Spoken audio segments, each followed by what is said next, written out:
masculine. You're a tiny little boy. Posting on Twitter. It's the And gayest soy thing you can do.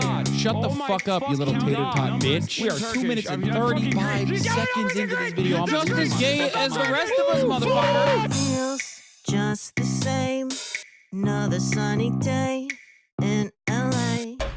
Everything is fine, so they say. Wonder what the news is today. Cause I know that every day I'm at this fucking job.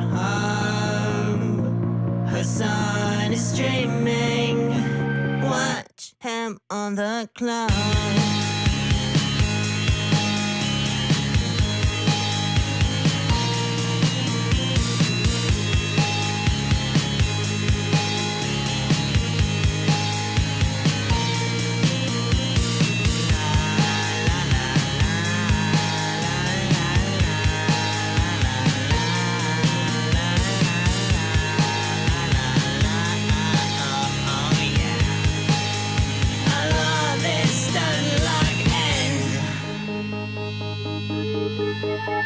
Listen, bro, the Lyra does not need this. Trans people love playing Hearts of Iron. Eating pussy is the basic bare minimum thing you can do. Where did they find these people, dude? And women want to have sex. Your job is posting. You're gay. Okay. God, I hate women so much. But is he really a socialist? He's such a himbo, I can't handle it. He's got a car and a house, and it's better than mine. How the fuck can I sit here like everything's fine? That's just me being a fucking hog.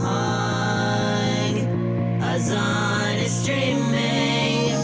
Watch him on that clock.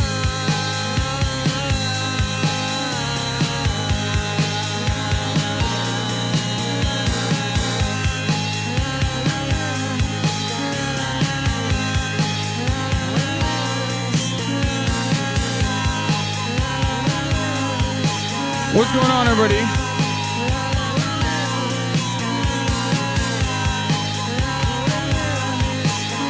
I hope everyone's having a fantastic evening, a fantastic afternoon, a fantastic pre-noon.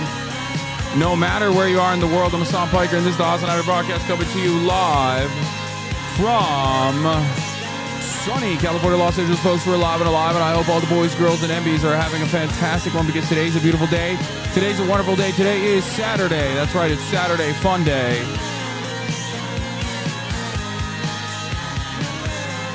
And I am an hour late, and I apologize, but I'll tell you exactly why in a brief moment, because this is the part of the broadcast where I tell you about my personal news about what's going on in the world of HasanAbi Piker in between the time period where I press the stop streaming button, press the stop streaming button. That was the Reese's Sweetheart Hasan is streaming theme song for my favorite socialist himbo official video. Now, you guys might be wondering, what has changed, Hasan? What is going on right now? Who the fuck is this guy? It's me. I shaved. Why? You might be wondering why. In a sea of controversy. What the fuck? Dude, I don't know how Kaya's. How is Kaya hair so prominent on this fucking microphone? Like, is this bitch talking to the mic when I'm not around? Like, when I get off the chair? What's happening? Anyway. Folks, in a sea of controversy, where there is a lot of political turmoil in the world, I thought I would do a little bit of whiteface to evade some of the extra scrutiny. Okay? A little bit of whiteface to ensure that people don't know me as Hasan or HasanAbi, but instead Hank. Hank. My name is Hank. I'm Hank. I'm a Christian evangelical, somewhat fiscally conservative. I love the state of Israel, but I'm a little upset with what's going on in that part of the world over there. You look different. Did something change? No, nothing. That's right, ladies and gentlemen.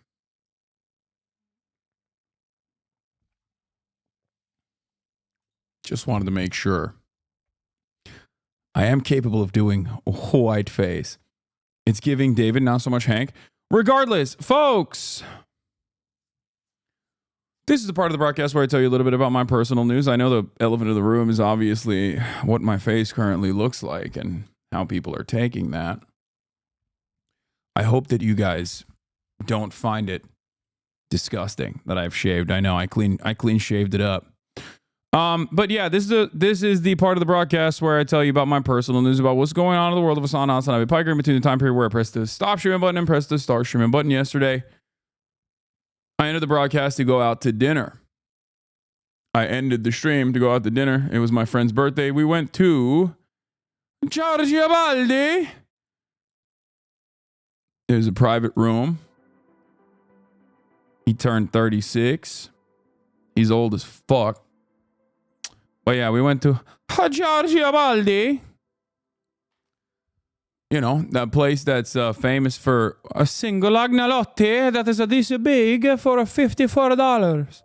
For $54. But yeah, we went there. The food was fantastic. It was incredible. The upper lip gives the white claims credibility. Yeah, I have a tiny ass upper lip.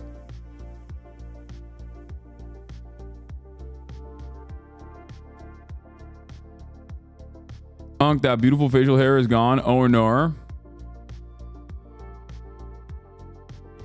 Anyway, bro, you look like Uncle Junior. What does that even mean? Beard tan line? I don't think I have a beard tan line.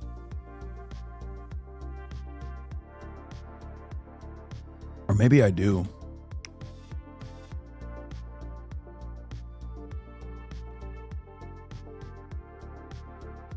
Oh, Uncle Junior from Sopranos? What the fuck? Okay. That's a little ridiculous, dude. That's crazy. Yeah, Uncle Junior when he was like fucking 35, maybe. Guys, stop. You're gonna give him new insecurities? No, I don't give a shit. I like to think that I can make it. I like to think that I can make this work, you know? Regardless. Anyway. Is that a Schoolhouse Rock shirt? No, this is a part of the new merch.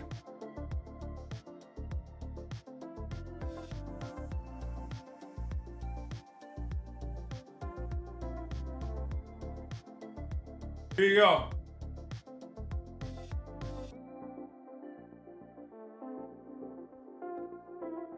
New merch, baby. Bro, fuck these 50-year-old dumb chatters who look like a 22-year-old fuckboy sexy motherfucker. Where was I? What was I talking about? Yeah, last night I ended the broadcast. I went to dinner. I went out and I socialized. It was crazy. It's not a thing I do.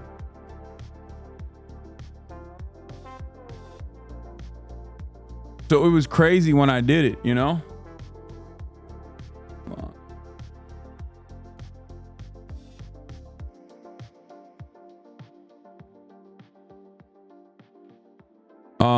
And I was, can we get some flannels for the new merch? No. It's coming out soon. You already know. It's coming out soon because I've been wearing it. That's how I tease it. This is not an XLT. I've officially downsized to a large, by the way. When I first started working with Warren James and I kickstarted Ideology, I literally was wearing triple XLs. And in that process, over the course of the past 3 years, I've melted into a large. This is a large shirt. It's definitely tight, but I straight up wear larges now. It's crazy. Large and in charge still. This is it. This is the smallest that I'm gonna get. I'll never be able to fit into a medium. But point is, yeah, went to a friend's birthday party. It was great. The food was exciting, delectable, delightful. Hung out with some people, like normal people. And, you know, it's always great to just like talk to normal human beings who are professionals and stuff, you know? And you know, that's it. I stayed out for a lot longer than I wanted to, but you know, I felt bad. It's one of those situations where like, I need to go to sleep. I have to work out tomorrow. You know what I mean? Like, I have to work out tomorrow. Like, I can't do this. And I did. I ended up leaving earlier than other people, but I wasn't the first to leave, so that was good. You never know. What do normal people talk about if they don't talk about politics? I sometimes talk about politics, but there's like a lot of stuff that's happening in the world that people are interested in like there was a person at the dinner table that did not know what brat was. Like they were like, I refuse to understand what brat is. I don't know what it is, and I don't care. And when I see it at my work, like I just go, I don't know what that is, and please don't tell me. Like, that's crazy.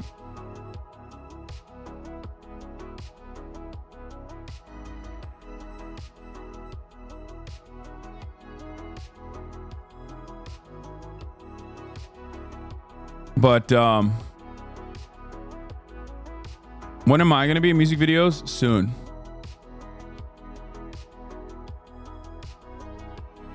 But yeah, it was a fun experience overall. Woke up this morning. Tadic wanted to go work out, and so we did. We went and we worked out. We got Brolic together, Brolic Brothers.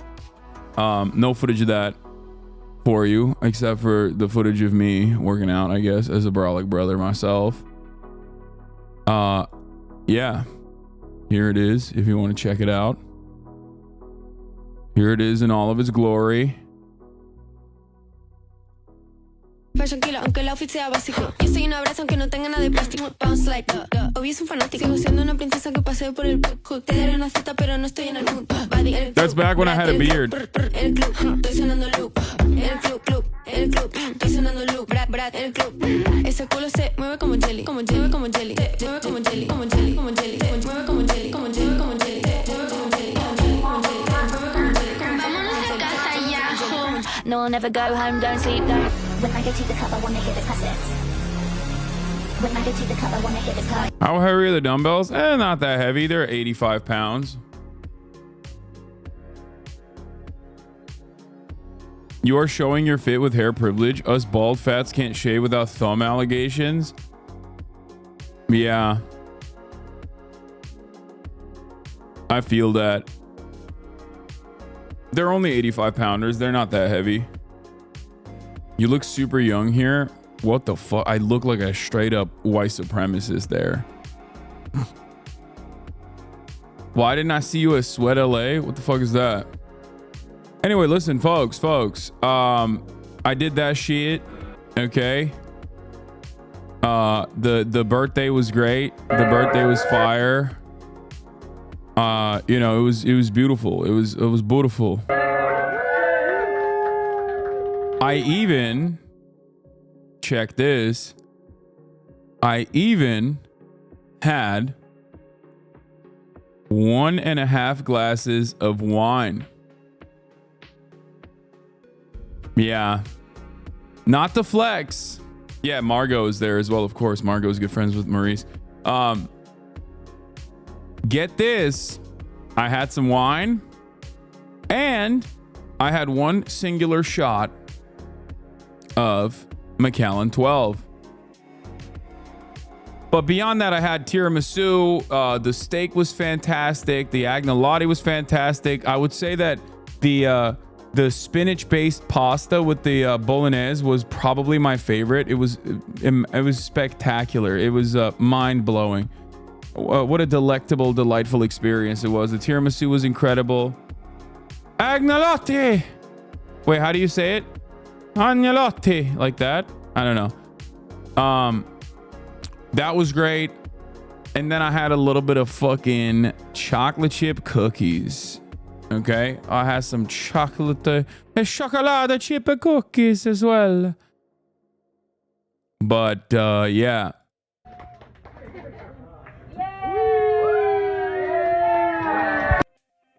And then in between that, Belgium has opened a war crime investigation against a Belgian national fighting with the IDF.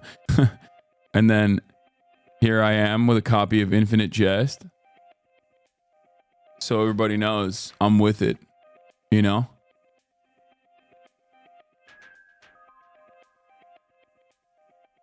Sweat is Charlie XCX concert, Lamau. What?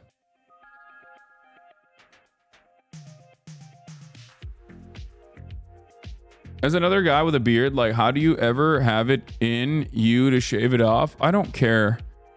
Sometimes I get bored. People don't know this, but I've talked about this quite a bit. Wearing a wife beater to dinner? No, I was wearing a shirt, but it was hot, so I had to take it off. It was actually awkward because I was a little insecure about taking it off at like a fucking fancy dinner. But then everyone started yelling at me and they were like, woo! And then it got super awkward, but it is what it is. So anyway, what was I saying? Oh,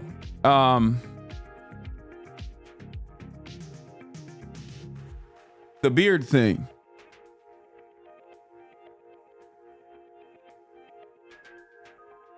I have this weird mindset where I think I can make every look work. And it doesn't work. Obviously, there's like still, this doesn't look as good as with the beard. I know that. Everyone has told me a million times over. I know, right? But I still like to, get a change of scenery. You know what I mean?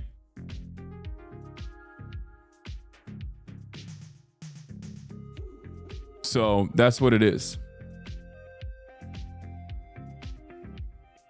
It's good to keep people guessing a little bit. It's also,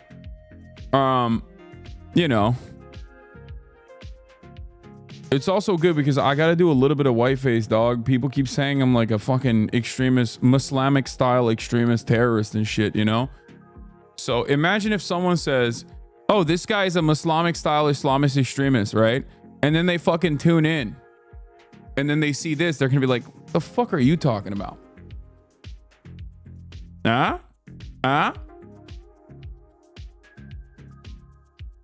Yeah, I'll be like, Islamic style extremist, excuse me, look at me.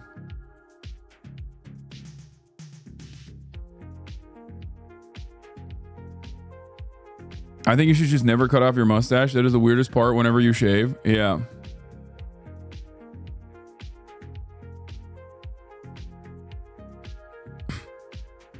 So yeah.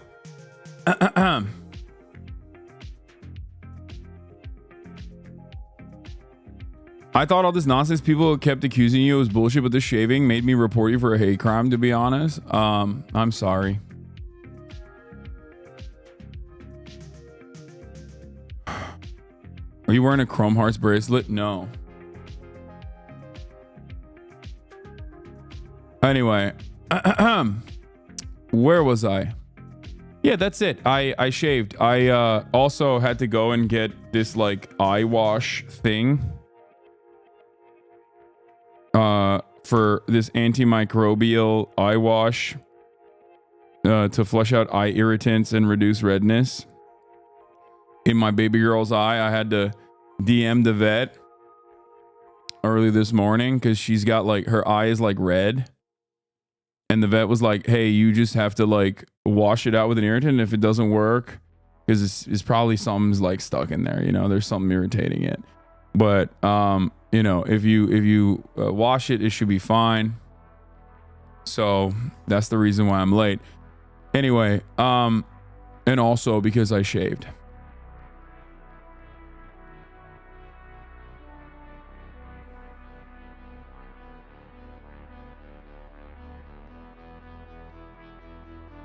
As a girl who in high school would impulsively chop off a foot of hair on a whim alone in my bathroom at night. I never understand the attachment to hair. It grows back, guys. Yeah, I mean, there are certain things that I won't do. Like, I won't buzz my hair again because I hate how fucking long it takes to grow it back. You know what I mean?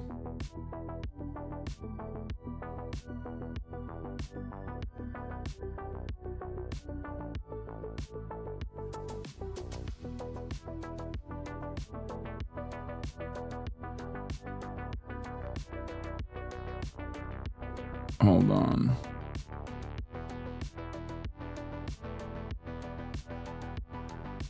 Buzz is just rough because of the in-between stage. Yeah.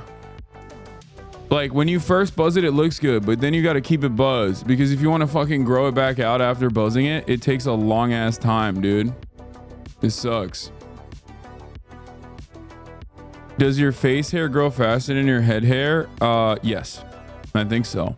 Anyway, I'm doing white face. That's my point. I'm doing white face. I apologize to absolutely nobody about this. Okay.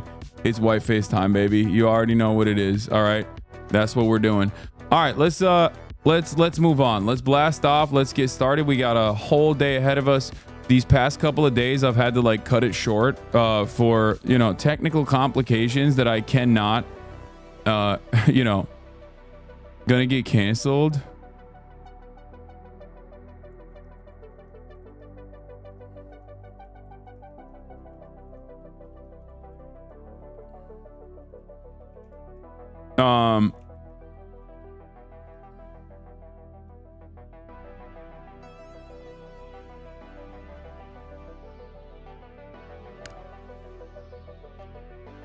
This is super wholesome. I saw this on TikTok this morning.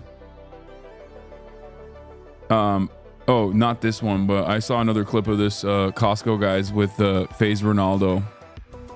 You have a beard tan? Okay, I know. I'll fix it tomorrow. Anyway. Netanyahu's drone strike near Netanyahu's residence. Trump on PBD.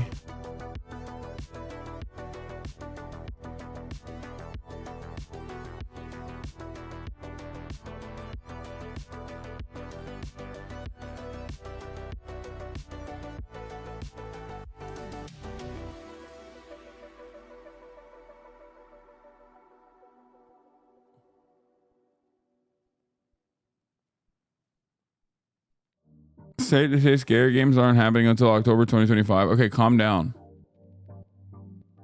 We'll potentially do that. Drone strike near Netanyahu's resident. Trump on PBD. Fun React Lord is back. Poll watch. Hog watch. Fun React Lord is back. Get in now.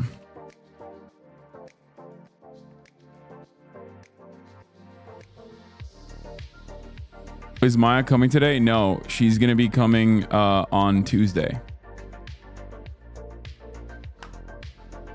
Ideology is all sold out on teas. Is there a place to get the teas? No. It's gonna come out. It's gonna come out soon. Or Cutie said Monday. Okay, I guess we're doing it on Monday then. Anyway, we blasted off, ladies and gentlemen, folks, boys, girls, and bees. Let's get it twisted. Let's get it going. This is a chaotic blast off meme. The bargaining part, like Jank looks kind of good. If Jank and I had like if we did like a face merger type of situation, like this is like, you know, we look good. The real uncle nephew merger right here, baby. Anyway, blast it off. Let the people know we're live. We're alive.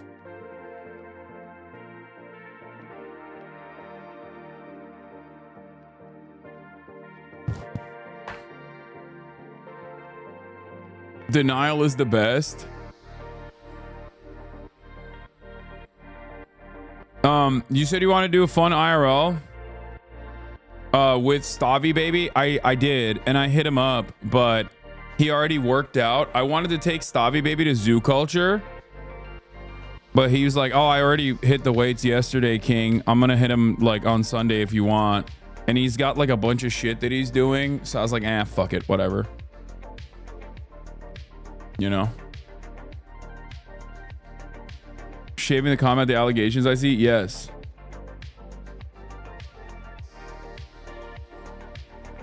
The Nile's a river in Egypt, by the way. Good one. Bro, zoo culture stream would be insane. I agree. How it feels, Elwig in Japan and you here. I'm gonna go soon. Like, I'm gonna go after the election season is over, so I don't really give a shit. What is in the bottle that you drink? And it's a potion, dude. It's a secret potion that gives me my youthful exuberance. Your stands are already one step ahead. Yeah, it's baby girl time. We're doing baby girl shit. I'm baby girl now. Sometimes baby girl's a 33-year-old man. That type of situation happens, you know. It's not that surprising. But anyway, Ronaldo, phase Ronaldo, stable Ronaldo, did a stream with the fucking Costco guys. Sorry, trigger warning for M HUD. I know he's gonna fucking hate that shit. Okay.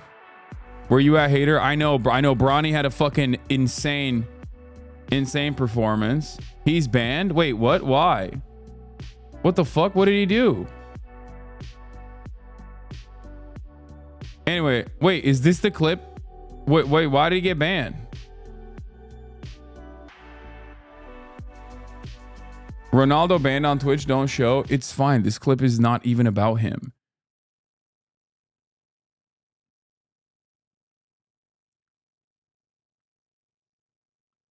What? Someone explain to me why I got banned.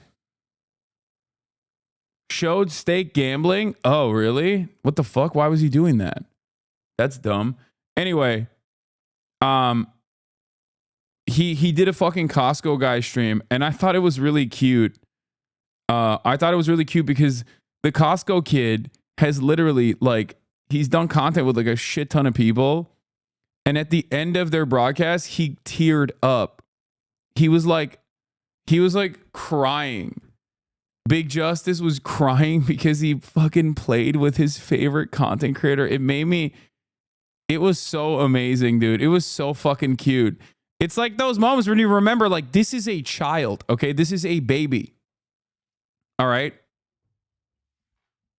It's moments like that where you're like, yeah, like, this isn't just like some fucking content creator. This is like a literal child, a kid who's like so stoked to play with. Also, from where I'm standing, another literal child, you know?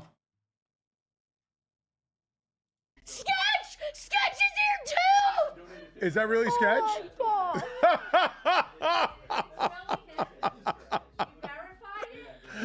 Like, these are his legends, dude. These are his icons, okay? Sketch, stable Ronaldo.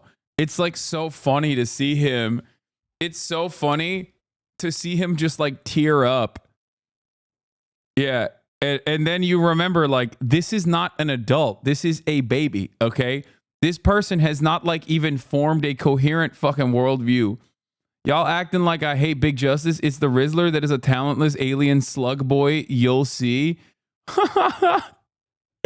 Also a child, M HUD. Also a baby.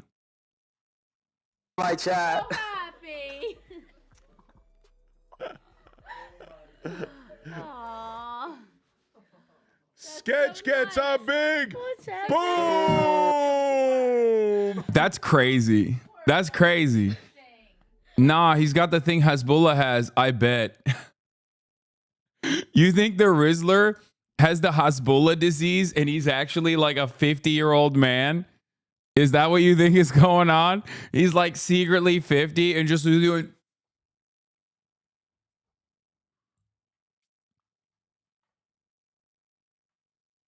doing that. I love this conspiracy. Yeah, Rizzler had a huge W too, bro. Look at this. Look at this little baby, dude. The Rizzler cam. I get it though. I understand. M HUD does not like that we have basically plucked. Okay, we have basically plucked the perfect representation of American society, like the most perfect, average, plump American boy. Okay. And we have now made him a mascot as though he is an exceptional figure when he is reminiscent of every single person that, he is the perfectly average American child. Okay. It's great. We just said we were going to go live Stable Ronaldo. We did this tonight on a whim. Today, Big Justice wanted to go to the card shop during the afternoon, and we couldn't. We had things to do, so I said, all right, let's stream tonight. Viewers. What? We just hit 10,000 followers. Yay! Oh my God. 10,000. Ashley's jumping up and down over there. Ashley. That's so funny. Dude, that's crazy, man. That's crazy. Just like imagine getting this excited. Imagine getting this excited to see fucking phase Ronaldo, like stable Ronaldo. That's crazy. The Rizzler saved the Mets from elimination that game. He will get us the pendant. He's cheering us on.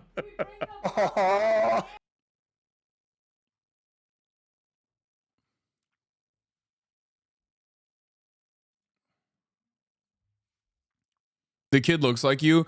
Yeah, I think that's the other reason why I really like Big Justice, because he just straight up looks like carbon copy me when I was his age. I'm not kidding.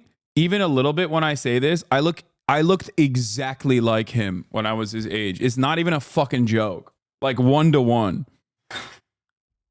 Like it's not. I mean, there's photos of me from that age that chatters somehow have found. I don't know how, but you know.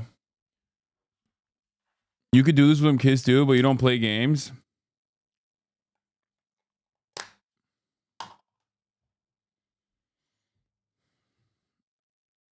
This clip's got to be the funniest one. Stable Ronaldo wants to play? Okay. No way! Stable Ronaldo wants to play with me! Oh my gosh! All right. He knows me! Let's see if we could get Stable Ronaldo and Big Justice together. How would he not know you, dude? Like, when he was a fetus watching Fortnite, you were popping. You know what I mean? You're like his ninja. You know what I mean? They're here. Oh, come on, be nice. He's actually watching us! Wait, Dylan, let me see! Bring it up! I don't believe it! Bring the boom! Stable, please say yes! Oh, good Are luck you for the one sub. of my favorite streamers?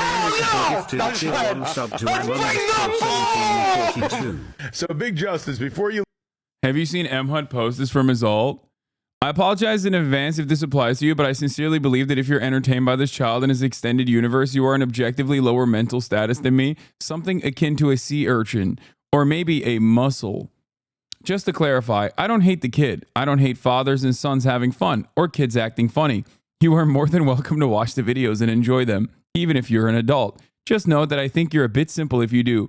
That is all. This is... Actually, the first time I saw this tweet, this person has me blocked, but they are right. Yeah, I mean, I am, though. I'm stupid. I like it. I like being stupid and dumb. It's a fat kid who is always doing the funny thing. He's like, oh, I'm the Rizzler. Anyway, that's... I mean, they're already getting farmed out too much. Like, I'll admit, like I'll tell you this much. I never had I never understood like the Haley Welch shit, right? Like, I never understood the talk Tuah, hawk Tuah, whatever the fuck. But like, you catch me, you listen, you put a fucking fat ass kid in front of me, I'm gonna laugh. Okay. Like, that's it. I'm a simple man. I don't understand the hawk Tuah shit. But you put a little fucking fatso in front of me, just like how I was at that age, I'm going to laugh at it, okay? I'm a simple man. That's it. Talk to is legitimately unlistenable, and I listen to the NATO podcast. There's a NATO podcast? That's amazing. Some girl you really like is into somebody who loves this shit. Oh, that's great.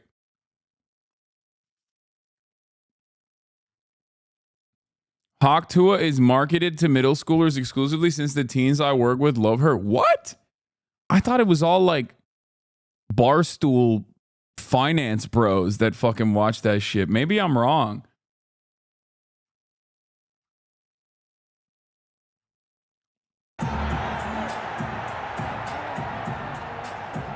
He's just so swagged out.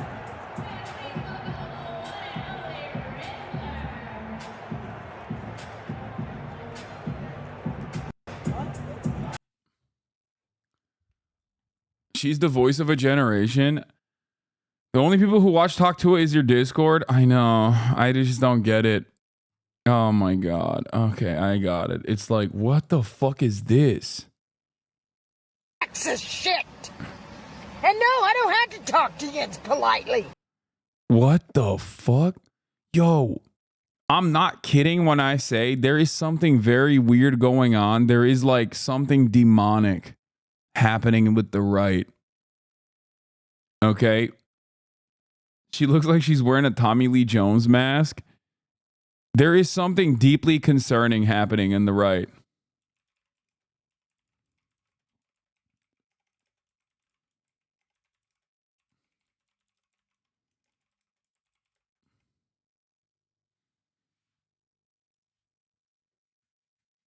He's your biggest fan?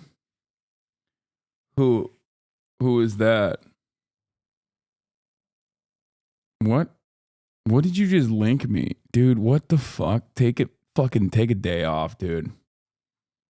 Are you fucking stupid? You sexist shit. Leaked documents of U.S. spying on Israel. Oh, yeah, what else is new?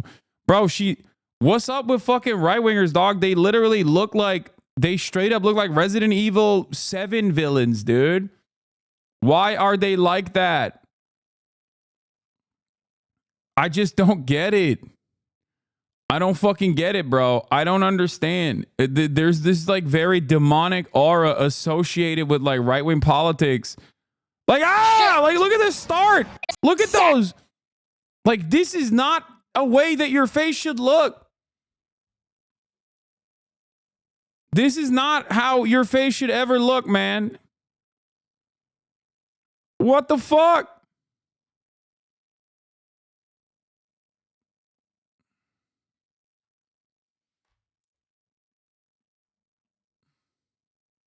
Shit. It started on its own. She's too powerful. She's too powerful. The video is playing on its own.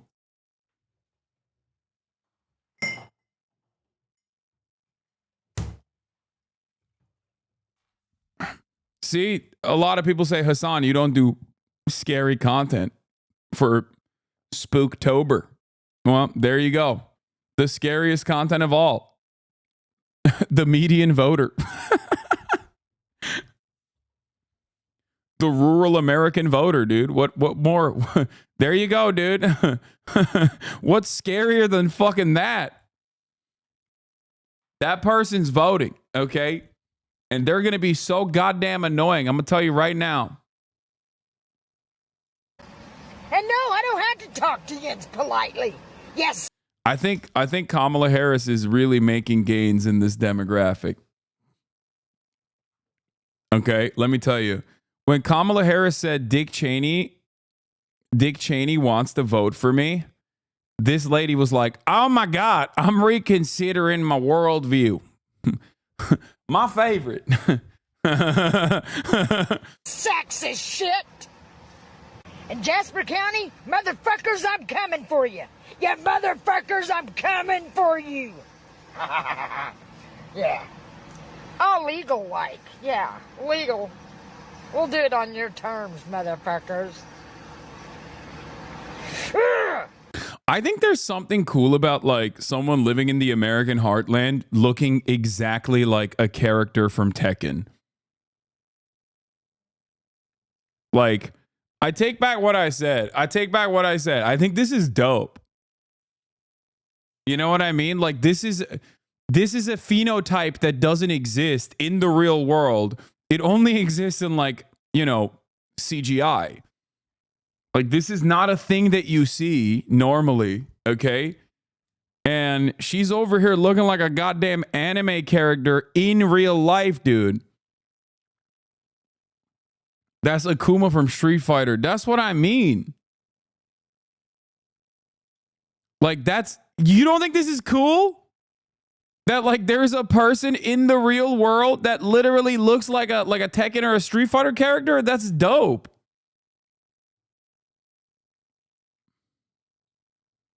You hate to see a strong woman express her political opinion. That's true.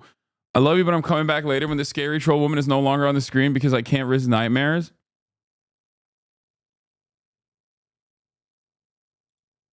What? Oh my God.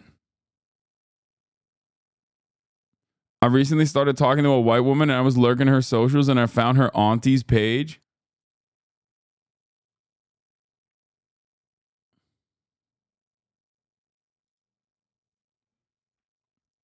Dude, that's amazing. Yeah. This is giving misogyny, sweetie. Wow, here we are. The misogynistic left, the Bernie bros, at it again. You see a woman express her political opinions and you immediately reduce her to her looks. Okay? It's really fucked up. I would never do that, and I'm not doing that. But, you know, I'm using this as an example. Using this as an example. It's the taking pictures with infinite jest of making fun of women pipeline for me. Yeah, that's what I did. I went from taking pictures with infinite jest last night. Yeah, the prophecy has been fulfilled. Our government needs stopped. Stopped. Sexist. I love that, dude. I love that. It's like I just crazy. It takes a small man to go for the low-hanging fruit, but it also takes a small woman to work at Gringotts Bank, so swings and roundabouts, really? This lady looks like she works as a jump scare. That's crazy. Please, for the love of God, look at this talk to a moment. Oh my God. When the hell did you have Bobby Lee on the podcast? What? That's Kim Jong-un.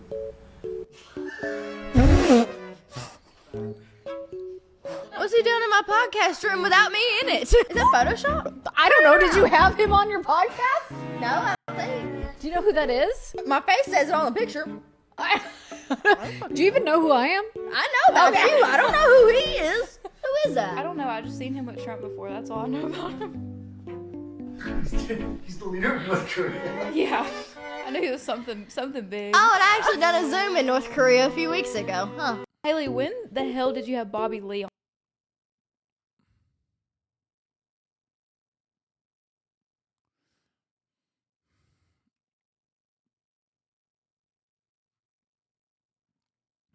It's great. I'm happy that this is the pot. This seems good. I don't know. Your Discord watches that, by the way. Yeah, it doesn't surprise me. They're fucking brain broken, dude. They're so brain broken. Anyway, what is this? Woke up from a nap and asked my boyfriend what he was doing, and he said watching Hasan and taking notes.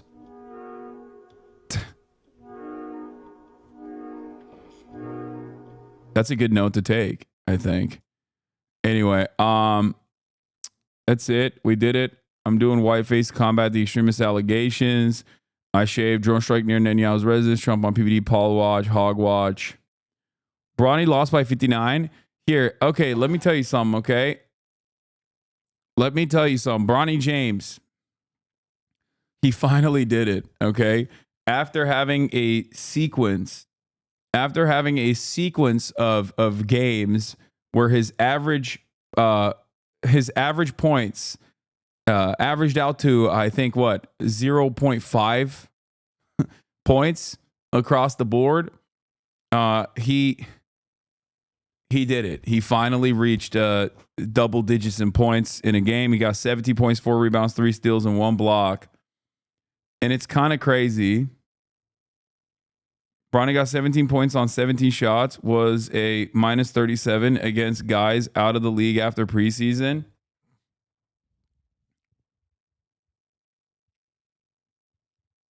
He did it. He got a triple single.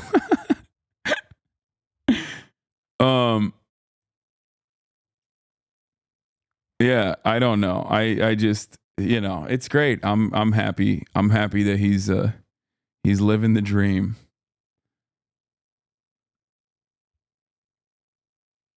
Anyway,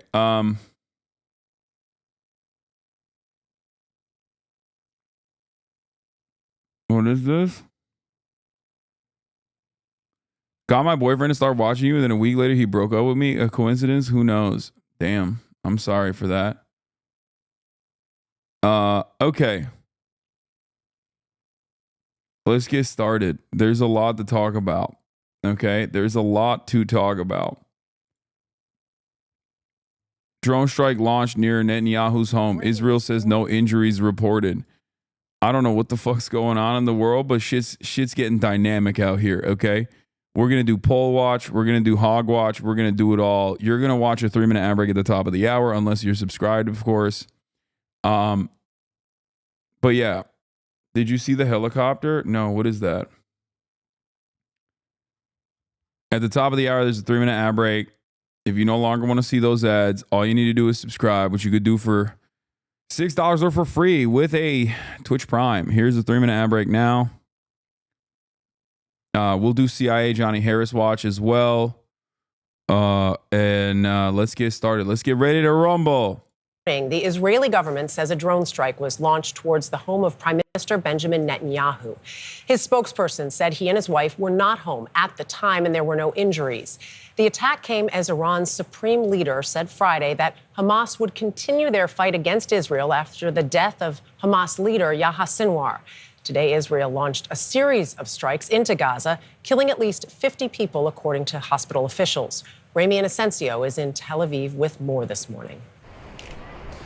Good morning. Both Israel and Hamas now have the choice to de-escalate the war or to carry on after the shock death of Hamas's leader. That's crazy, man. Yeah, they do. Yeah, totally.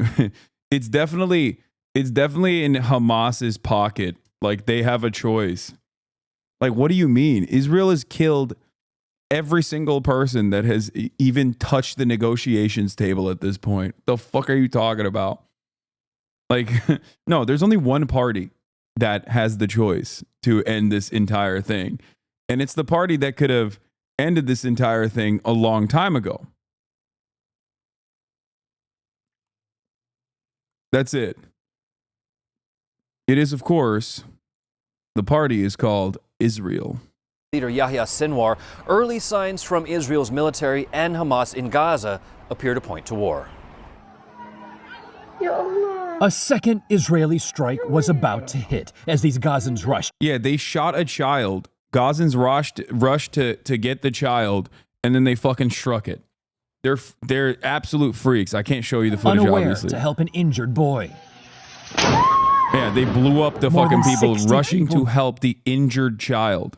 Died in IDF attacks in northern Jabalia in the past 24 hours. By the way, you know, just more man-made horrors beyond comprehension. Oh, we have such sights to show you.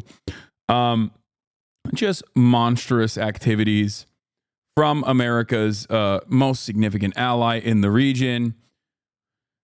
The interesting part of this equation is not that Israel did this.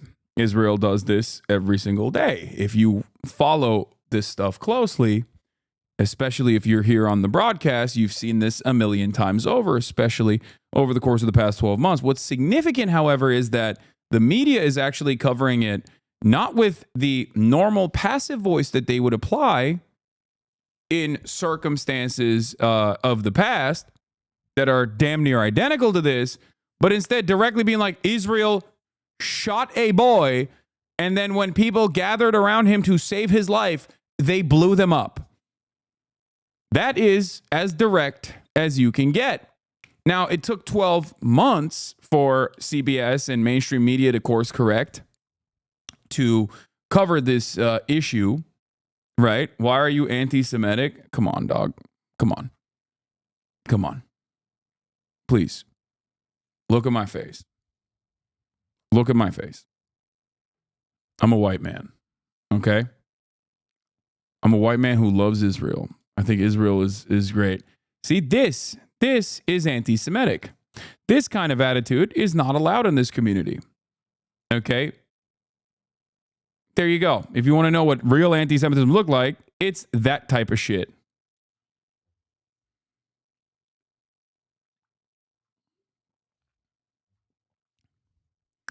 Great timing.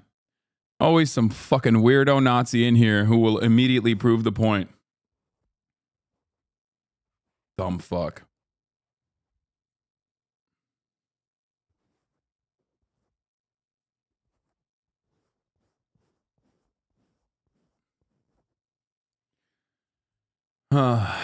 Anyway. Where were we? Let's continue. The traumatized and wounded forced to go south to be treated. Oh, my Quenlin video is out. Let's go. That's 44 minutes long. That's crazy.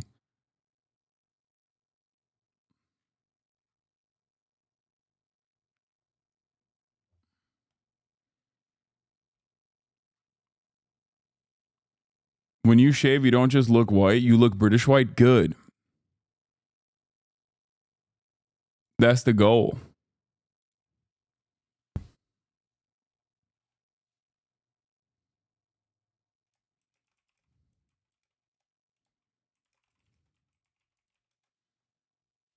You're debating whether you want to react to this right now or not because 44 minutes. No. We'll take a look at this later. I just didn't realize that it was out already, and I'm very excited. But let's continue. We're currently doing news coverage. Treated others to be buried, including 31-year-old Mahasen Al-Khatib, a digital illustrator for children's stories. She was popular on Instagram. In one post, she said, "Hello, I am Mahasen from Gaza. I'm trying to stay alive." In the past day, Israel has ramped up ground and air assaults, saying Hamas is regrouping, despite the death of its leader, Yahya Sinwar. His last moments of life, alone, wounded, and bleeding in the shattered building in Rafah in the south. From the street, a tank took aim and fired. Yeah, like they killed him with a they killed him with a tank shell. You know what I mean? Like, it's just like, I don't know. I think Israel really fucked up by leaking the footage and the details, the harrowing details of how they killed him, because it completely contradicted like the way that they presented him to a lot of people. I know we just watched you ban an anti-Semite in front of our eyes, but the vibes feel like you're harboring anti-Semites. Okay, stop. That one chatter that I talked to yesterday, I think was an instructive conversation for a lot of people. Maybe they recognized a bit of themselves in that chatter. Maybe they have these kinds of opinions.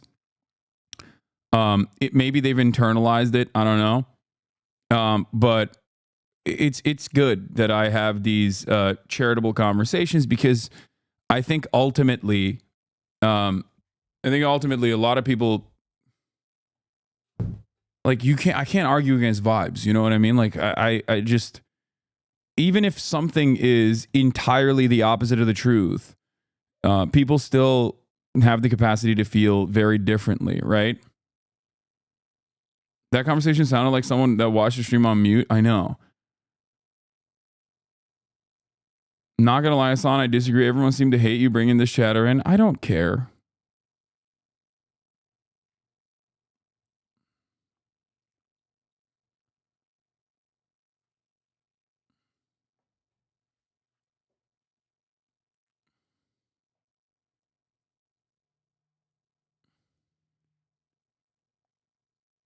Anyway.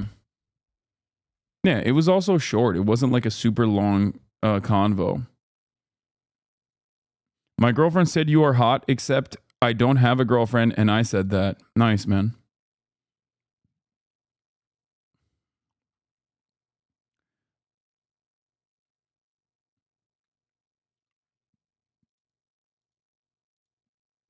Anyway, let's continue. Out the architect of the worst attack on Israeli soil in history. And what went through your mind? Glad is not the right word, because you never want somebody to be dead.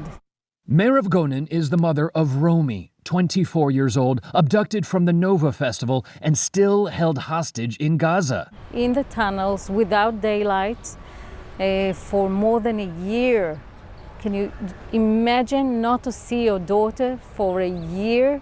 With the death of Sinwar, does this open the door greater for peace or for more war? Hamas does not want peace. They want to kill.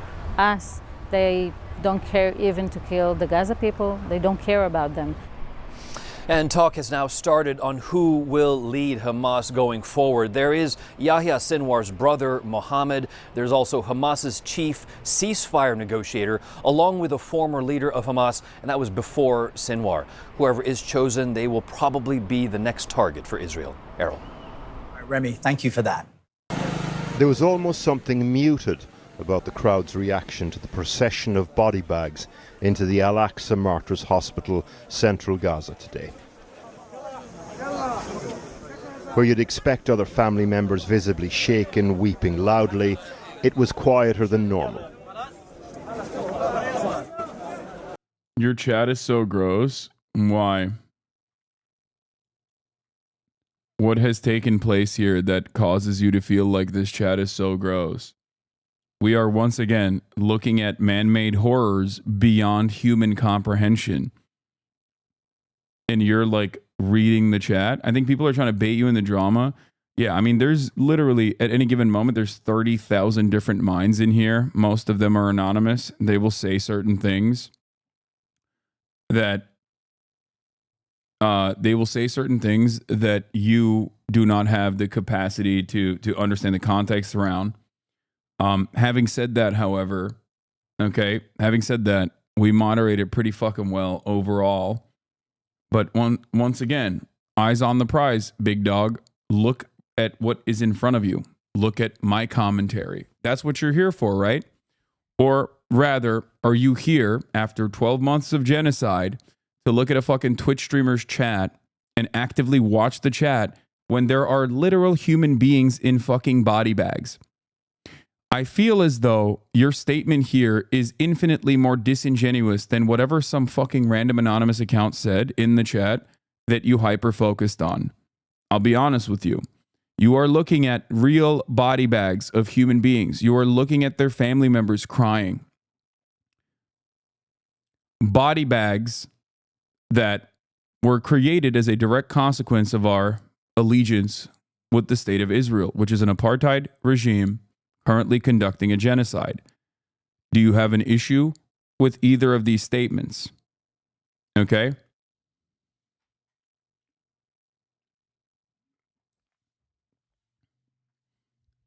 In a chat with 20,000, 30,000 people, if your hyper focus is to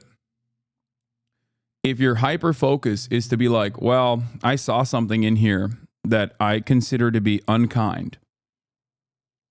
If that's what your main focus is, I don't think we see the world in the same way. Especially when this is a pretty fucking tight-knit, heavily moderated, to the best of our ability, community.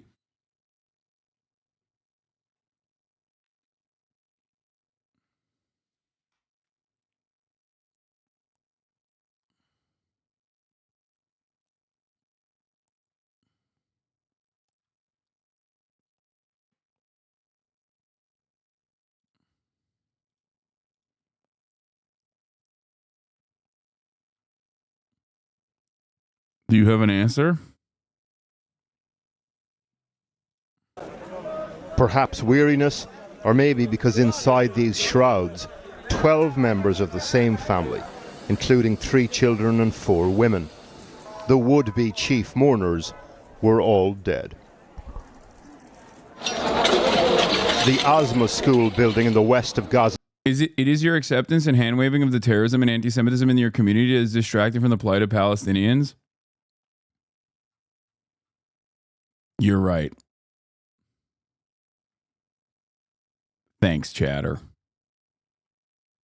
I like that people are so comfortable being unimaginably Islamophobic. Like, there is no other way to read this, okay? There is literally virtually no other way to read this than just, you're hand-waving terrorism and anti-Semitism in your community. Yeah. I'm pro-Palestine, but honestly, a Twitch streamer who has been pro-Palestine for the past decade, openly, publicly, and simultaneously has targeted and dealt with anti-Semitism for that exact same 10 years process because it's something that he literally does not agree with. Dude literally had a Houthi on stream. Yeah, I'm pro-Palestine, but also simultaneously, a 19-year-old teenager from Yemen, I am suspecting is Houthi, despite the fact that he said he wasn't, and numerous other British publications that interviewed him also came to that same conclusion, but I don't care. I am derailing this conversation back to an interview that was conducted 10 months ago when the Houthis themselves weren't even a part of the official State Department terror organization, let alone an interview that would be perfectly fine and would have journalistic value even if he was a Houthi, for the record. Maybe the tone would be different, but regardless.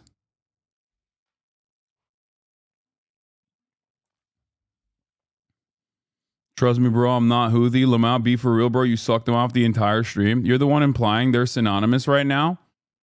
Trust me, bro, I'm not Houthi. Be for real. You sucked them off the entire stream.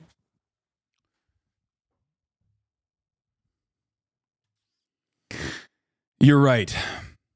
A 19-year-old who from the age of 10 to 16 experienced genocide in the hands of Saudi Arabia has the understanding of a dude that grew up in your fucking neighborhood in Naperville, Illinois, in terms of like what is considered problematic. He has it all. He has the wherewithal to turn around and say, trust me, bro, I'm not Houthi, even though he secretly is. Because that's the calculation that this 19-year-old is making. How am I wrong is a great question. The problem here for you is that I don't think you will ever understand. Like, I don't think you will ever be able to comprehend who is affiliated with an organization that says death to the majority of this community.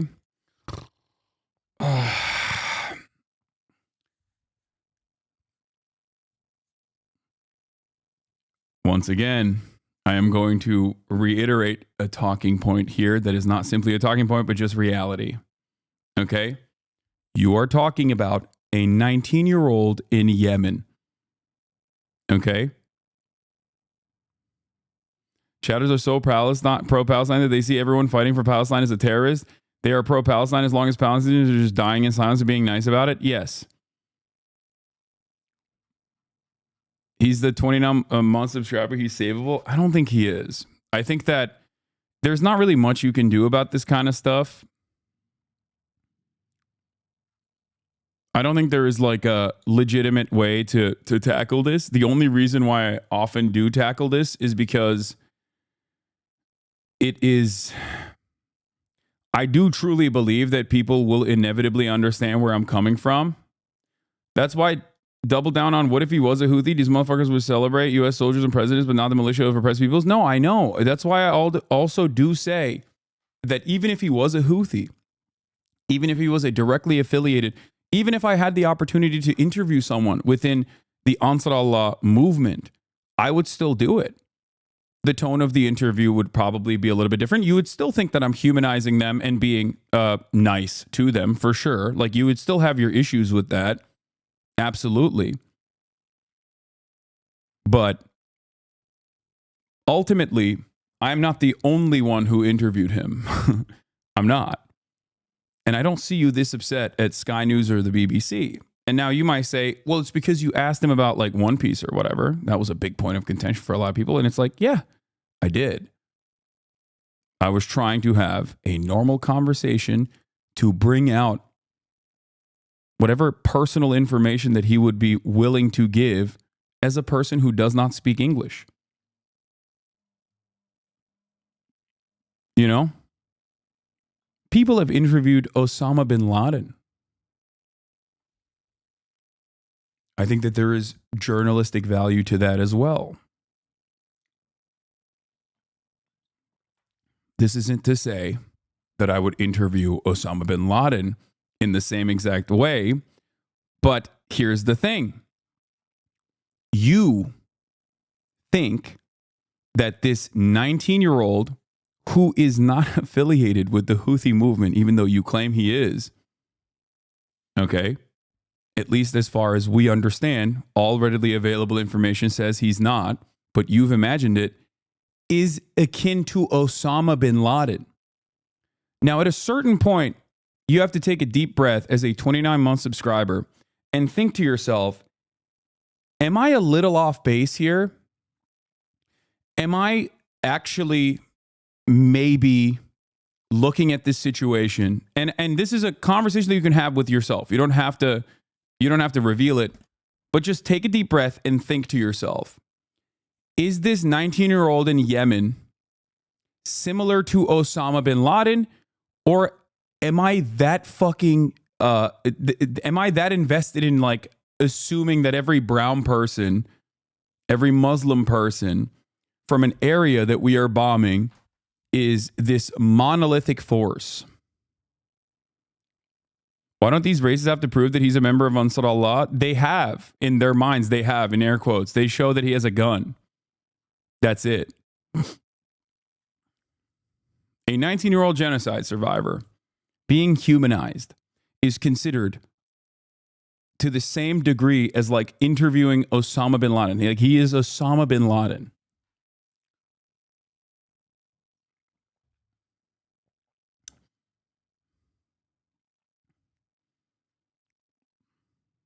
Please think.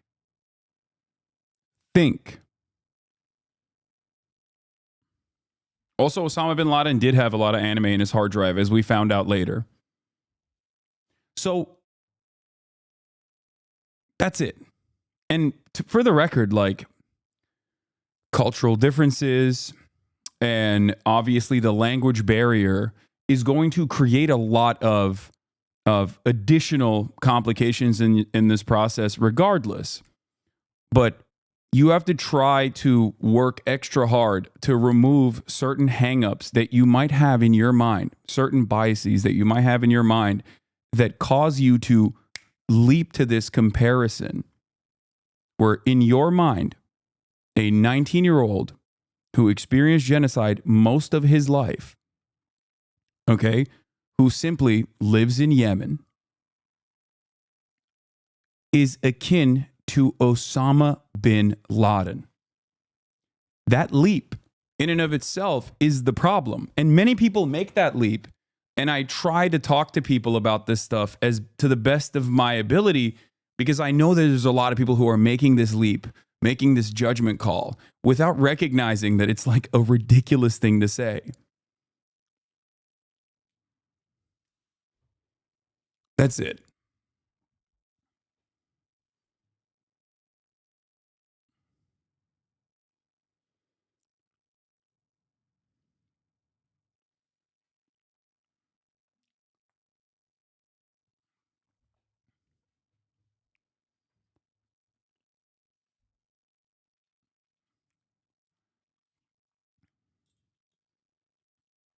That's it? Okay, Hasan?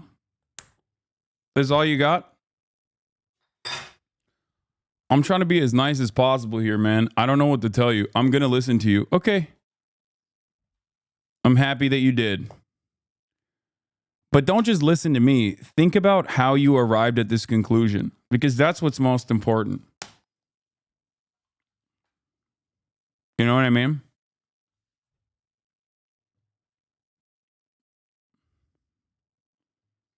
He lives in Yemen, has a gun, and visited a boat. He's the equivalent of the architect of 9/11. Yeah, the boat that he went to, that he presented himself as like, you know, overtaking or whatever. Like the boat that he went to is a tourist destination in Yemen at this point. I believe the footage that they showed of him like dancing wasn't even him, and it wasn't the same boat. It wasn't even from the same time frame. But none of that stuff matters, right? It all plays a role in shaping your opinion, in shaping and massaging your opinion. Now, you have to ask yourself how you arrived at such a massive leap that you went from a 19-year-old in Yemen who, by his own admission, stated that He is not a Houthi, not a part of the Ansar Allah movement. A 19-year-old who experienced genocide, who is pro-Palestine. Like, what are the events that unfolded and what kind of biases might you have inside of your mind that you still haven't been able to shake off that cause you to make this comparison?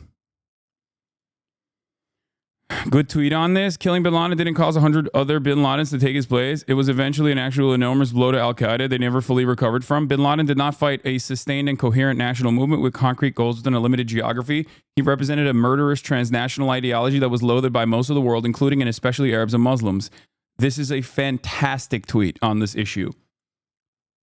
And we got ISIS after he was killed, which, by the way, was fought by Arabs and Muslim armies. Moron. The dumbest thing about this take is that every previous leader of Hamas, except Mashal, who survived an assassination attempt, has been killed, and the movement keeps growing and growing. Yeah.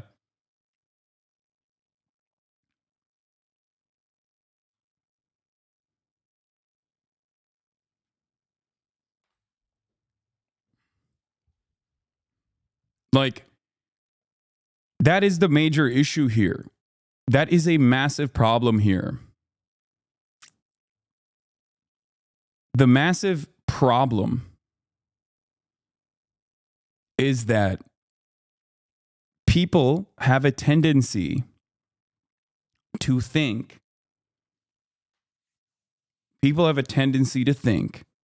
that like any kind of Muslim group, no matter what, in post 9/11 universe, any kind of Muslim group on that side of the world, on that side of the planet, is fundamentalist, some of which are, by the way, and they have one mindset only, which is to kill as many Americans as possible, to kill as many Jewish people as possible. They only care about this. They're barbaric savages.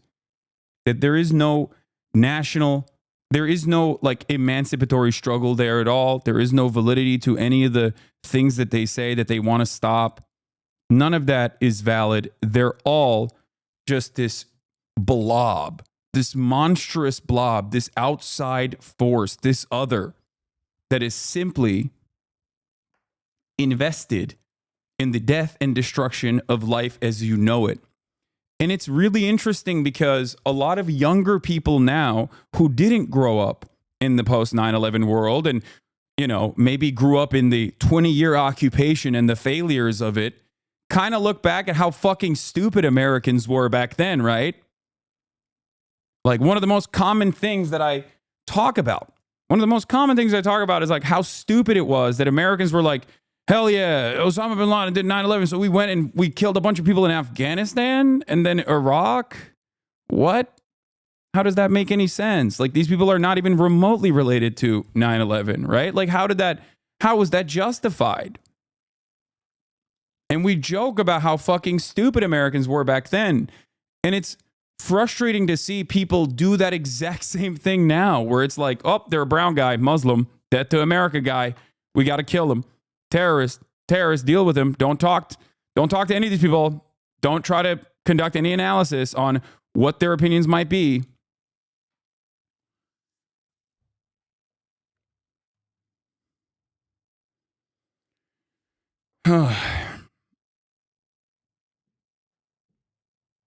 They're all the same.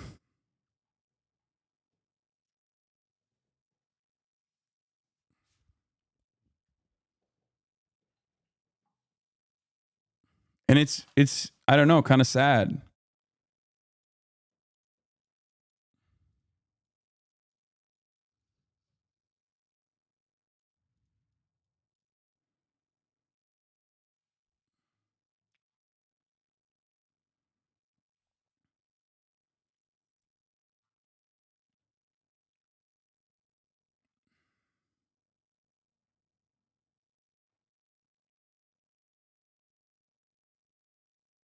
Anyway.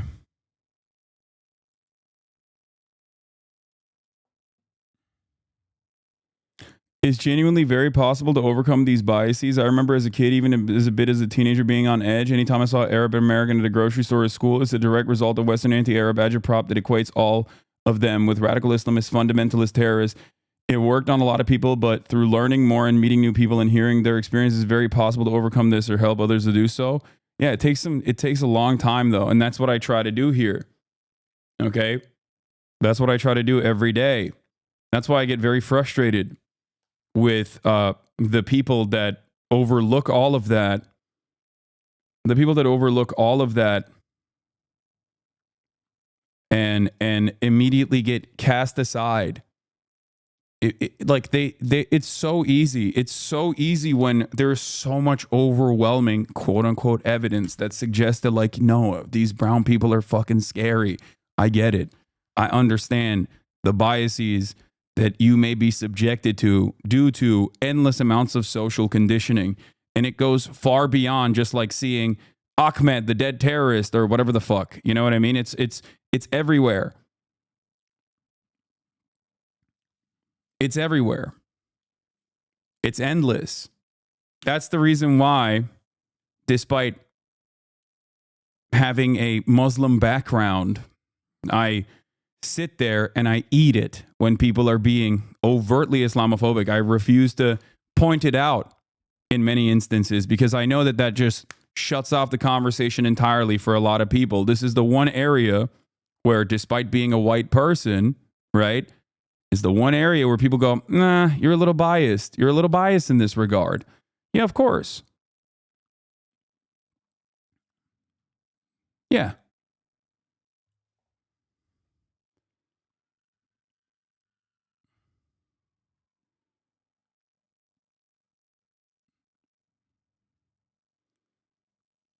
The failure to recognize the humanity and ideological complexity and motivations of quote-unquote terrorists during the war on terror was both the biggest boon to administrative agendas towards what was effectively war crimes, as well as the biggest mistake. It led to a quagmire of violence and involvement that only racked up a body count, and that's about it. I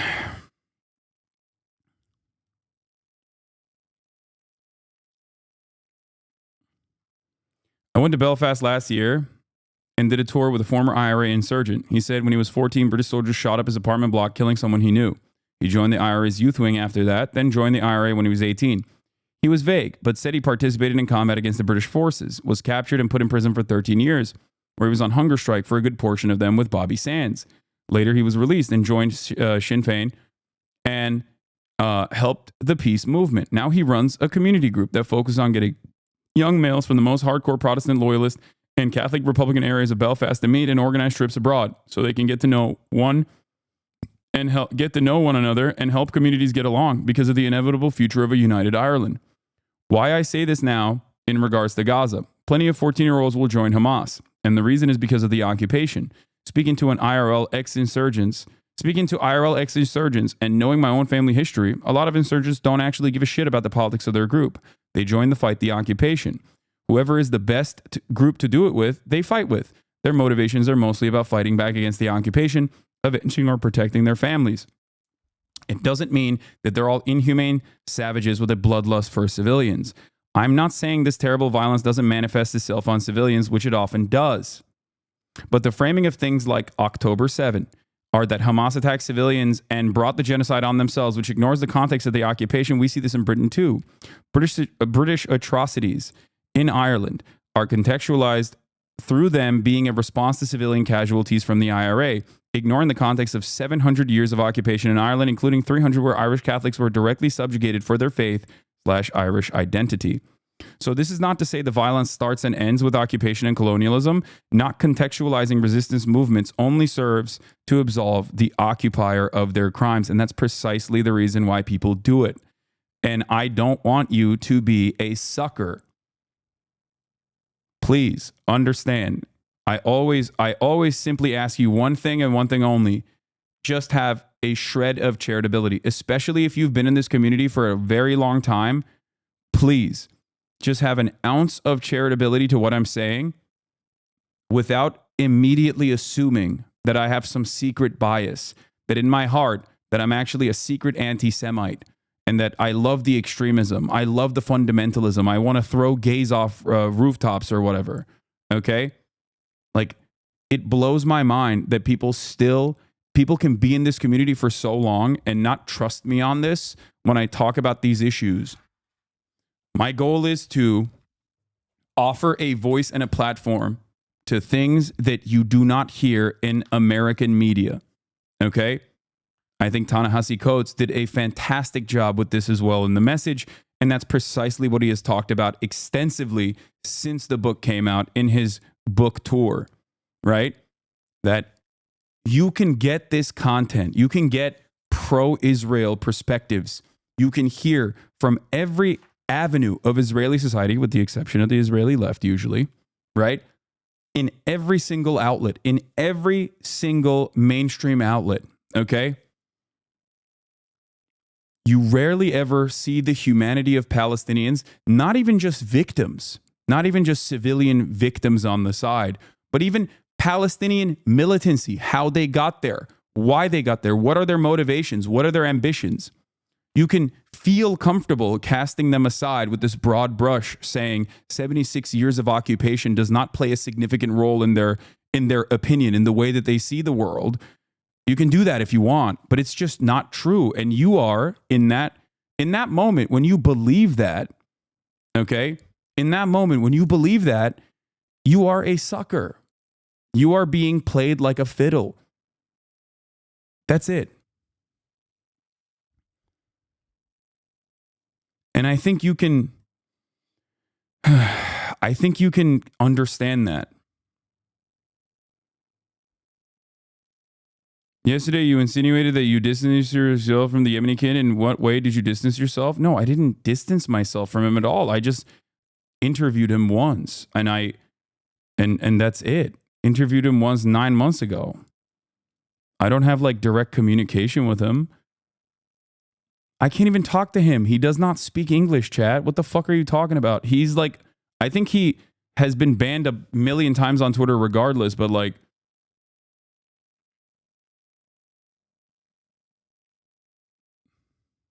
you said the exact opposite yesterday. Chatter is lying.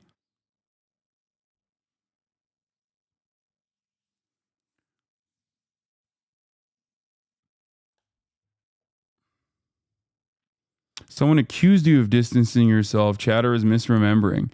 Yeah.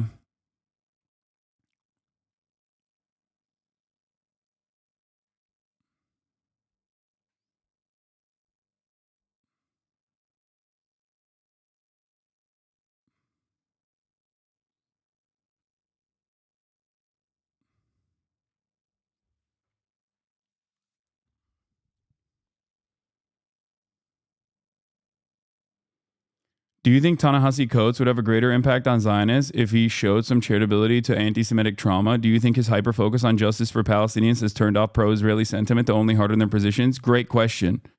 Great question. Do you know who actually shows charitability to anti-Semitic trauma and yet gets called a fucking anti-Semitic terrorism lover every day?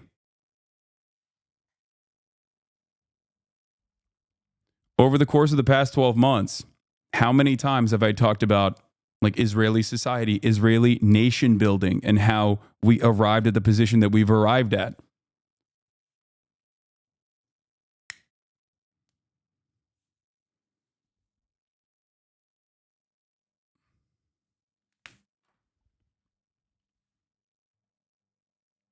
I have talked about this extensively.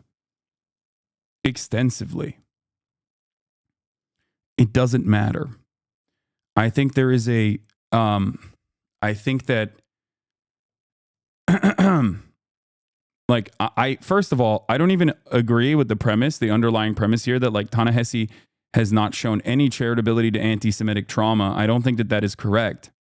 I think that people falsely interpret him covering the victims of an apartheid from their position, a position that is usually unheard of, that immediately gets cast aside, as, well, he's not, focusing on the anti-Semitic trauma. These two things are not at odds with one another.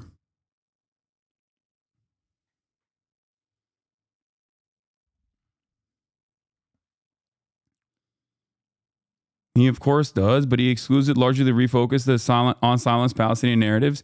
This question right here is in my opinion, a unironic repackaging of the Tony DeCoppel line of questioning. How dare you speak exclusively on what you saw in terms of how similar the Israeli apartheid is on the American Jim Crow, or like the American white supremacist history, without talking about what the Israeli justifications for that apartheid are. Because while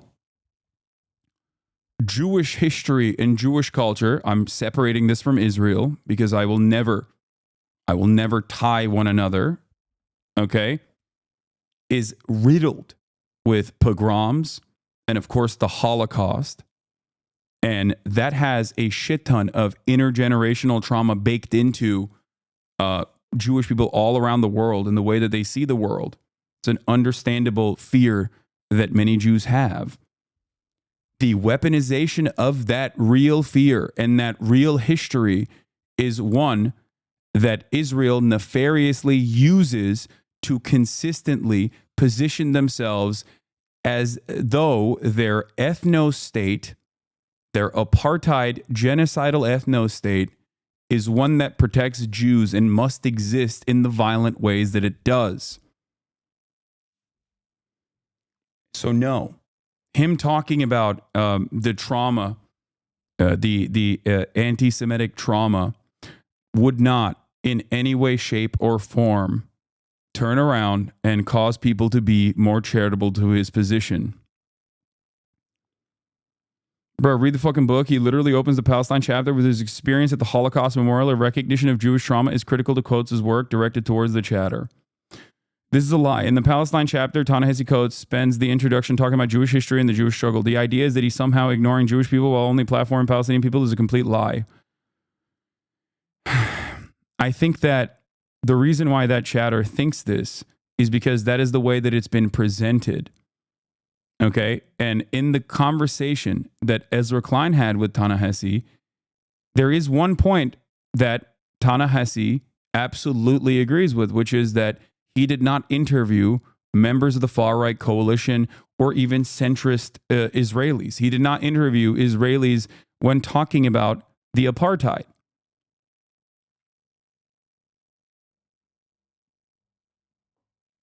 That's what he said.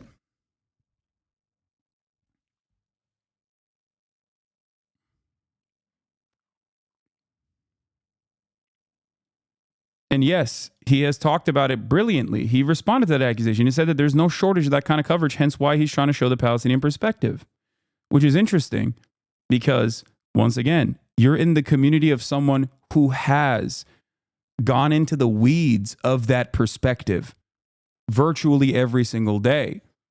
And yet I still get probably even worse smears than Ta-Nehisi receives on a daily basis. Do you understand? It doesn't matter. I'm telling you, with my own personal experience, there are still people that come in here and knowingly and disingenuously claim that I am a fundamentalist terrorist supporter who is festering anti-Semitism in this community. A gross smear, regardless of how much I have, of course, framed this conversation around the perspective of average Israeli citizens. I've done it time and time again. That's why I thought the conversation that I had yesterday with that one chatter who said your overall vibes were like that you didn't care about the humanity of the Israeli citizens in the first 6 months. You never showed their perspective. You always considered them to be like monolithic, was just wrong. But the reason why I still take the time out to talk about those things, is because I understand the environment that I exist in. I understand that there are people who have these sorts of hangups. Now, on the one hand, I can just simply say, that's just fucking Islamophobia. What are you going to do? Fuck them. Okay? And I totally understand why many people, especially in all the carnage that they see every single day, feel that way and just tap out. I have the capacity to engage in that emotional labor as a person who is profoundly privileged. So I will do that. Of course, I have my limit. You know, sometimes I do put my foot down. Sometimes I do get emotionally exhausted and will end up saying something that comes across as unkind. But in most moments, the reason why I carefully and deliberately sift through all of this propaganda is because I recognize that many people have those hangups. That's why a lot of people didn't understand the way I spoke to Asmongold. Right? They were like, what are you doing? Like, this guy said something that is so openly and overtly violent and wrong. Like, how can you have a normal conversation with that person? Is it because he's your friend? Is it because he's a big Twitch streamer? All this shit. Like, why didn't you attack him more aggressively? And it's because I understand that Asmongold's sentiment, while left no room for interpretation and was pretty overt in its bigotry, is a commonly shared perspective by many Americans. So it is outright unproductive to be your fucking soldier in that battle and behave in that way that you want me to behave. Because my goal is to have a normal conversation and potentially change some people's framework, snap them out of this stupor that they're in. That's how biases work. That's how you try to, get people to unlearn certain things that they now not only take for granted, but they think is just, this is real life.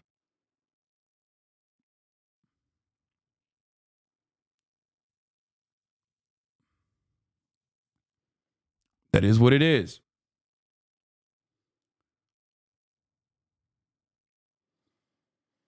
And I think do you believe some people are born inherently evil? No, I don't.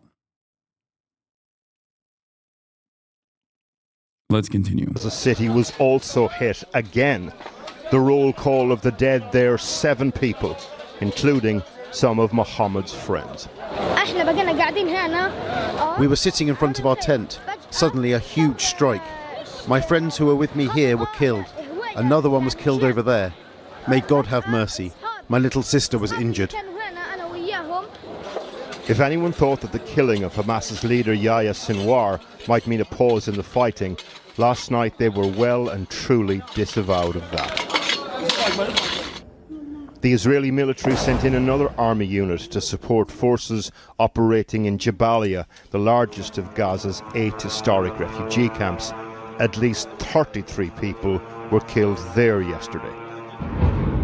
According to the director of... I think the more we focus on streamer drama in the context of a genocide, we are all headed a step closer to eternal hellfire.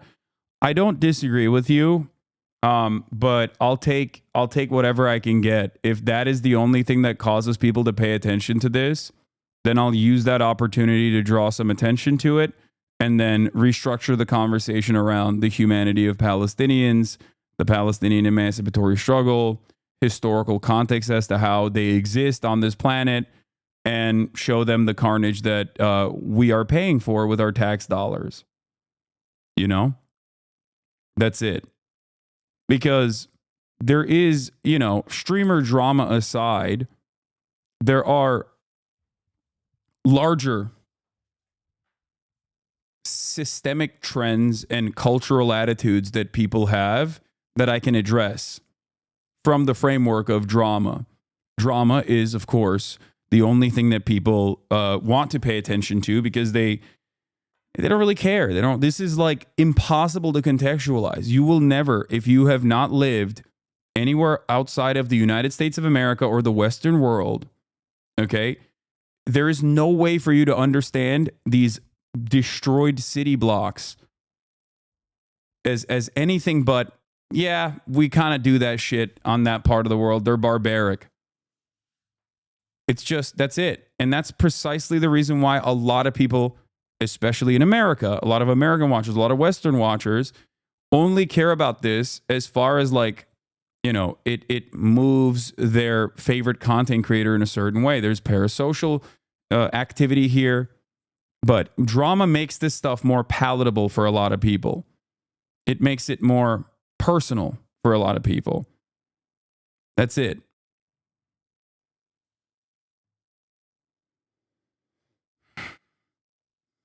Of a hospital near Jabalia, his facility came under attack last night and is still being targeted. He appealed for help. Please, our brother and sister, all the humanitarian societies, urgent call just to please help our medical staff and the injured people. In the last 24 hours, according to the Palestinian Health Authority, at least 67 people have been killed in Gaza. Today, a number of international medical charities confirmed to us that they've been banned from entering Gaza. It comes just days after the US warned Israel it needs to do more to improve the dire humanitarian situation or risk losing military assistance. How many medical charities have been denied entry to Gaza and why? A total of 8 medical humanitarian organizations were denied entry into Gaza as of last Tuesday. Why? That's the million-dollar question. And what I can tell you is that the fact that we have been denied entry can be translated into thousands of deaths over the next 2 to 3 months if we're not on the ground. According to the WHO, 29% of the medical services that are provided in Gaza have been basically cut out by cutting or by denying those 8 organizations entry to Gaza. We haven't been able to get a response yet from the Israeli government as to why the ban. It becomes hard to know what to say about this level of constant rolling suffering, sometimes even hard to know how to feel. If you're little Rushdie El-Hisi, you open your mouth up to cry, but very little comes out. Well, now there have been at least 8 Israeli airstrikes on the southern suburbs of the Lebanese capital, Beirut, this afternoon. So let's get the latest from there and our international editor, Lindsay Hilson. Lindsay. Kathy, the problem for Lebanese is that they never know when and where the Israelis are going to strike. So, for example, this morning, our Lebanese colleague was late because she got stuck in a traffic jam. Why was there a traffic jam? Because an Israeli drone had dropped a bomb and hit a particular car going down the road at a place called Denier, which is a Christian suburb. 2 people, we understand, were killed in that strike. We don't know who they were or why they were hit. We don't know if the Israelis were targeting that car or, it's a moving target. Maybe it would have been another one, although on the whole, they're pretty precise. But anybody else could have been injured along the way. And that is what it feels like to live in Beirut. You hear the sound, the whine of the drone above all the time. And you don't know who's around you who might be an Israeli target. And then this afternoon, we could hear the bombs falling in Dahir. Now, Dahir is the southern suburb, which is a Hezbollah stronghold. Hezbollah won't let us go there, so we don't know what it looks like at the moment. My understanding is that there aren't very many people left there. Israel has talked about there being tunnels there and arms dumps held underground. But again, we don't know exactly what they were targeting. But what we do know is that there were a lot of explosions in Beirut today. And tell us a bit more about Hezbollah's response. Are they continuing to fight back? They certainly are. We understand that they fired about 168 missiles from southern Lebanon into Israel today, including, and they also floated this drone, which seemed to be an attempt on one of Prime Minister Netanyahu's residences at Caesarea. The Israelis say that there are this great web of tunnels under the ground in southern Lebanon as well. And that is what they are trying to do. They fill up some of those tunnels with concrete or they blow them up. But Hezbollah has it's very well prepared for this battle, and it is continuing to fight despite all of the blows that Israel has rained down upon it.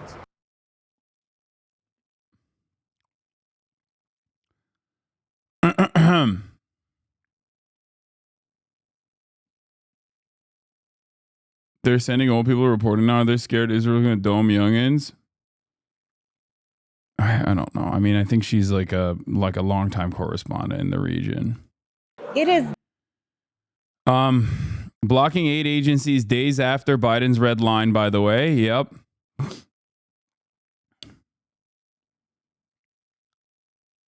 There is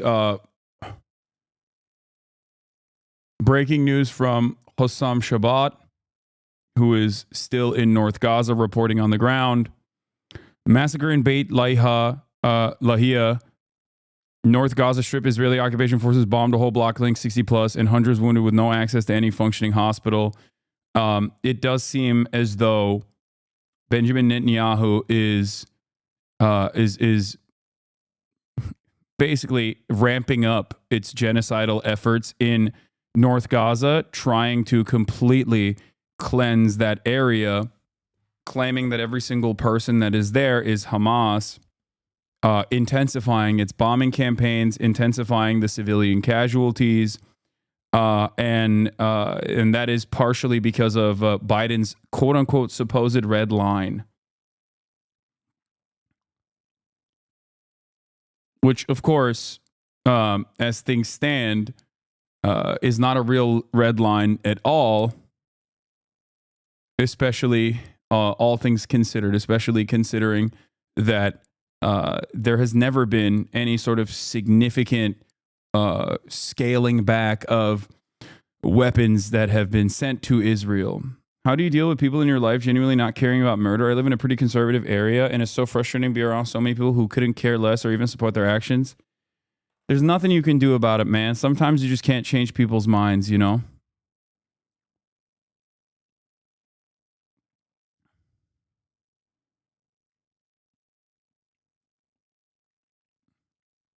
There's not much you can do. It is what it is. Try to the best of your ability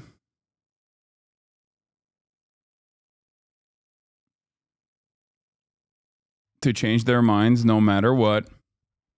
But, you know, you're not going to be able to get everybody.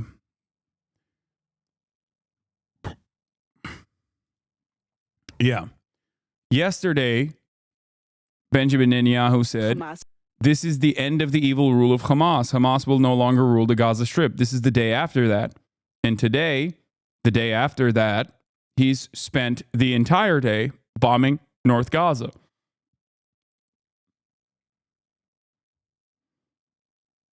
So he's showing you, he's showing everyone with eyes to see that they do not care. This is what they're going to keep doing. It is laughable to assume that they would do anything different. They are not being restrained by the United States of America at all. Jeremy Scahill says, every time the Biden administration leaks some narrative about how they are warning Netanyahu or that Biden is so frustrated or Biden is swearing in anger, Israel responds by ratcheting up the killing or violent expulsions. This report comes from Al Jazeera and Dropsite News. Israeli forces are expelling residents from northern Gaza, defying the U.S. letter against evictions. Israeli soldiers are forcibly removing families from their homes in northern Gaza, as well as from UN school shelters now used for refuge. This military action directly defies a recent letter from U.S. Secretary of State Antony Blinken and Secretary of Defense Lloyd Austin, which demanded that Israel end the isolation of northern Gaza and ensure no policy of forced evacuation of civilians from northern to southern Gaza. The letter also called for access to aid organizations, yet the 15th day of the siege continues for more than 200,000 people with no new shipments of food, water, or medical aid. UNRWA chief says another 20,000 people were forced to flee Jabalia camp yesterday, seeking safety, including in UNRWA shelters. People lost everything. They need everything, including food, water, blankets, and mattresses, the basic of the basic. Lazzarini added, a dozen trucks of flour were allowed to cross into Gaza City this week. By far not enough. Few bakeries in Gaza City could increase bread production for distribution to people in UNRWA shelters. So when all of this is happening, if you, once again, frame this conversation around, like all of this death, destruction, and carnage is occurring, and you frame the conversation around your personal feelings or how something that I said or did doesn't sit right with you, I really need you to understand that you might be getting duped into feeling this way because of your otherwise lack of interest in the humanity of these people. You know? And I think other people can see that too. It's not, you know, it's not just like people who are fans of mine who are now upset that you are saying these sorts of things. I think a lot of people recognize what you're doing. You might not recognize what you're doing, but it comes across as though you want to move the conversation away from the victims and specifically talk about like centering an ongoing genocide around your own personal feelings. You know? And this hasn't really changed since October 7. But I just want you to understand, like, I think a lot of people, no matter how ideologically invested they might be in Western supremacist thoughts and attitudes, still recognize right from wrong when they see death and destruction of this magnitude. And I think the Asmongold situation is very instructive in the way that, like, the broader society sees these sorts of talking points. Look at Asmongold. A lot of normies were like, what the fuck? Even fucking Los Palos, the streamer, was like, what the fuck is wrong with people like this? That's what I'm saying. It's like, I think this is one of those moments that, like, a lot of people, even if they don't want to hear about it anymore, and many people don't care necessarily about the humanity, but still just don't simply want to hear about it, they still recognize right from wrong. So in a way, I don't know. In a way, it just feels like a silly back and forth to have.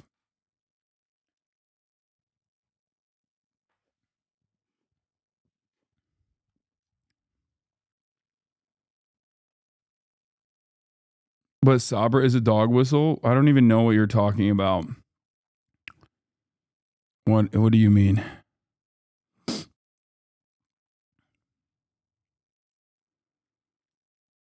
Stop, do not engage, stop. Don't do Sabra discourse. How damaging is the Ethan thing? He has an audience and he's really trying to lie about you. It's okay. It's okay. It's fine. It's not the first, nor will it be the last time people falsely say that I am festering anti-Semitism.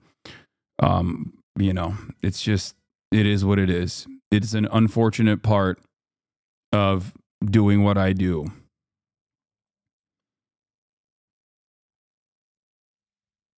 This has never stopped me from this has never stopped me from doing this kind of commentary, and it certainly will not.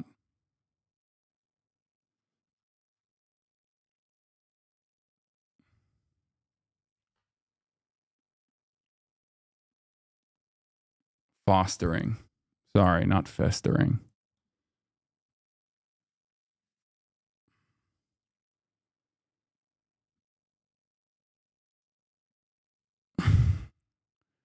Kat said at Mother Jones, now she's Palestinian, does anyone else feel ashamed knowing that as children are being burned alive in hospital beds, you are safe and comfortable in your home, and then feel ashamed of being ashamed because it's the lightest possible burden we could have at this moment? Is this even coherent?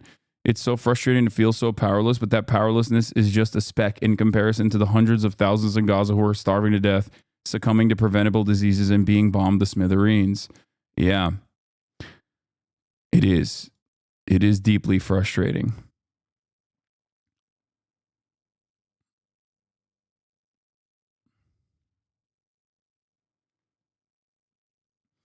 I think I've spent a significant portion of my coverage ensuring that people understand, if they are even a little bit charitable.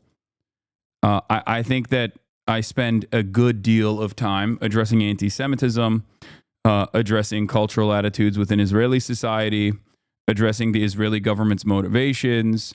I don't think that yeah, I don't know. I don't think that. I mean, I understand people can be duped into believing something, especially when it is so. When it's so prevalent, like this attitude is so prevalent, it's a underlying sentiment that people hold on to that without even recognizing that they have it. I'm specifically talking about like the notion that, oh, if you're Muslim, you're like, you hate Jews, right? Like that's a thing, right? This kind of attitude is just, it's very commonplace. And if left unchecked and unexamined, someone who is even a fan of mine can be swept away with this kind of sentiment. It's a very popular sentiment that many people grew up with.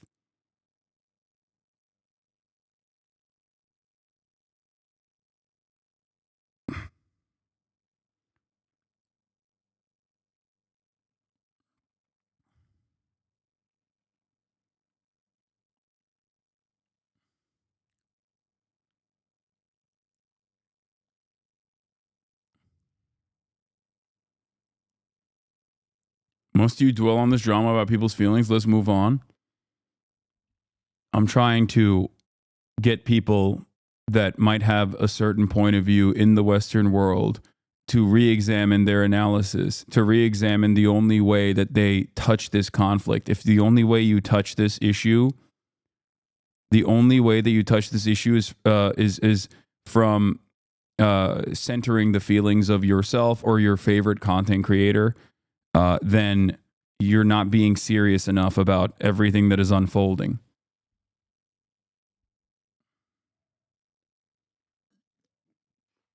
Invading Jabalia, the Jabalia's refugee camp with their tanks, and not only that, the soldiers are kicking out Palestinians from their houses, and we have been seeing footage of also tanks proceeding very close to. Think the U.S. would do anything if Israel starts killing by the thousands? What do you mean they are?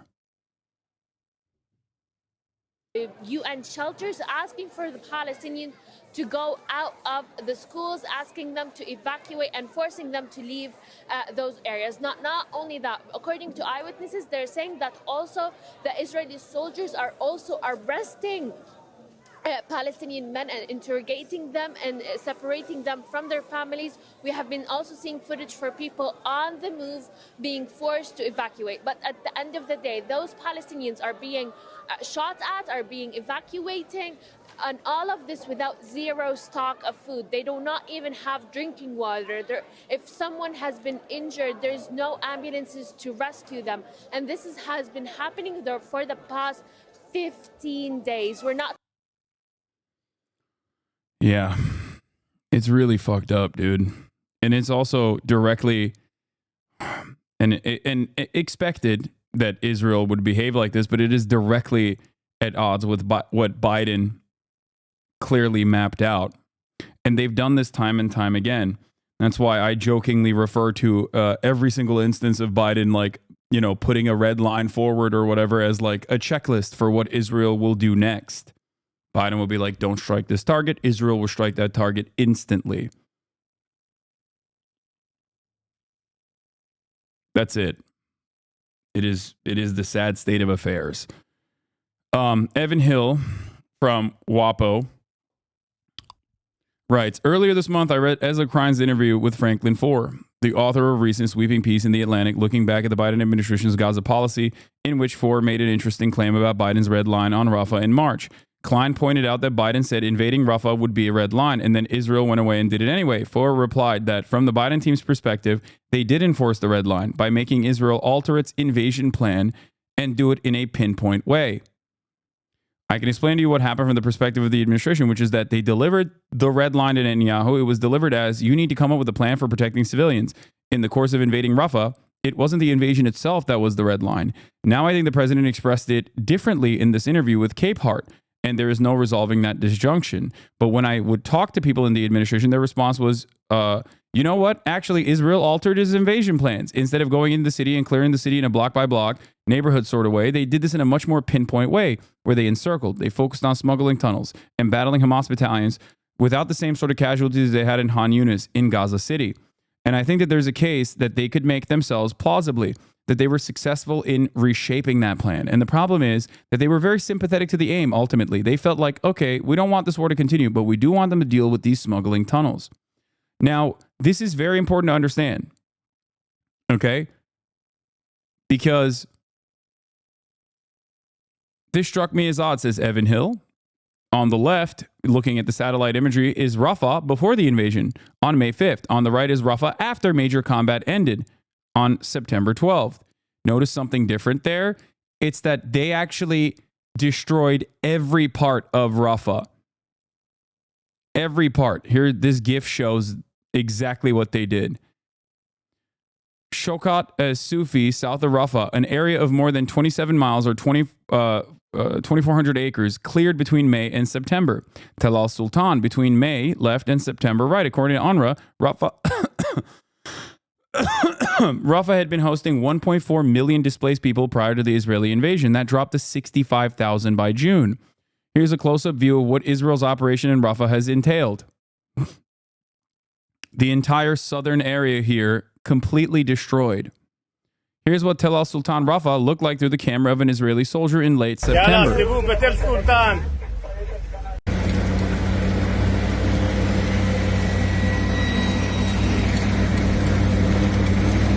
Leveled. Four told Klein that the Biden administration had a case that they could make to themselves, plausibly, that they were successful in reshaping Israel's invasion into a pinpoint operation. Commercially available satellite imagery allows us to check such claims. Basically, what the main point here that Evan is making is that the Biden administration is, something that you know already, by the way, directly in line with Israel's goals in Gaza. Okay? They can lie to themselves and act like what they're doing is actually the more humanitarian approach to ethnic cleansing. But ultimately, the goal of Israel is to ethnically cleanse everyone that lives there and engage in mass displacement campaigns. That's it. That's it.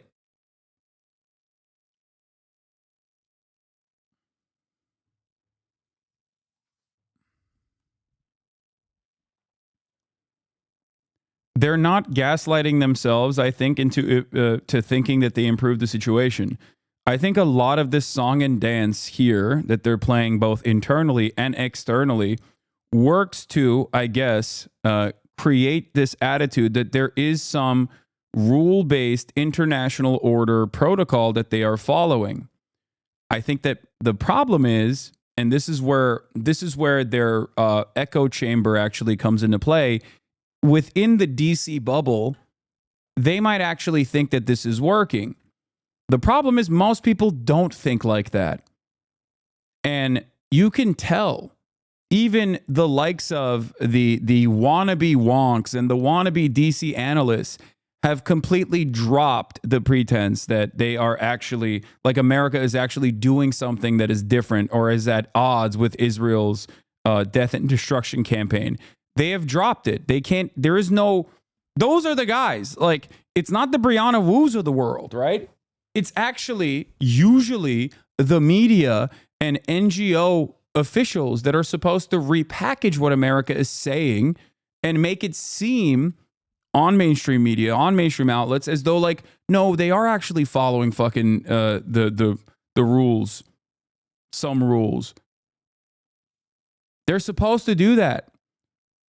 But it's impossible to do so. That's why the quality of the defenders of American foreign policy has dropped off significantly. That's why the only people who are still championing this cause, are the likes of people who had no understanding of the situation prior to October 7 and are objectively fucking stupid, like Brianna Wu, right? They're just dumb. Like, there's no fancy way to talk about this. They're just not very intelligent. Okay? The likes of all of these liberal higher thinkers, like Ezra Klein in a different universe, if what is unfolding, if the death and destruction unfolding wasn't unfolding exactly in the ways that it was, would be the intelligent person who works to, because he genuinely believes it, which he doesn't now, but I'm just saying, in a normal world, that is the person who is writing these like well thought out articles about how like America in spite of everything is still following and defending the rule-based international order. They're actually doing a great job doing such a thing, right? Like those articles don't exist. And I think that that's really interesting. That is something to take note of. Those articles don't exist because these actions are so overtly indefensible that the intelligent members of the liberal intelligentsia have dropped it completely. They don't even fucking talk about it. Or when they do, they openly criticize the state of Israel for its death and destruction. And on the other side, the only other people that defend Israel are the rabid ultranationalists who are bloodthirsty, monstrous pieces of shit anyway.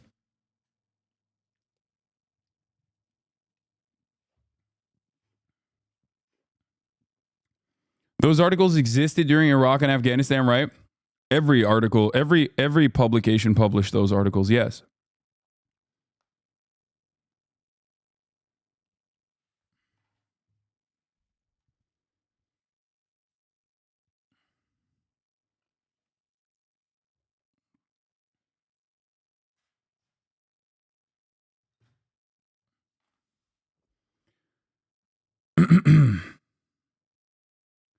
Via drop site CNN, documents detailing Israel's plan to attack Iran got leaked, including referencing Israel's nuclear weapons.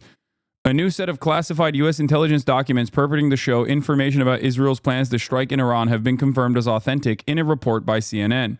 Dropsite News has also been reviewing these documents since they were posted on a Pro-Axis of Resistance Telegram channel on October 17th. The documents are labeled top secret and only to be shared by Five Eyes intelligence partners.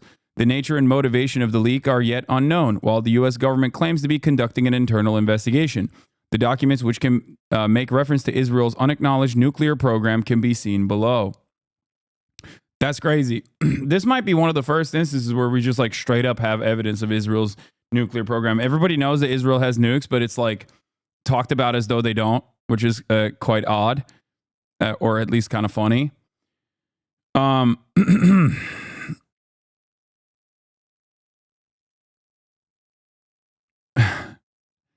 Nuclear or missile dispersal, low. Air, covert UAV flight operations, aircraft defensive dispersal, special forces preparation, Navy defense dispersal, low. Ground forces, change in IDF posture related to Iranian proxies in northern Israel. Air defense, elevated missile and air defenses, interceptor resupply, weapons handling, long range ALBM handling. Israeli Defense Forces continue key munitions preparations and covert UAV activity almost certainly for a strike on Iran. 16th of October 2024 is when this report was conducted.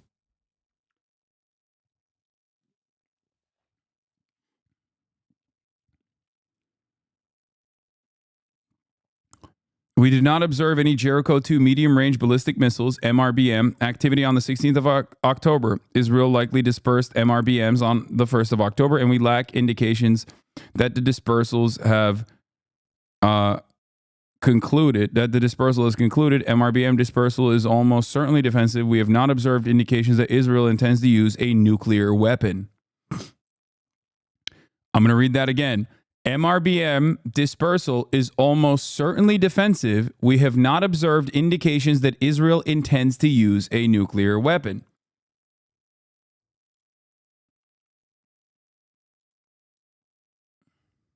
Yeah, that's the link I'm looking at. This has been MRBM is a medium-range ballistic missile, chat. ICBM is intercontinental ballistic missile. MRBM is a medium-range ballistic missile. In this circumstance, I think they're talking about like a nuclear missile.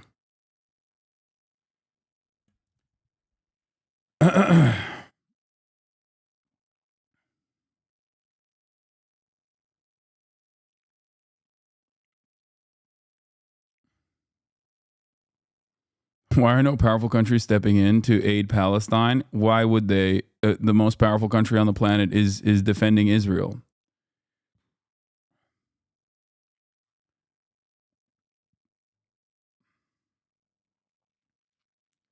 Why does Israel pretend not to have nukes? What do they gain from keeping that an open secret? I mean, it's interesting because this comes right after Biden said he received the official time and manner of Israel's retaliation to Iran.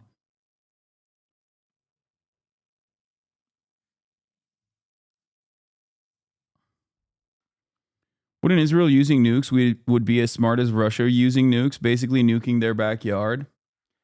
I mean, I don't think they would not nuke Gaza. They have already used more munitions in Gaza that are like 5 fucking nukes.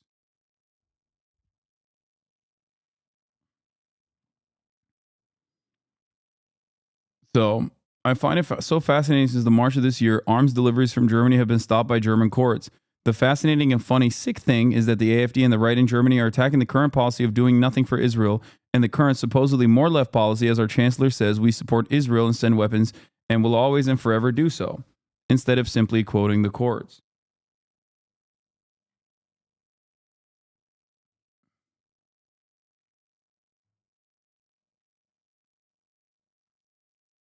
Hasan, please thank me for subbing 50 subs before Israel nukes us.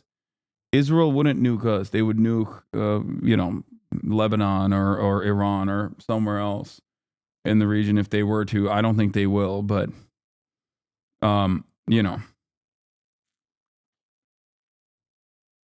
But thank you.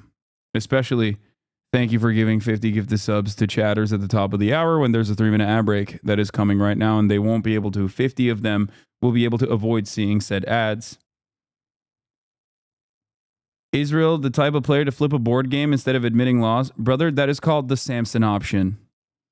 There is a direct military doctrine dedicated to what you just said as a joke. It is not a joke. That's a real thing.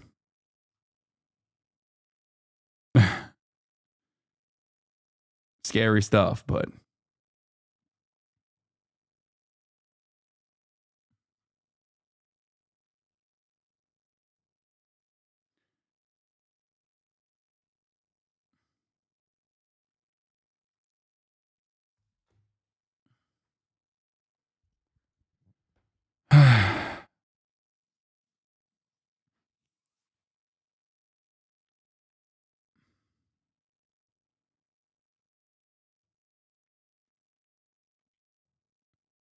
What do I think the U.S.'s response would be if Israel was crazy enough to use nukes? I think I don't know, guys. I don't know. Okay. I don't even want to think about that, but I will tell you, like, I think that there's no real red lines with Israel. That's what I think. So far, I'm just simply responding. So far, I am simply responding to what America has done versus what they actually say. I care more about America's actions than I do about America's statements on this matter. And America's actions indicate that there are no real red lines, that Israel can continue its death and destruction campaign in both Lebanon and Gaza and maybe the West Bank as well, but like accelerate in the West Bank too. There is no real red line. I think they see it as land grabs being done for America, really, not just for Israel, but considering that they are attached at the hip, it's not just for America. I mean, it's not just for Israel, it's for America as well. Anyway, here's the video footage of a helicopter and a fucking Hezbollah drone, apparently. That's crazy. That's the helicopter. And that's the drone.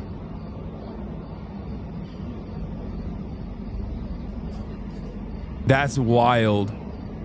Dude, shit is crazy. Okay. Where is this? Israel.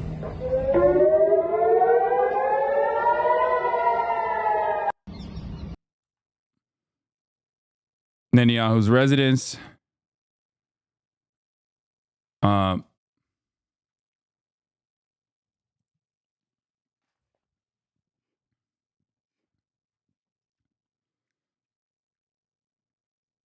It's an Apache that attempted to shoot it down and kept going and hit Netanyahu's house. Bro, I'm Israeli. That siren scared the shit out of me. No, that was earlier, chatter. Don't worry.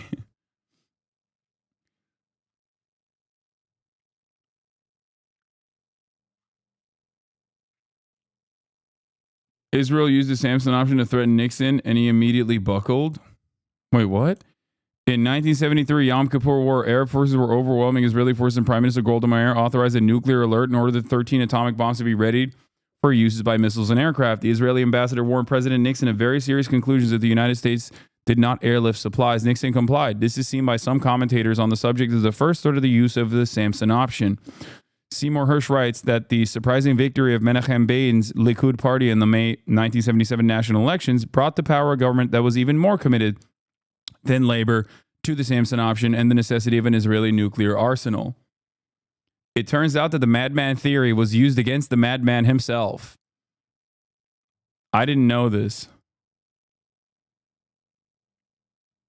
Trump will back down like Nixon? Dog, back down?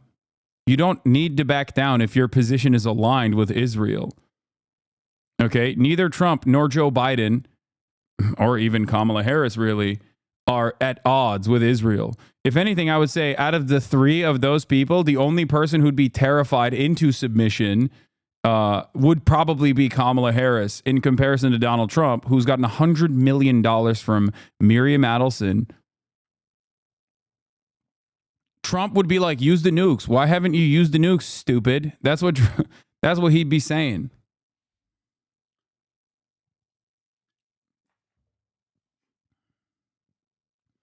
This does not absolve the current genocidal administration's crimes and complicity, for the record, just so you understand. Before people start going, Hasan, you're fucking libbed up or whatever the fuck. I don't really care if that's what you think of me, but Israelis are now realizing that the IDF made a catastrophic mistake when they and their soldiers released Sinwar's last footage without a hand, but continuing to fight in the military fatigue with tactical gear, given the ultimate honor. Hamas is capitalizing on this tale. The IDF gave... News 12 reporter accuses the IDF gave Sinwar the ultimate honor with his own hands.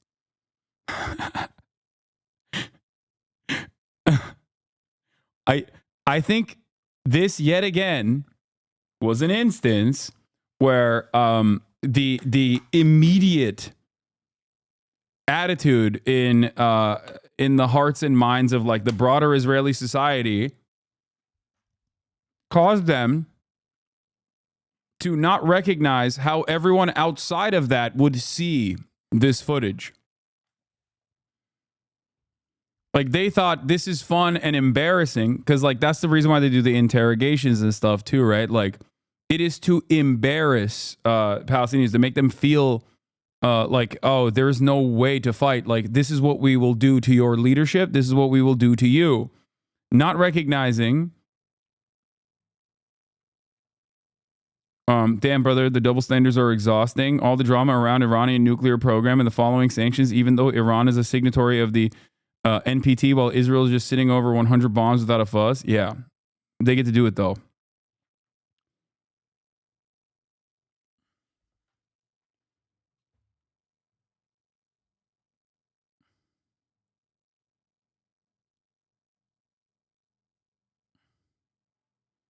Prime Minister, how is it going? Well, 2 days ago, we took out Yahya Sinwar, the terrorist mastermind whose goons beheaded our men, raped our women, burnt babies alive. We took him out, and we're continuing our battle with Iran's other terrorist proxies. We're going to win this war. So you can basically say whatever you want about what Hamas did, and everyone will be like, yeah, that tracks. Something deter you? No. Why is he doing these TikToks, man? Fucking lame ass. Anyway, is Kamala turning her back on the Arab American vote? From Al Jazeera. Let's take a look. Their job to earn my vote. It is not my job to fall in line. Arab and Muslim voters in Michigan are ready to abandon the The real enemy is Israel's own collapsing economy. Oh, 100p.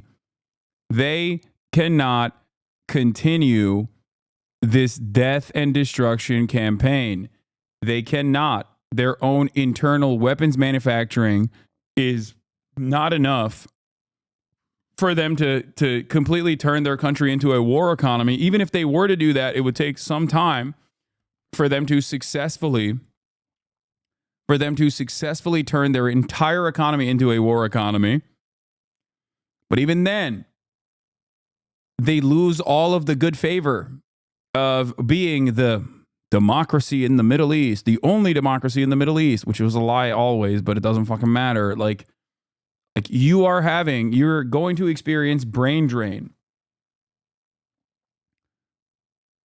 Like, there are plenty of Israelis, including those who are in my chat right now, that probably, if given the opportunity, would get the fuck out of there in a moment's notice. Right? Obviously, especially those in my chat. Plenty cannot because they just don't have the financial means to do so. The moment that the United States of America or anyone else says, hey, it doesn't matter if you're an American citizen or not, we're offering you refugee status, Israel collapses, okay?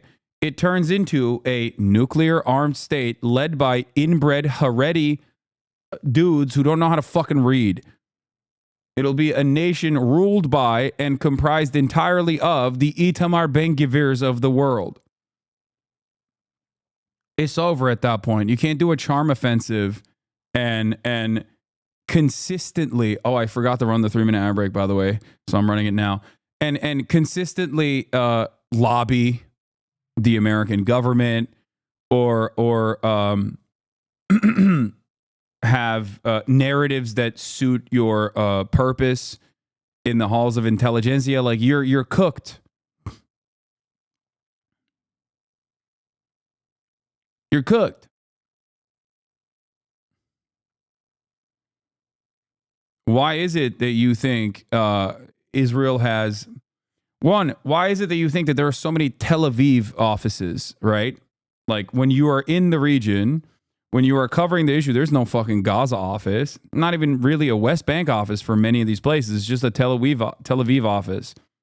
That's number one. Why is it that there are so many English-speaking spokespeople within the Israeli occupying forces, immediately ready to go at a moment's notice to contextualize the violence that is unfolding, to justify it? It's because no matter what Americans might say or think, the Israeli government understands the importance of the charm offensive. They understand the importance of trying to manufacture consent directly so that Americans don't make too much of a stink. Democratic Party. There's nothing worse than genocide. There's nothing worse than watching our babies' brains spilled out day in and day out, people being buried alive under the rubble. There's nothing worse than that. Any candidate or any political party that has been complicit in providing political cover and material support for a genocide is not worth voting for. We're back talking to voters in Dearborn, Michigan, home to the largest Arab American community in the U.S. When we came here last October, the Arab Americans we spoke to were adamantly anti-Biden. Now there's a new nominee and an even higher death toll in Gaza. We've returned 1 year later and are asking people how they're planning to vote in the presidential election.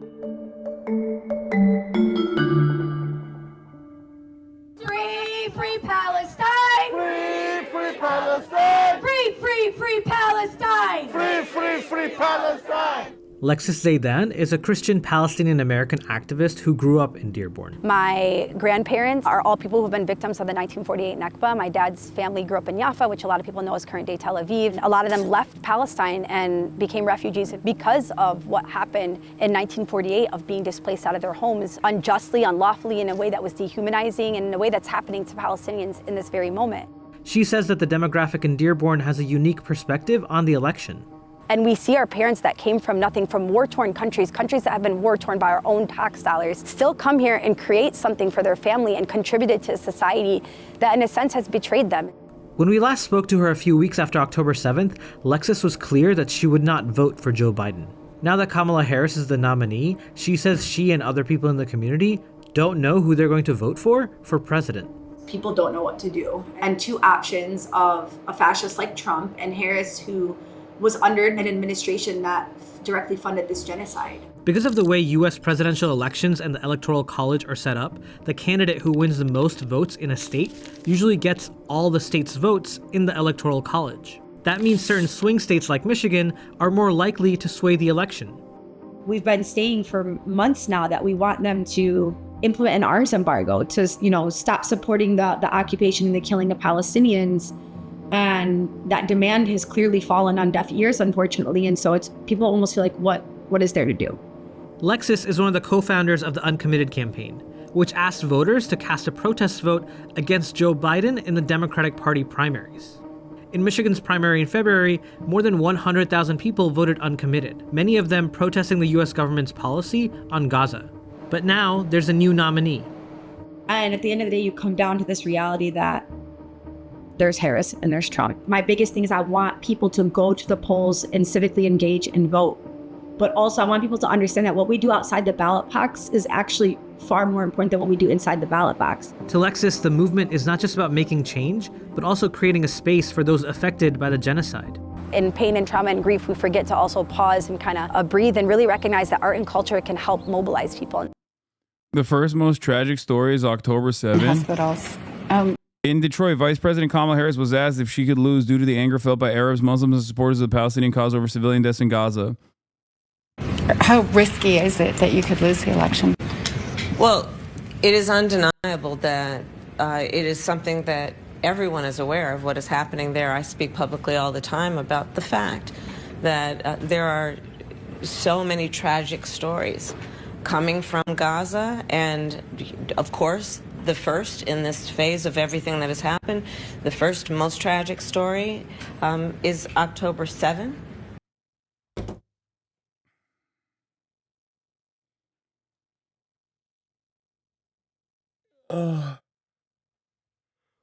Oh my God, it is the most tragic. You're right. Yeah, there's been an October 7 daily since then. But it is the most tragic. I mean, the only way you see this is if you only see Israelis as human. That's it. Like,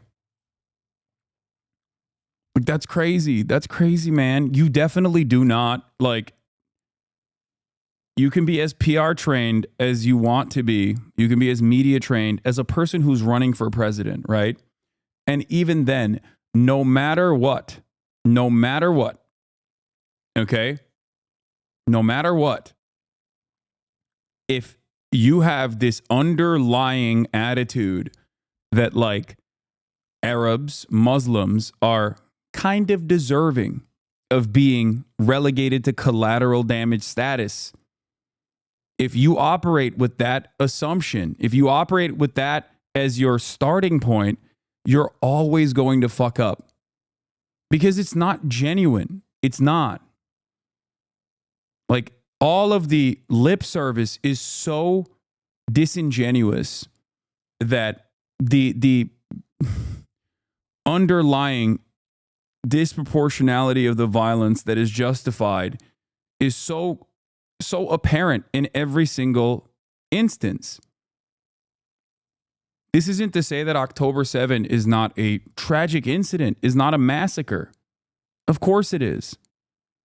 But to simply say it is the most tragic, the first thing that happened, and it's the most tragic thing that happened in the aftermath, when you don't actually fucking look at 12 months of active genocide that has been multiple thousands of October 7s at this point.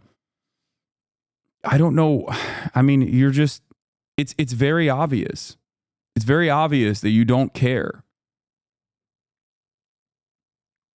If anything, you're just kind of annoyed that you even have to answer to the humanity of Palestinians. Like, it's just like, ugh, why don't they just, like, die quietly? News analysis. Vice President Kamala Harris advised her the empathy she has expressed for Palestinians in Gaza should not be confused with any willingness to break from U.S. foreign policy towards Israel as a presidential candidate.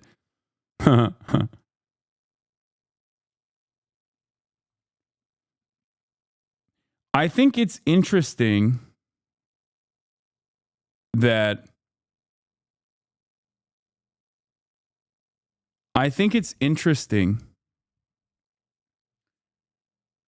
like they even care to do this sort of thing. They should just fucking be more honest about it.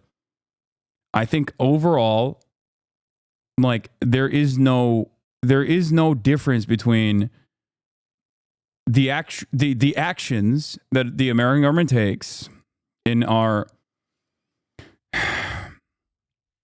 way that we have locked into a double suicide pact with Israel, right?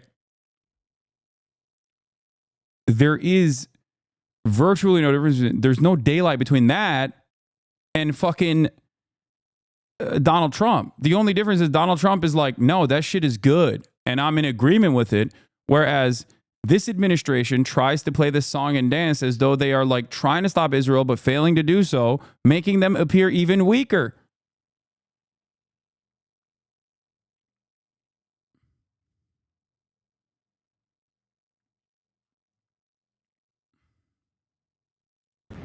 And what happened that day, and then what has happened since. And I think what's critically important as we look at this moment is, one, acknowledging the tragedy of what has happened in Gaza. But it satisfies the libs? No, it doesn't. No, it doesn't. It doesn't. That's why liberals will desperately look for anything and everything they can to grab onto. Like, oh, there's you guys that are speaking out against Israel are actually doing so from like an anti-Semitic POV or something. No, they can't tackle the issue.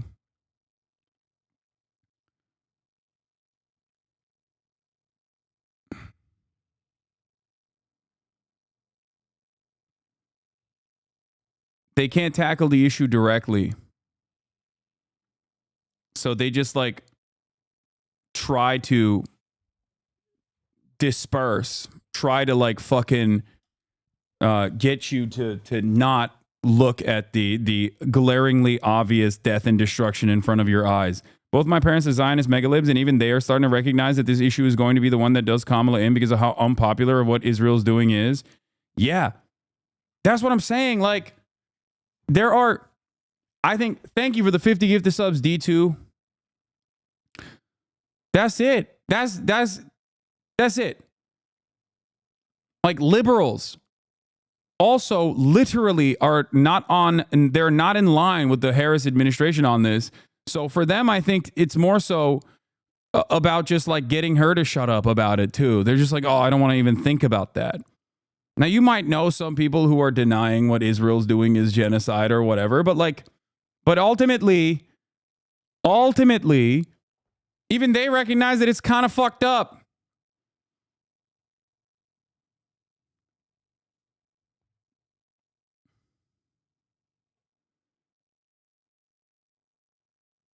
Gaza, in terms of the extraordinary number of innocent Palestinians who have been killed, and taking that seriously and speaking truth about that. In addition, of course, to what I said about what happened on October 7 in terms of 1,200 innocent Israelis being slaughtered, women being horribly raped. And then fast forwarding to today with the killing of Sinwar,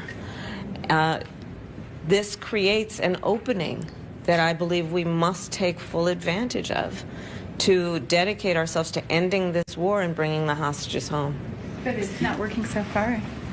You know what, listen, as it relates to the issues in the Middle East and in particular in that region, it has never been easy. But that doesn't mean we give up, okay? It is always going to be difficult. It does not mean we give up. We can't give up. We have time for one more.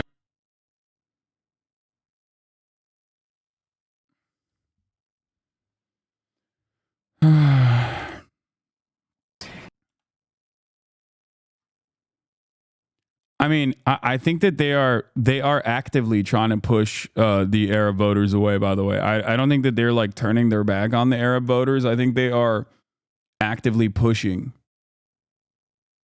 the Arab voters away because they're like somehow, I guess, fearful. Thread, Elon Musk targeting Muslim and Jewish voters in Michigan and PA with either showing Kamala as pro-Palestine and pro-Israel. An Elon Musk funded PAC is micro-targeting Muslim people in Michigan and Jewish people in Pennsylvania with the opposite messaging about Kamala Harris using zip code targeting, according to data I pulled from Snapchat. A few things from this investigation. Damn, 404 Media. Okay. Respect to Jason Keebler. They are targeting areas in Michigan that have many Muslim voters with ads saying Kamala stands with Israel. I mapped the targeting, and it's very specific. They're targeting an area outside of Flint that has a major mosque, but no other parts of Flint. They're targeting a section of Detroit that is majority Muslim. They're not targeting an adjacent area that is 95% black. Then they are targeting an area immediately above that, which has several mosques. It looks like this. That's crazy.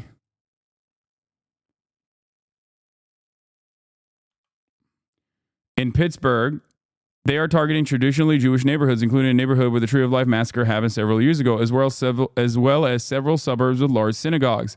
In Philadelphia, the targeted areas align with neighborhoods and suburbs that the Jewish Federation of Greater Philadelphia says have vibrant Jewish communities. They're also targeting the town of Hanover, Pennsylvania. I'm not sure exactly why they're targeting Hanover, but it is home to Utz Chips Factory, and the Utz is highlighted that it makes kosher products and has a rabbinic coordinator. A related PAC also funded by Elon Musk is targeting black voters in battleground states with ads that say Dems are going to ban menthol cigarettes. These ads are targeted using interest targeting that a political operative might think is more likely to hit black voters. Here are the Jewish voters here's the ads that Jewish voters in Pennsylvania are getting.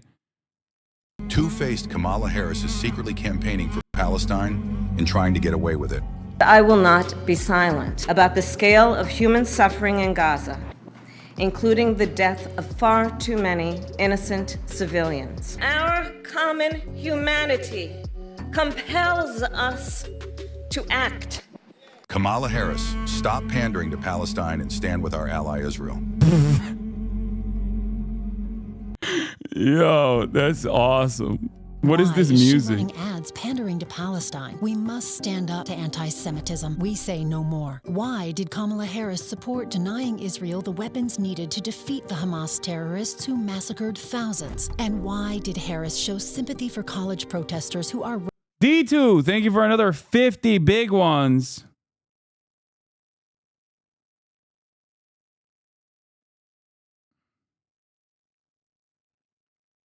Rabidly anti-Semitic. We must stand up to anti-Semitism. We say no more. In Jewish communities throughout America, questions are being asked. Why did Kamala Harris support denying Israel the weapons needed to defeat the Hamas terrorists who massacred thousands? And why did Harris show sympathy for college protesters who are rabidly anti-Semitic? And why is she running ads pandering to Palestine? By the way, this is the same Pat that did this rat fuck. Oh, the anti-Harris Trust ad? No, I don't think it's the same PAC, by the way. I think this. Jason Keebler says that this is an Elon Musk funded PAC. I think that was a separate PAC that was doing the same thing, by the way. Oh, it is. This is Future Coalition. Wait, Elon Musk is also funding Future Coalition. Exclusive. Trump ground game in key states flagged as potentially fake. Data suggests canvassers linked to Elon Musk America PAC falsely claimed to have visited homes with potential voters. That's amazing. Oh my God. He's in the fucking... He is... Dude, that's so funny. They're fucking themselves over, dog. They have no ground game. He relegated his ground game to Elon Musk. I told you guys this. When I found out that the Trump campaign... When I found out that the Trump campaign was using Elon and Turning Point as their ground game, Turning Point is a little bit more serious about this stuff and has more experience, but especially Elon Musk, I was like, that's the dumbest fucking thing you can do.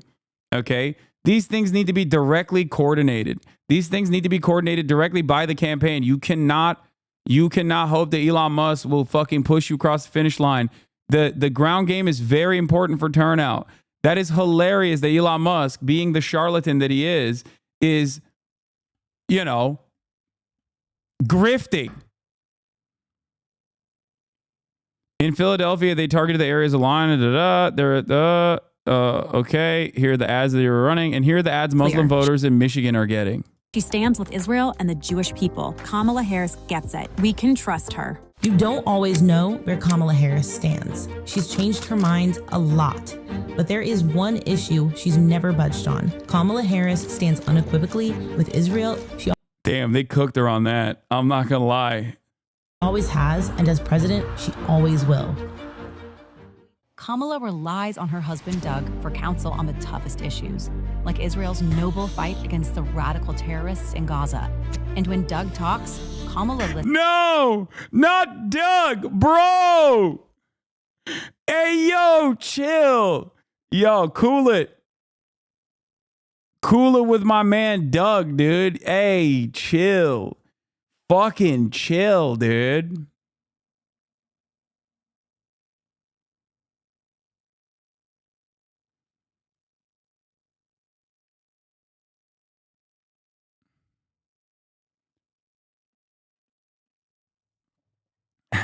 Listens. Kamala and Doug, America's pro-Israel power couple. I do think that this is yet another indication that political discourse has devolved in this spectacular fashion, because this kind of overt racist pandering by a PAC that is so closely aligned with the campaign, which is already kind of illegal, but I mean, is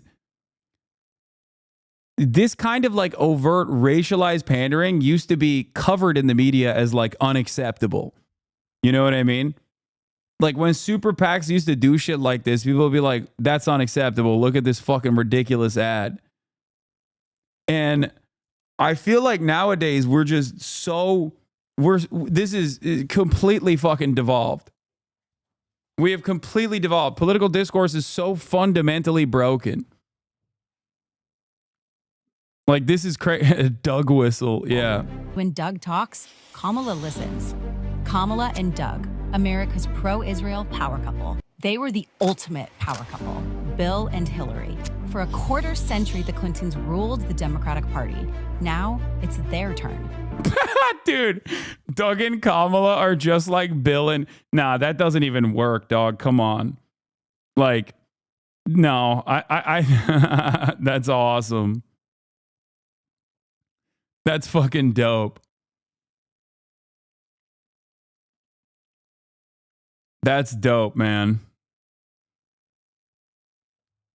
Kamala and Doug. Kamala relies on her husband, Doug, for counsel on the toughest issues, like Israel's noble fight against the radical terrorists in Gaza. And when Doug talks, Kamala listens. The one thing I will assure you always, I will always give Israel the ability to defend itself. Kamala and Doug, America's pro-Israel power couple. Kamala Harris is a strong leader for these difficult times. And joining Kamala will be her husband and top advisor, Doug Emhoff, who would be the first Jewish president. Damn, bro, they are cooking Doug. They're cooking Doug so much. I don't think Doug has anything to do with this, man. That's so funny. Yo, that they're kind of hyping my man up a little bit, okay? They're hyping my man up. Now, remember, this is a PAC that Elon Musk is associated with. Why the fuck are they making a goddamn PAC like this? Why the fuck are they making a goddamn PAC like this where they're just overtly being like, Kamala Harris is mind controlled by her Jewish husband?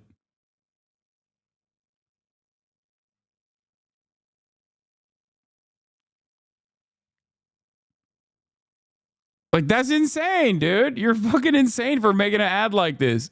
It just shows that you're a little bit of a Nazi yourself, you know? Presidential spouse ever. Kamala Harris and Doug Emhoff making history, standing up for what's right, supporting Israel. It's especially funny to present Doug like this because it's fucking Doug. You know what I mean?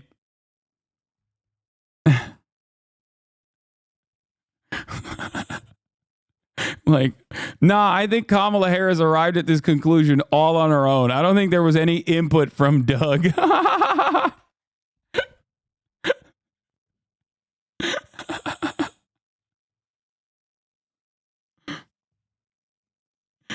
Oh, that's awesome. You don't always know where Kamala Harris stands. Fracking, private health care, a secure border. Kamala was against all of that. There's no question I'm in favor of banning fracking. Now she's worried about losing, so she's saying the opposite. She's changed her mind a lot, but there is one issue she's never budged on that makes her worth it. Kamala Harris stands unequivocally with Israel and against its enemies. She always has, and as president, she always will. This November, let's make history. Joining Kamala will... You know what's really funny? These guys are so dumb for making this ad like this. Okay, let me tell you why. Because the people that are writing these ads, like, they're also probably fucking straight up Nazis and shit. And, or even if they're not themselves, they literally fucking think that, like, the average Muslim thinks about Doug or cares about him. The much better way to run these, like, anti-Kamala ads would be that she stands with Biden unconditionally. Because those guys don't give a shit about Doug, dumbass. They care about Biden doing the fucking genocide right now.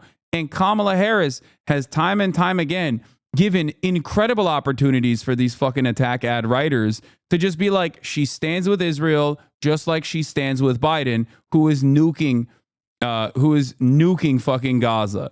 Okay?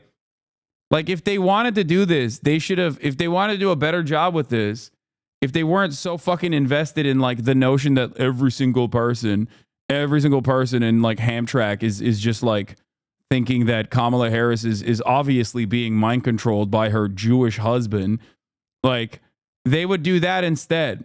But it's clear that they don't have the sauce. They don't have the sauce at all. They don't even understand what the fuck they're doing.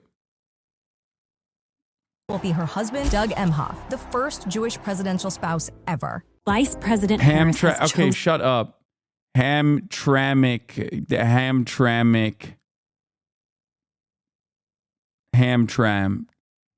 Fuck you. Aside, for right side. Harris has made herself clear. She stands with Israel and the Jewish people. She has a Hamtramck. Anyway, good stuff. How is this ad legal? I mean, dude, you can say whatever the fuck you want if you're a super PAC, pretty much.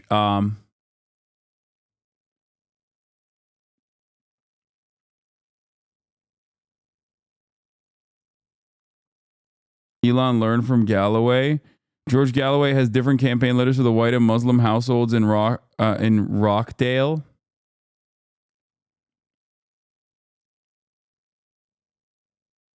Harris ad targeting college kids. Wait, what? I'm Trey. It's good to be here. What do you do and how much do you make? I work in finance, making six figures. How tall are you? 6'5".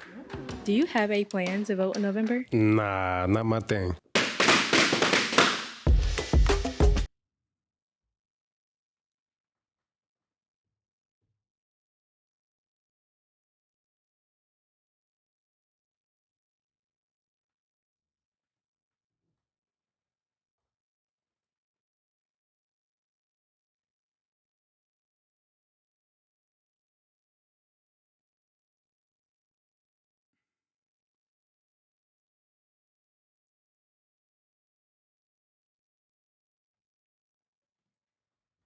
I'm done.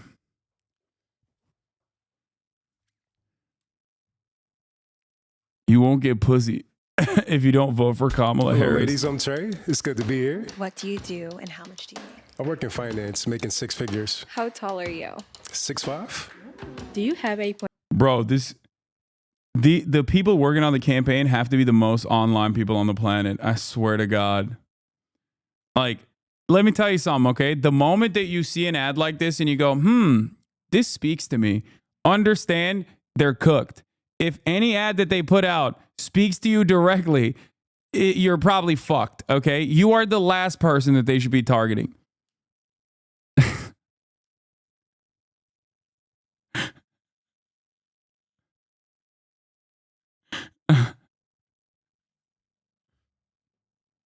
Plans to vote in November? Nah, not my thing. Hello, ladies. Hayes is lethally TikTok pilled, which will be banned by the order of the Biden-Harris admin in 3 months. Yeah. Kamala Harris staffers watch too many fucking Jubilee reaction videos. Yeah, probably. I don't understand this ad at all. Why are the balloons popping? It's when like they reject you. It's like a style of content online, dating content, serialized like dating show content where ladies line up, they have a red balloon, and they pop it if they don't like something that you said.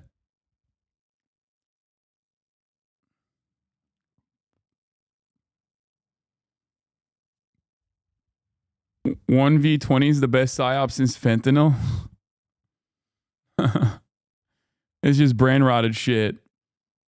Cool stuff though. All right, let's get back to, is Kamala Harris turning her back on the Arab American vote? When we met up with her, yes. She was preparing a spoken word poem to perform at a rally. And when someone asks me, where's my smile? I tell them I sent it to the children of Palestine 6,000 miles away. It's in the land where olive trees witness bombings each and every day, where the sun paint hues on resilient Palestinians who always find their way.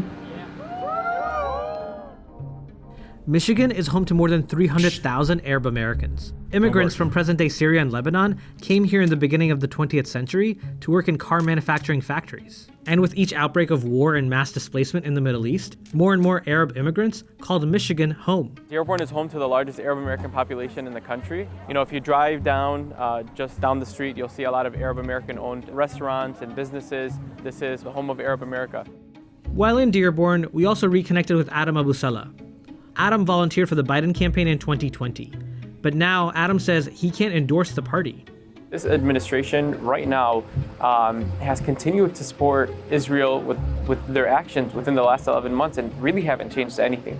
So for us, you know, talking to our families back home, talking to people here in our community, we're really hurt by this administration. 40,000 people dead, 20,000 children dead. This is just too much for any of us to say, you know what, let's look past this and continue to support the Democratic Party. When Joe Biden dropped out of the race and Kamala Harris became the nominee, Adam was initially hopeful. But he says he's been disappointed in the campaign statements since then. You know, we hear a lot of talks about a ceasefire, but Kamala Harris and everybody, they say, you know, we want a ceasefire, but, and then what we want to see is a permanent ceasefire. The week we traveled to Dearborn, the city was hosting ArabCon. At the convention, Arab political leaders and organizers were discussing the community's role in this year's election. Arab and Muslim voters overwhelmingly supported the Democratic Party in 2020. An estimated 69% of them voted for Biden in the last election.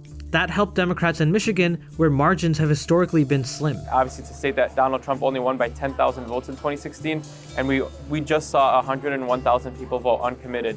So this is definitely a state that Democrats should be paying attention to. You know, I know right now in the polls, Kamala Harris is up, but guess what? Hillary Clinton, a week before elections, was up 10% in Michigan, and she ended up losing to Donald Trump by 10,000 votes. Now, a recent national poll puts Kamala Harris's support with the Muslim community at 30%, and that's tied with the percentage of Muslim Americans who say they're planning on voting for Jill Stein and the Green Party. And that number includes Adam. You know, the Arab and Muslim community knows very well what a Trump presidency looks like. Many people in this community were impacted by the Trump presidency.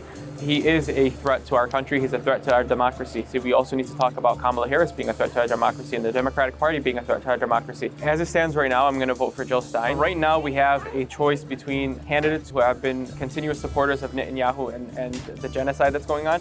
And we also have a candidate who has called this a genocide. I really don't understand why Democrats would think that out of the three candidates, we would go with them. And some of the people we spoke to at ArabCon echoed Adam's sentiment. I'm a registered Democrat, but I am voting for Jill Stein. It's important to show that I'm pretty sure I've worked with that lady before. I think she used to run a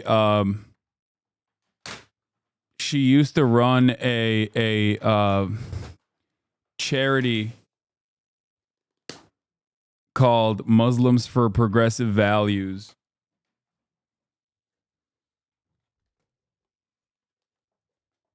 What's your position on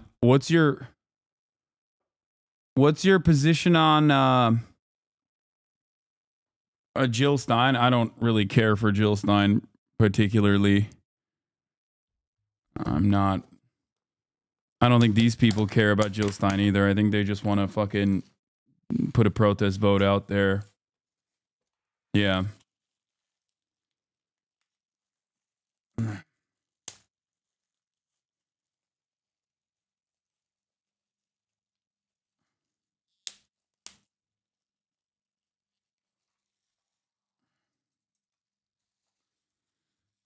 Like Jill Stein is not exactly great.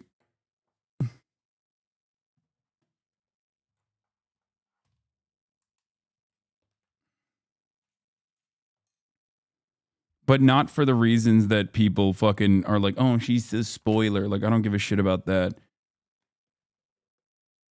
I wish she was, if she was more of a like legit figure, I would have a different interpretation of it. But I feel like the Green Party is not super serious about like actually building a ground game or building a solid fucking alternative party.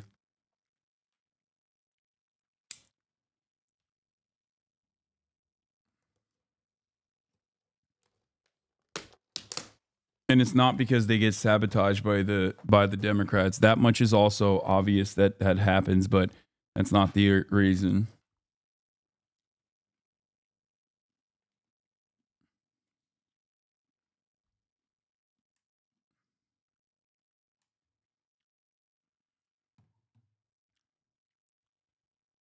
But yeah, I get why these people are understandably resentful. I do.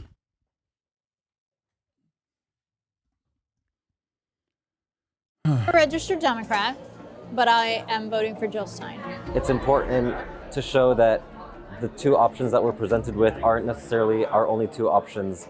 I'm definitely not voting for genocide, so I definitely will be voting for an independent candidate who supports my belief. If we give away that principle, which is what we would be doing by voting for Harris or Trump for that matter, then we've acquiesced to genocide. The Democratic Party's refusal to hold Israel accountable has even caused longtime supporters to question their loyalty. Ali Dagher is a Lebanese-American lawyer working in Dearborn. He's a lifelong Democrat and has been volunteering in presidential campaigns since the 80s. One of the best campaigns I've ever worked on was the Obama campaign. I loved it because it was pure passion. We went to the convention. It was amazing to see an African-American become president, especially with a guy whose name was Barack Hussein Obama. This galvanized my kids, this galvanized all of us into believing in the spirit of the Democratic Party and its values. We traveled to Michigan before Israel escalated its attack on Lebanon. Israel has killed at least 2,000 people in Lebanon in the past year. One of those victims being Lebanese-American Kamil Jawad from Dearborn. The majority of people of Arab descent in Dearborn have ties to Lebanon, including Ali, who still has family in the south. It's going to be a close election. I really don't know how things are going to go. I think the Arab American community is likely not to vote for Harris. I'm fairly certain of that. If the war had stopped a couple of weeks ago or it stopped a month ago, there may have been some time for reconsideration. The killing that's going on in Gaza, the killing that's going on in that entire region is just wrong. There is some amount of betrayal that I felt. I don't know how I'm going to vote. I'm not going to lie to you. In my heart, I don't want Trump to win. I think he's not just a disaster for Arab Americans, but he's also a disaster for all Americans. Deep in my heart, I'm rooting for her. Ali's family... Wait, what? No. I don't think... Wait, really? Poll shows Harris leading Trump 49 to 47. However, with Stein in the race, Trump's support dips to 46%, while Harris maintains 49% backing. What's the reason? In Michigan, Trump beat Clinton by 10,000 votes. The legacy of the election looms large. Oh my God. Oh my God. Jill Stein received an endorsement from David Duke. A known white supremacist endorsed Stein over Trump, citing her criticism of a U.S. policy on Israel as the reason. Oh, no. No no way. Dude, what? No way.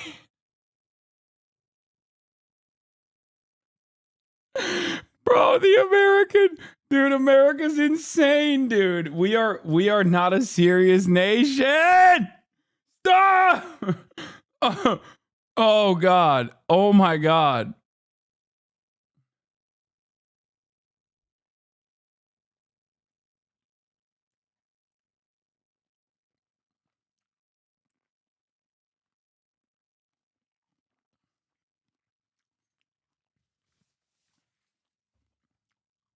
That's insane.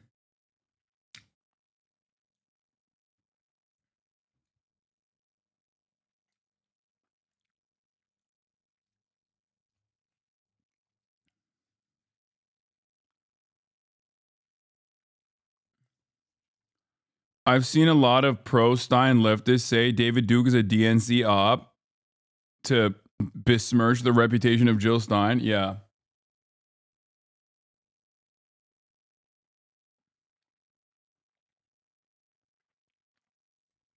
Sure. No, dude, he's just a fucking insanely anti-Semitic racist. Like, what the fuck are you talking about?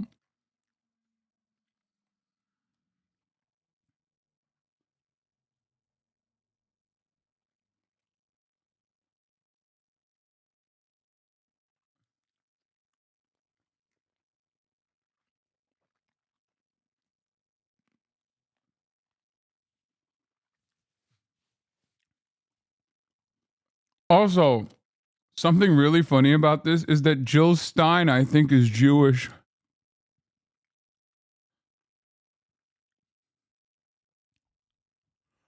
Wow, David Duke, he's woke now.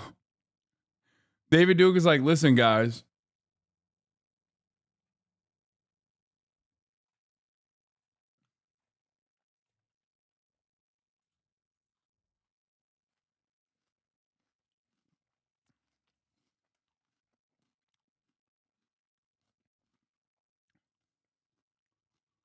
He's like, listen, everybody, we gotta vote for the Jewish woman who's running for president of the United States of America, because all of the other candidates are mind controlled by the Jews.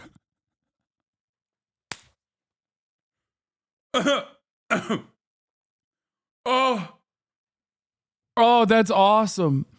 He's like, David Duke be like, Jews controlled the media and the American government, which is why I'm voting for the only Jewish candidate running for president.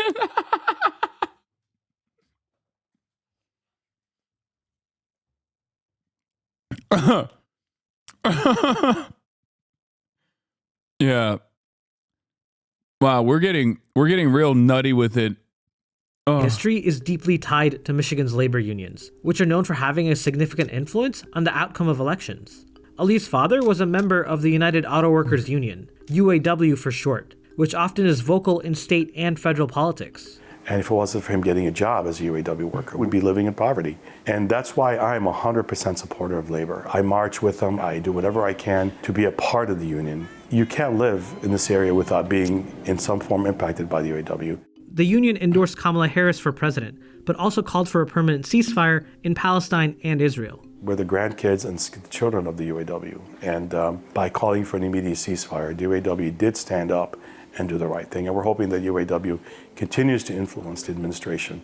While the majority of UAW members voted for Joe Biden in 2020, it's unclear how its endorsement will influence the upcoming election. We want a president that's going to tell someone like Netanyahu, you don't own the United States Congress, and we need the American people to regain the power that has been lost. We need our country back. That's the problem here. Is she that person? I don't know. And that sentiment of I don't know is what we heard a lot at ArabCon. It's a time in history in American politics where we're choosing from the bottom of the barrel. It's so funny. It's not funny, actually. It's very sad that like all of these people just want to vote for the Democratic Party. They're like, please just like throw me a fucking bone. And the Democrats are like, nah, you're filth. You're nothing. We'll kill your families. And there's nothing you can say or do about it.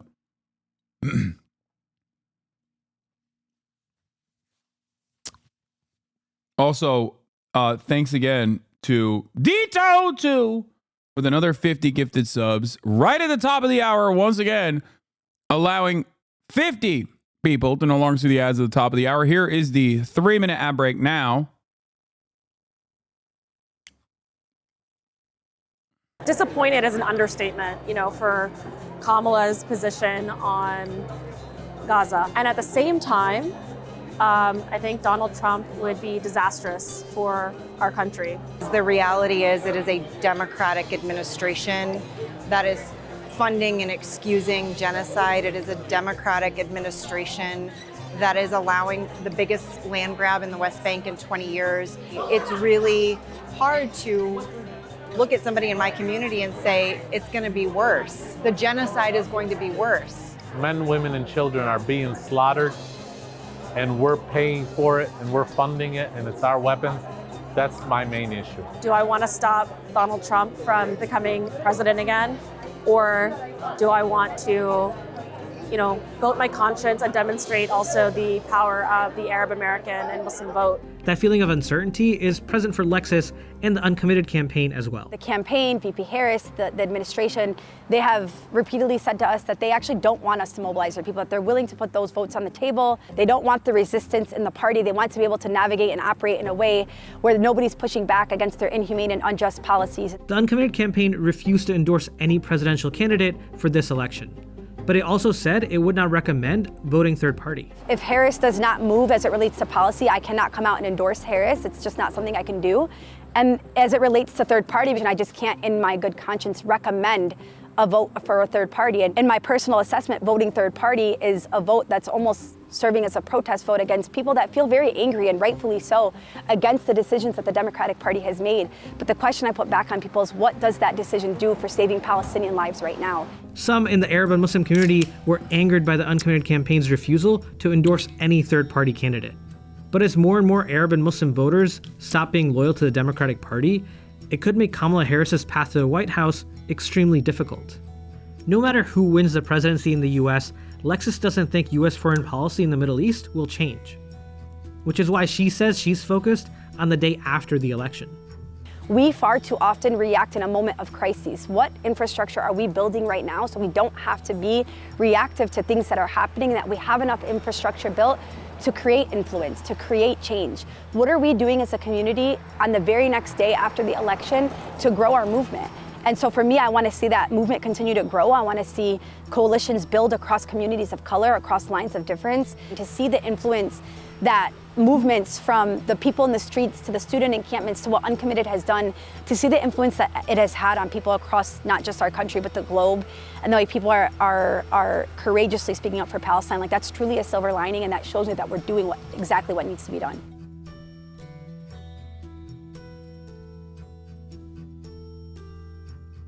What is this?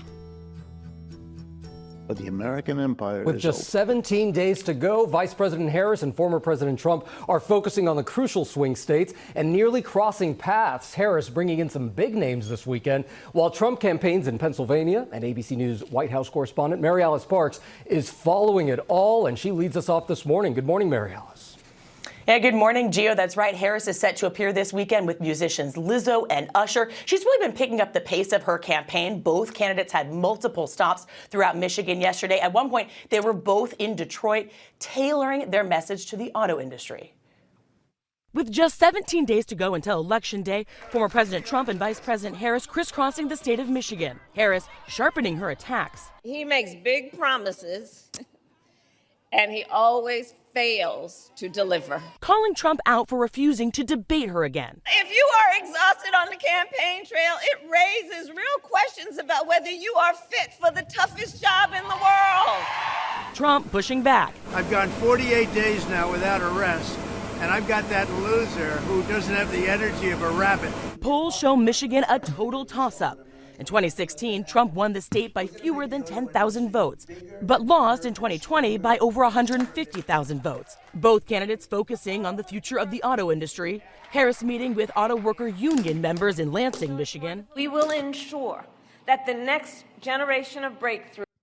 Do you think the Arab Dems Non-Arab Dems will hold it against the Arab population if Trump wins. This is what you voted for. Good luck being rounded up and deported type attitude. Yes, they're already saying that. It's wild, like the way that they fucking say it, like so openly. They'll just straight up be like, they straight up will just be like, yeah, fuck you. Have fun being deported, bitch. Like, I'm fantasizing about you being deported now. It's like, how are you any different? You should be fighting by my side if you actually cared about it. Like, what the fuck?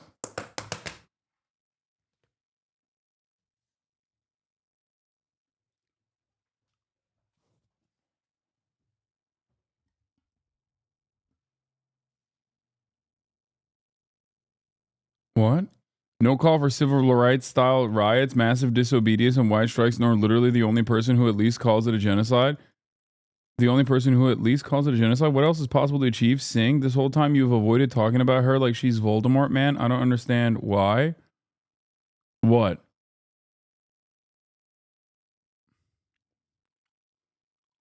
What?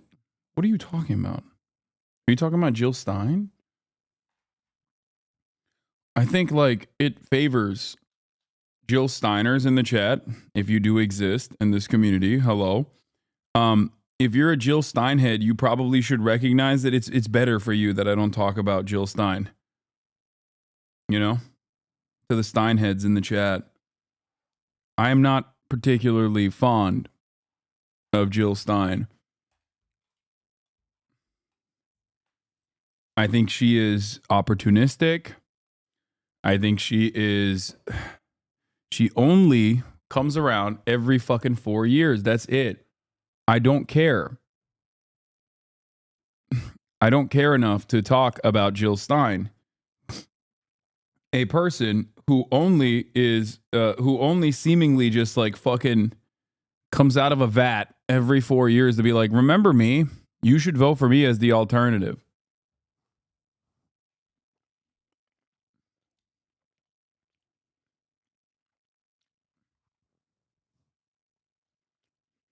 Like,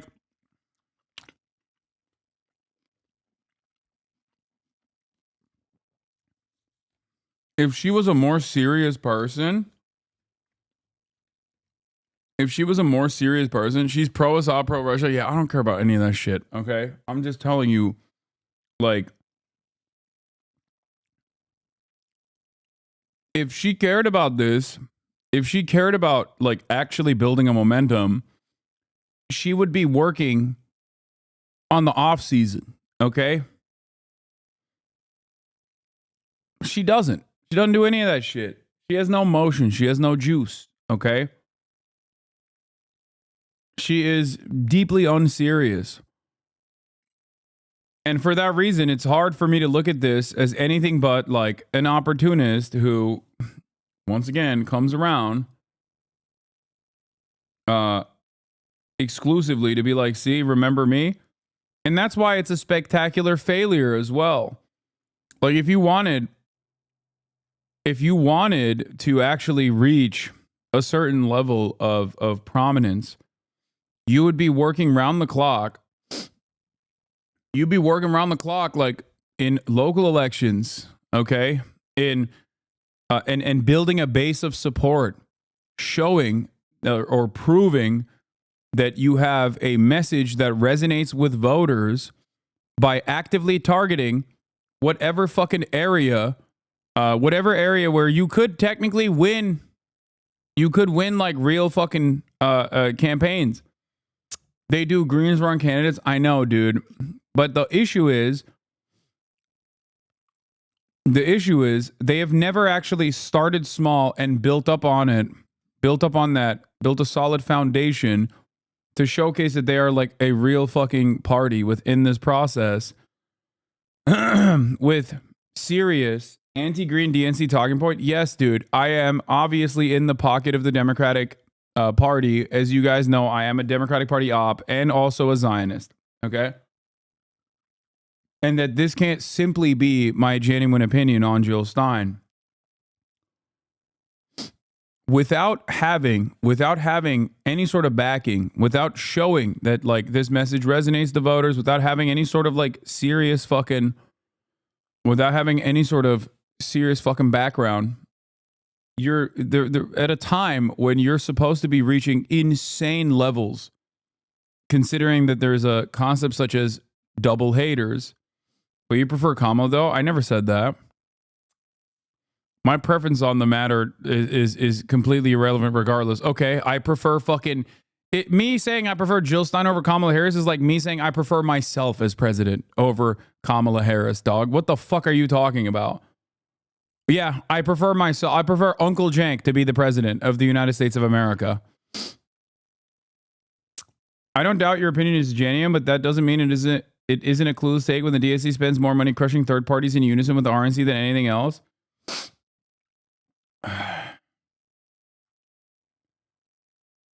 This is the same fucking loser shit that Bernie Dead Enders ran into.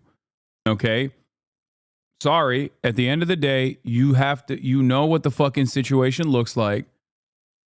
So you have to set up against it.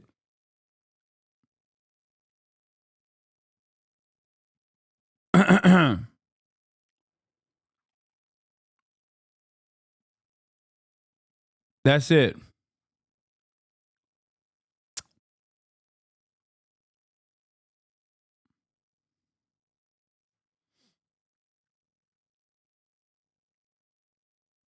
As a 2016 Jill Stein voter, Bernie Dead Ender, you are the most correct. Like, there were a lot of issues with Bernie Sanders' campaign, specifically, like, yes, the entire situation was designed against him. Okay? But it's obvious that his method failed the first time, and his method failed the second time as well, in terms of, like, grassroots mobilization and drawing out turnout. I don't care. If you want to vote for Jill Stein, go ahead. I'm just not going to hype Jill Stein up. That's what I'm saying. I don't think people understand that, which is really interesting because they literally treat this in the same fucking intensity, which is kind of funny, that the Democratic Party blue MAGA people get mad at me over for saying that exact same thing about fucking Kamala Harris. Okay? As long as you're not voting for Donald Trump, I don't give a shit. Don't vote for Donald Trump. Okay? Do not vote for Donald Trump. My statements and my sentiment on the matter is utterly irrelevant. You cannot outflank an entire fucking national campaign with billions of dollars in their war chest by being a Twitch streamer that says, I don't really like this, or I really like this. You can't move the needle in any capacity. As a matter of fact, if I was a fucking grifter, you think the Democratic Party wouldn't love to have me on their side? Are you kidding me? I'm the largest fucking leftist content creator in North America. They would die over this. They would be fantastic. They would be so excited. If I was a fucking grifter, I'd be like, oh, I'm Mamala. I'm on the Mamala train. I'm coconut pilled all the way until fucking November.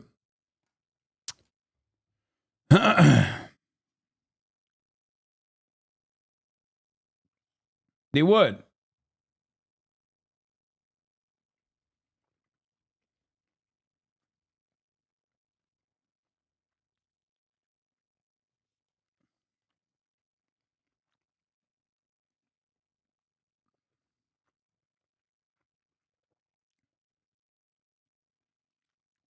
My point is, I do not want Donald Trump to win. But the reality of the matter is, the Democrats, if they're not putting forward a convincing case, might actually end up losing to Donald Trump. And it will be entirely their fault. It will not be the Arab community's fault. It will not be Jill Stein's fault. It will be entirely on them. They will have, once again, snatched defeat from the jaws of victory. From advanced batteries to electric vehicles are not just invented, but built right here in America by American union workers. Trump talking about his plan to impose steep tariffs on imported cars. If I get elected, I'm not going to let them sell cars into our country in order to destroy the rest of Michigan. The war in Gaza front and center for voters in Michigan, too. The state has one of the largest Arab American populations in the country. Trump commenting on Israel killing Hamas leader Yahya Sinwar, praising Israel's Prime Minister Benjamin Netanyahu for the war, quote, moving along pretty good. He's doing a good job. Biden is trying to hold him back. Harris telling her crowd outside Detroit Sinwar's death should be a turning point. Everyone must seize this opportunity to finally end the war in Gaza, bring the hostages home. Now, early in-person voting starts in some places in Michigan this weekend. In more than 20 states, people can already go now in person to vote. And a big win for North Carolina. That state this week breaking its early turnout record for its first day of early in-person voting. The head of the State Board of Elections there saying that it was a sign that people trust the election, that voters are energized, and that the hurricane there will not stop them.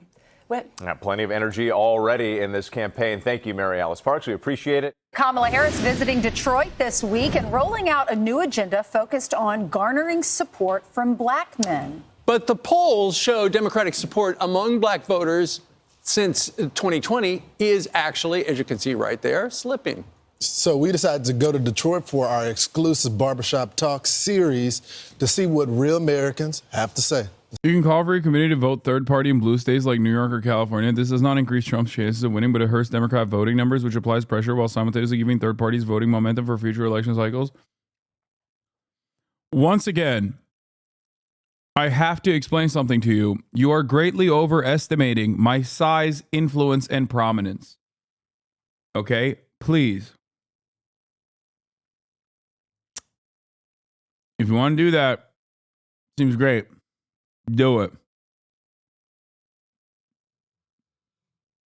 This is not how this goes. Like, that's not a thing. That's not a real thing. That's not how this happens. All right? Let's take a look. As I always say, the barbershop is the center of everything in the community in Black America. So we start in Detroit, Michigan to figure out what the people are saying on the ground. Let's go.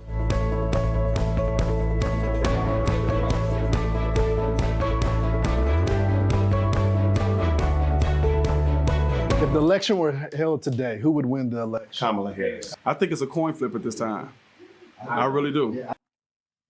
That's a cowardly thing to say, man.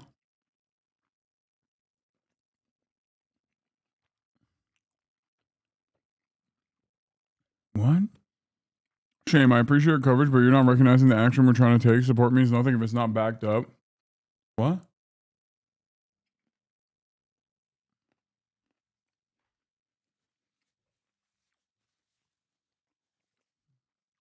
What are you talking about? I think the country is so divided, you wouldn't have numbers like you have if the country weren't divided between the two candidates. Yeah. Bro, come on, bro. Why is he at the barbershop, dog? Look at him. Hey, yo. That's a plant, dude. Are you fucking kidding me? Look at him, bro.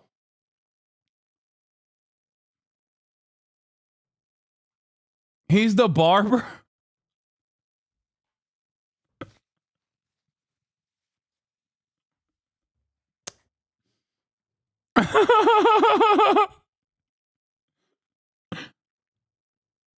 It's got to be the barber. That's a barber ass fit.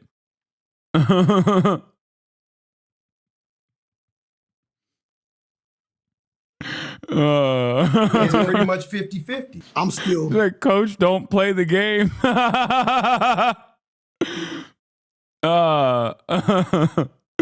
Chat, I know he might be getting his beard shaped up. I'm fucking joking. Can you please calm down?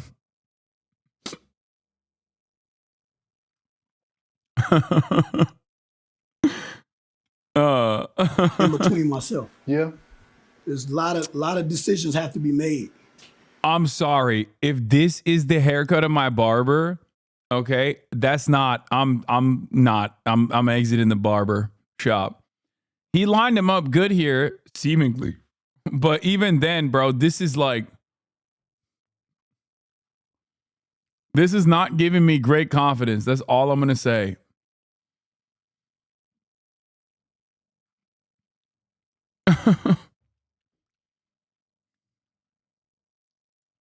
me being an entrepreneur and a father and a grandfather, I'm looking at what state my children will be in 10 years from now. At the end of the day, I'm Trump because my eyes open. I can see that he was doing a lot better than what we're going through right now. You can't even go to the grocery stores right now without making a life decision on what you want to get. You know, you got to compromise.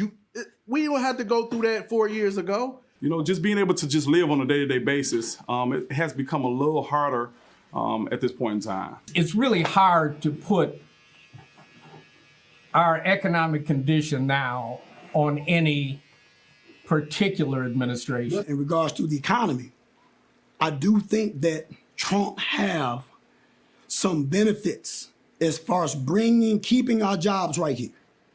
Right here in this country, not sending another job. He's right, bro. China was stealing the barber jobs. He's so right. The Chinese were stealing. They were shipping out everybody in the neighborhood to China to get their fucking fades.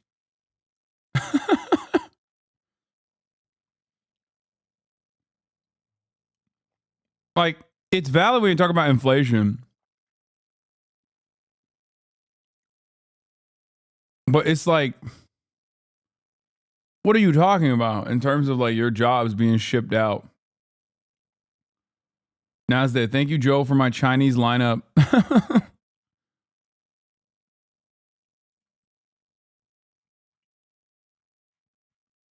What is this?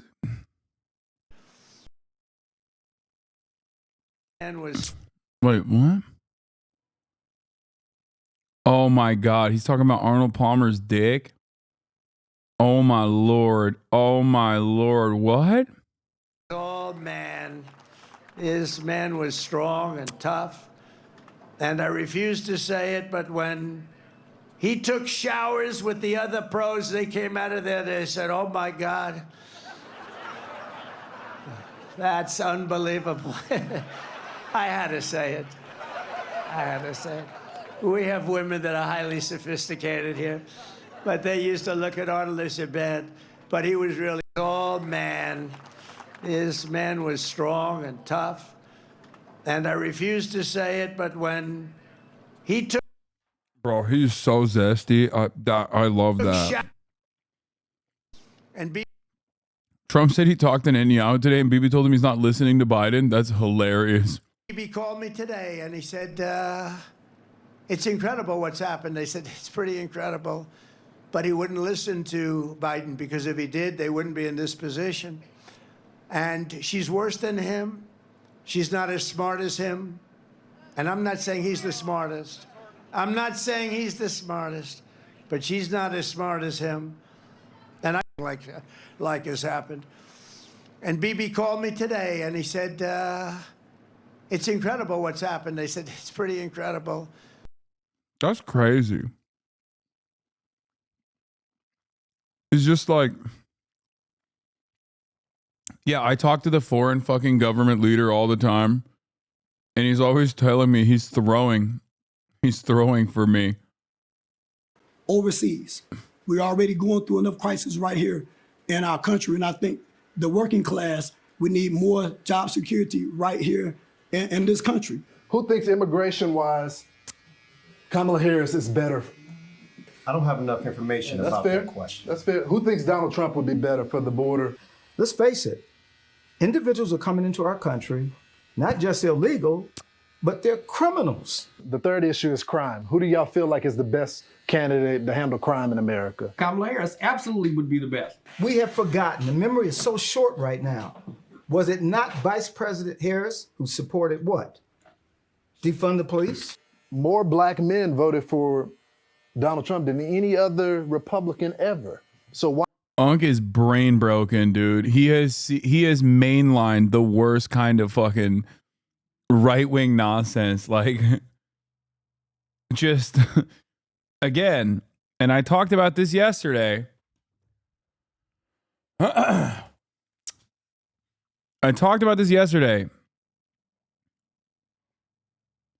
Most I fucking hate. I obviously, as you guys know,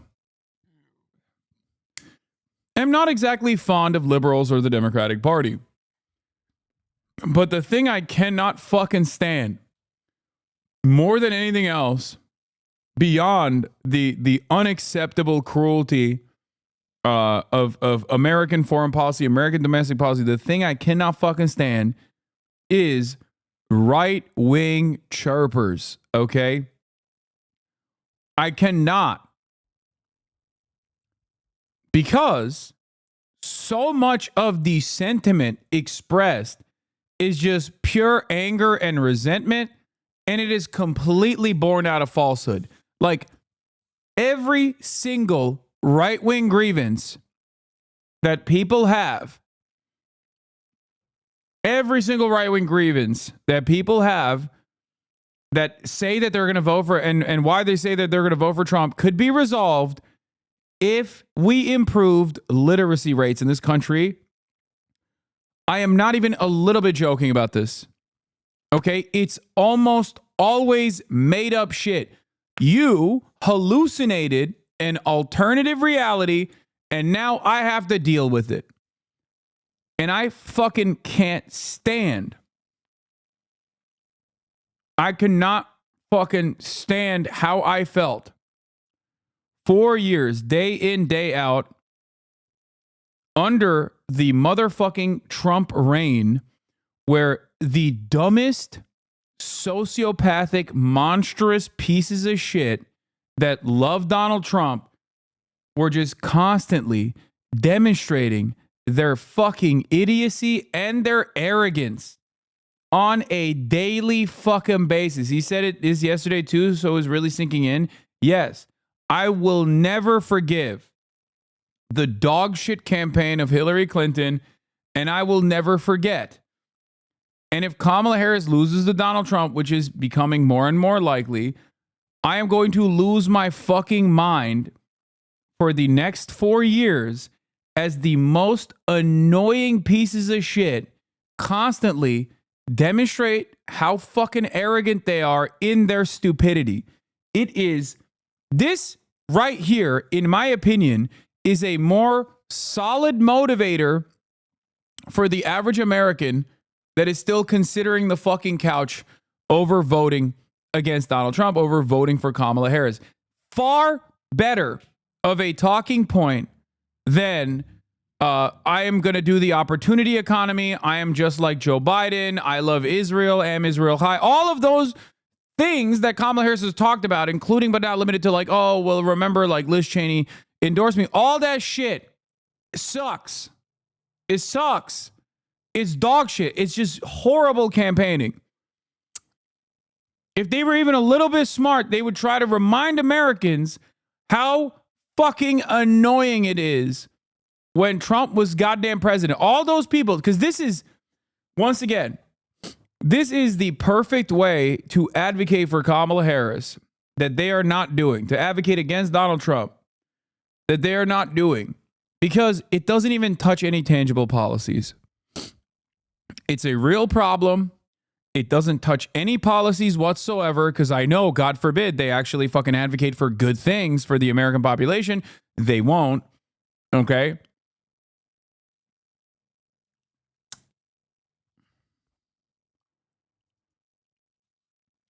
I'm telling you right now. Wait, seriously? Do you think she'll lose? She's definitely working towards that goal. Working towards that as though it's a fucking active goal of theirs or some shit. I think Americans have a very short memory. The reason why they voted for a carcass last time around, aside from COVID, was because they couldn't stand the fucking hogs that were literally, even in their dying moments, being like, nah, dog, COVID is fake, as they died, okay? That is the unrestricted stupidity under a Trump administration.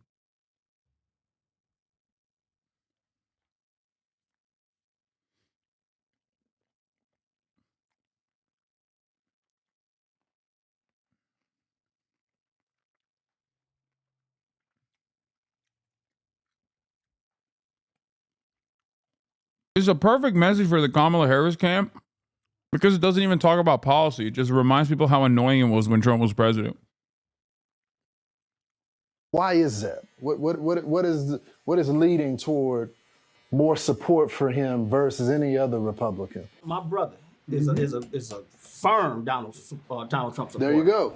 And some things that he always says to me is that some of his principles, as far as abortion, as far as same-sex marriage, as far as those things, those are a lot of the sticking points that draw a lot of our black men. Sometimes us as brothers, black brothers, we feel like the other is better than we are. We would, to me, that's that slavery mentality, that master is better, and that we want to. Well, hold on, Bishop. Are you saying that the brothers that I come from a different generation? I understand that. Are you saying that the brothers that subscribe to Donald Trump, that feel like he would be better, have a slave mentality? Many of us do still have a slavery mentality. I'm voting for master. The problem is black people, we vote emotionally. That's not smart. We need to vote. We need to educate ourselves first. We got to stop this emotional, because that's what's wrong with the black race. We too emotional. I can't have a opinion without you being mad at me or something, or you upset when I said. We got to come together. I like that the old head. Okay, we're now diving into black issues. Okay, I'm gonna sit my white ass down and listen, but like, I like that the previous old head demonstrated a specific mentality amongst conservative black men. And it kind of feels like Fox News, without recognizing, showed remnants of that mentality immediately afterwards, where he said, black men are emotional. Like, that is internalized racism. Like, that's internalized white supremacist sentiment that the old head was talking about.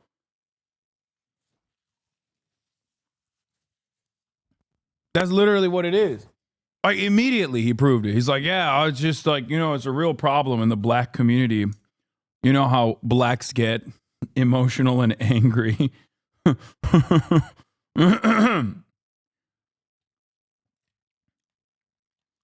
You already fucked up when you critique that guy's haircut from your position of whiteness? Yeah, I know. The bald guy, you mean?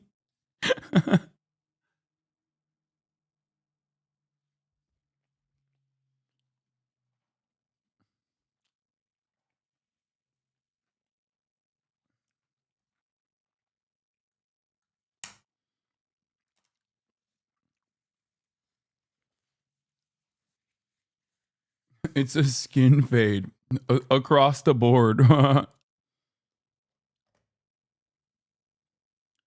As you see here, Unc was tripping, no cap. Nietzschean debate about slave morality in the barbershop. Yeah, is that what I came across as? Is that what I was saying?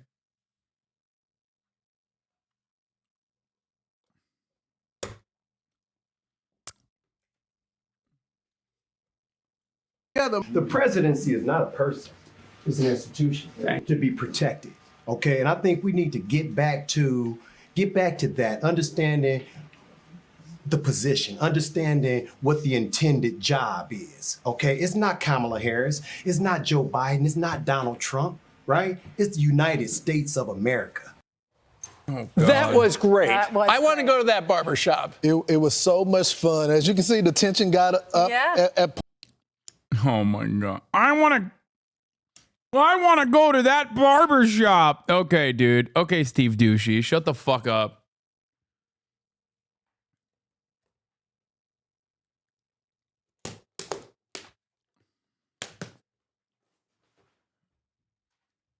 Shut the fuck up, dude. No, you don't. Okay? Don't even remotely act like you would ever be around any black person that isn't like directly a salaried employee of Fox News or an Uber Eats delivery driver.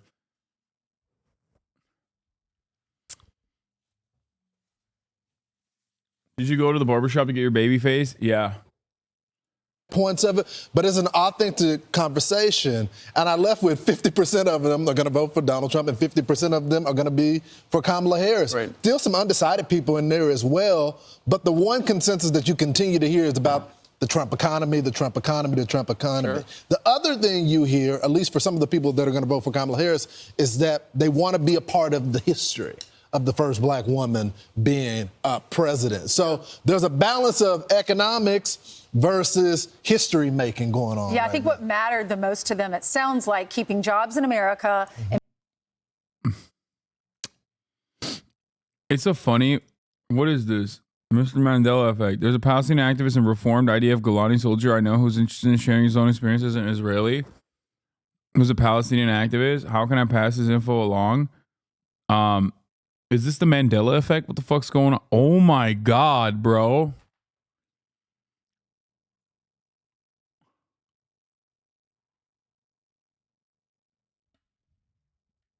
This dude has not spammed in the future, not now.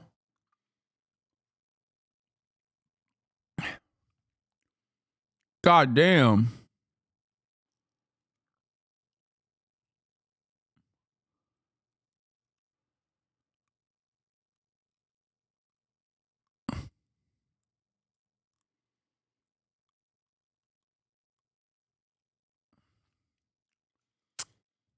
And I didn't mean that no negative way towards you. I meant speak on it as in you most likely will have a valid point. You're not these white kids in chat that most likely shouldn't put their foot in their mouths.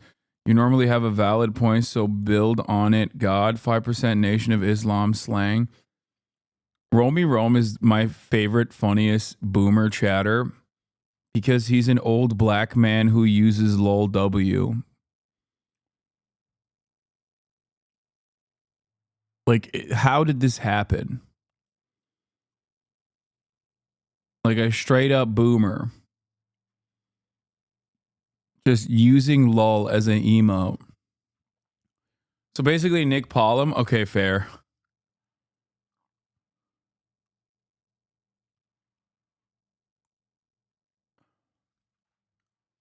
Lamont, I played WoW too much. My bad.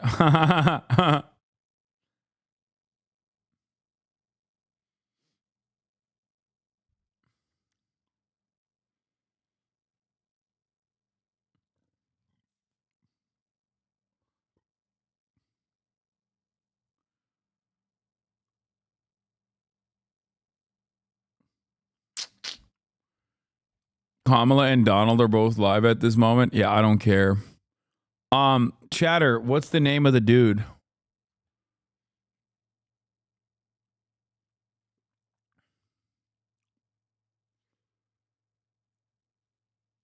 And paying for groceries at the grocery store for prices to go down so they would have more money to feed their families. And then the one guy said about Kamala Harris, I don't have enough information on her stance on immigration. Like, how much time do you have? Just type it. What's the name of the fucking dude that you want me to have on the stream? One of the brothers that that was in the barbershop is a construction worker. Okay. And he goes, look, I don't want to give Donald Trump credit on this, but he goes, when I was in the construction industry, because of what was happening in the border, when he was cracking down on it, he goes, our wages went up because they weren't allowed to hire. They didn't have the illegals to hire. So he goes, I have to give him some credit on that because it did directly impact my job. And I think that's what it's going to come down to as the race settles down. We're like almost like getting close to 2 weeks out. Then people are going to make decisions based on how it will impact their day-to-day lives. Well, and the barbershop itself, I bet business is off from the heyday just because people don't have enough money to go and get a haircut, a shave, and they do a shoe shine there too, right? That's 100% right. It's a traditional barbershop. Very respectful, though. Even though the conversation got heated sometimes, it was civil, and the people left hugging, dapping each other up, and went right back to work. Okay. So you did this first time in Chicago. Detroit. Then we're going to air Atlanta, and then we're going to have a big one in the Bronx here in New York as well. Okay. Fantastic. Good job. A lot of fun. All right. I'm Steve Ducey. I'm Brian Kilmeade. And I'm Ainsley. This morning, the president. Trump and Harris trade jabs at the Al Smith dinner, though Harris wasn't there. What the fuck is the Al Smith dinner? Catholic fundraiser? Presidential candidates trying to show off their funny side. Hey, what's going on? Who was that? Oh, sorry, Mary Catherine Gallagher. I guess I just don't see the point of taking shots at myself when other people have been shooting at me for a hell of a long time and they shoot hard. Former President. What is happening? What is this shit? Why is Chuck Schumer there?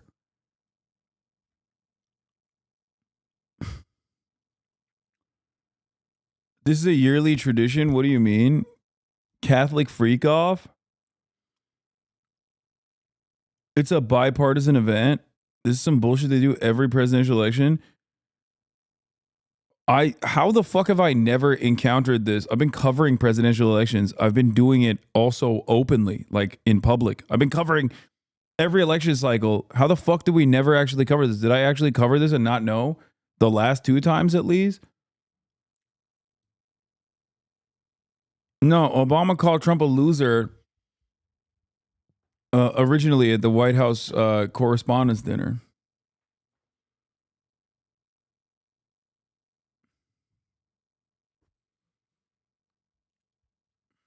President Trump speaking at the Al Smith Memorial Foundation dinner, an annual Catholic fundraiser in Manhattan, historically providing moments of levity for candidates. Really a pleasure anywhere in New York without a subpoena for my appearance. Trump was joined by former First Lady Melania Trump, who's been noticeably absent from the campaign trail. Other attendees at the fundraiser, costing $5,000 a person, included New York Attorney General Letitia James, who successfully prosecuted Trump, and former New York Mayor Bill de Blasio. Wait, what? The Alfred E. Smith Memorial Foundation Dinner, known as the Al Smith Dinner, is an annual white tie dinner in New York City to raise funds for Catholic charities supporting children of various needs in the Archdiocese of New York. Wait, what? They're funding the Catholic Church for children? It was even in the West Wing? I don't remember that.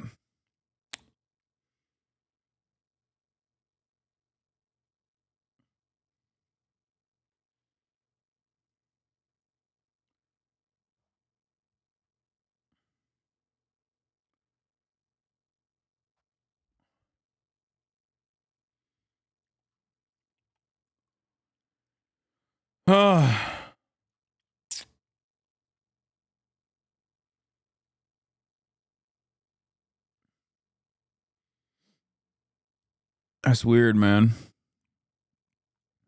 Honest, he was a terrible mayor. I don't give a if this is comedy or not. He was a terrible mayor. He did a horrible job. Chuck Schumer's like agreeing. God damn. God damn. It's like, oh.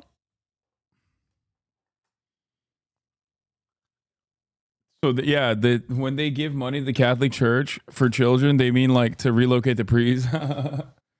That's where the money's going. Make no mistake. Trump also criticizing Vice President Harris for not attending the fundraiser in person. My opponent feels like she does not. Bro, they have got to a be high-ass here, which is insurance. deeply disrespectful to the event and in particular to our great Catholic community. Harris addressed the event in a video featuring Molly Shannon, portraying her Saturday Night Live character, Mary Catherine Gallagher. Is there anything that you think that maybe I shouldn't bring up tonight? Well, don't lie. Thou shalt not bear false witness to thy neighbor. Indeed, especially thy neighbor's election results. Harris campaigned across Wisconsin yesterday, criticizing Trump's comment. Oh, dude, you got no riz. You got no riz. You are rizless. Oh, come on. Oh, my God. Oh, my God.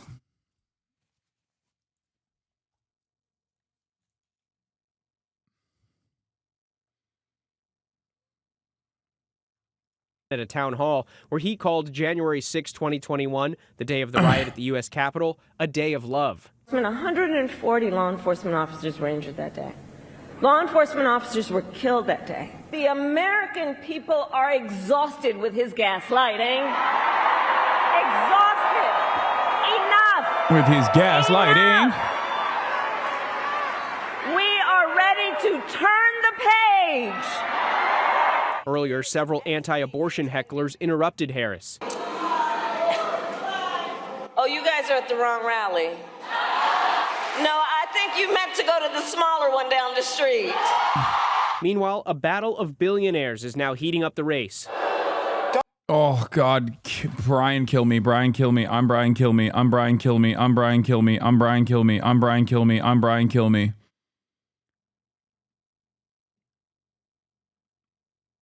Oh my God. Oh my God. Oh wow, we have Brian. You rang. I'm Brian kill me. Dude, it's so funny. I had a conversation with someone the other day about specifically Mark Cuban and how this normie was legitimately shocked at how right-wing the border bill is. Like, or how right-wing the Democrats have become. He was like, have the Democrats historically always said stuff like this about immigrants? Like, am I misremembering? Because, like, people are now starting to pay attention to the fucking cycle, you know, since we're like 15 days out. And I was like, no, they've never been this aggressive. And this dude was like, what the fuck is Mark Cuban saying?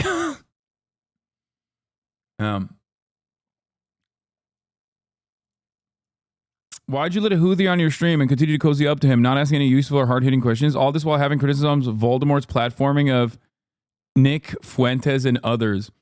Yeah, there you go. Classic take. Hey, why did you let a Yemeni teenager on your stream and ask him questions about his like daily existence and experiencing a genocide while also criticizing Bonercelli platforming and cozying up to an actual active American neo-Nazi who had dinner with the former president? A 19-year-old teenager in Yemen, a survivor of genocide, is the arch terrorist versus a neo-Nazi leader in the United States of America that had dinner with the former president. I wonder which one of them is more invested in actually killing Jewish people, and I wonder which one of them has more play in the United States of America that, in terms of, you know, directly spreading anti-Semitism.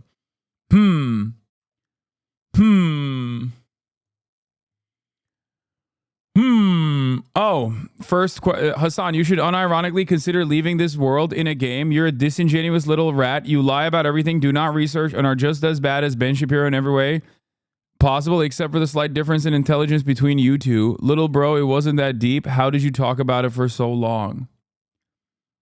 Why do dudes like this always fucking... The Aiden Ross fandom is so fucking annoying. Little bro, on God... For real, no cap. Like, all this shit. You love using AAVE while being a straight up fucking white supremacist is so weird.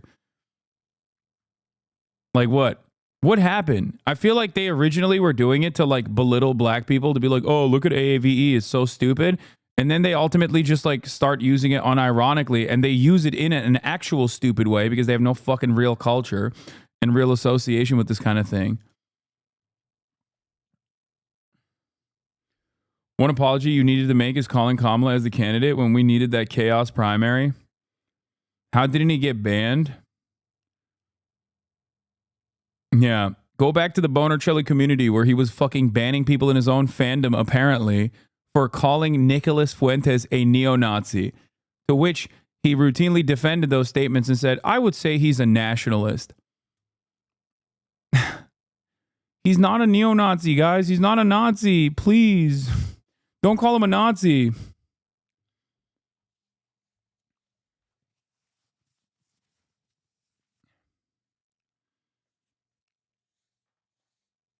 Yeah. Or Lauren Southern.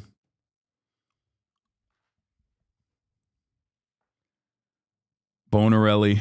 Donald Trump is that Grinch, the Grinch that wants to steal your Christmas. Shark Tank. Oh, sick, dude. God, I fucking hate. Oh my God, I hate everyone involved in this story. Dito reminding me that the top of the hour is here by gifting another 50 gifted subs. This man is out of control. Out of control. Hundreds of gifted subs at the top of the hour.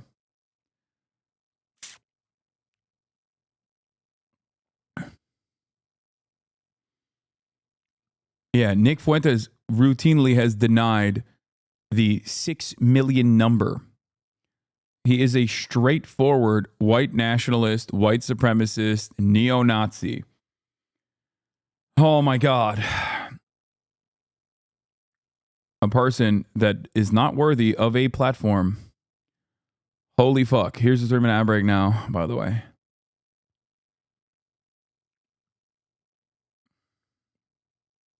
Star Mark Cuban appeared with Harris, slamming Trump's economic plan that would impose tariffs on foreign goods. I have found his Steam account. The guy's not even American. He's Eastern European. No surprise. Oh, yeah.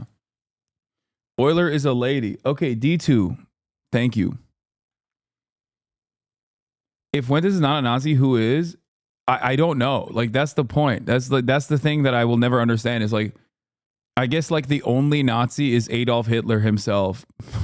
Like no one else is a Nazi, just Adolf Hitler, I guess.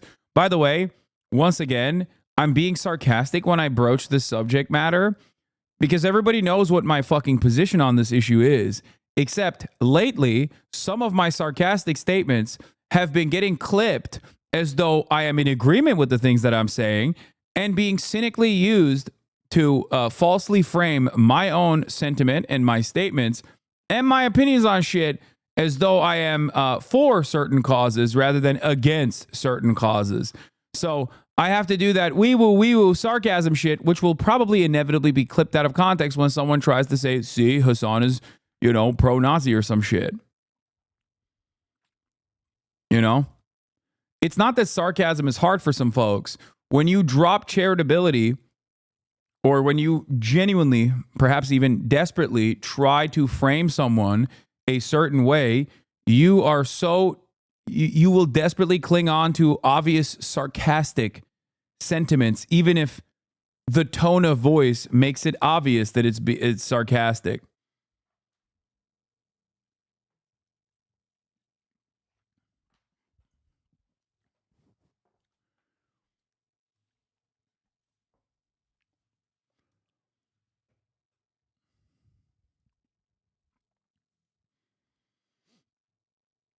He said, thank God Michael Brooks is dead. Really? I mean, he's such a hateful little gremlin, dude. There's just nothing. That's just the statements of a genuinely pathetic and sad, hateful little man. That's it. That's not a person who's having a good life, okay? Regardless of all of the material gains that they've made, regardless of the fame and fortune that they've cultivated. It's just a straightforward, like that's, oh my God.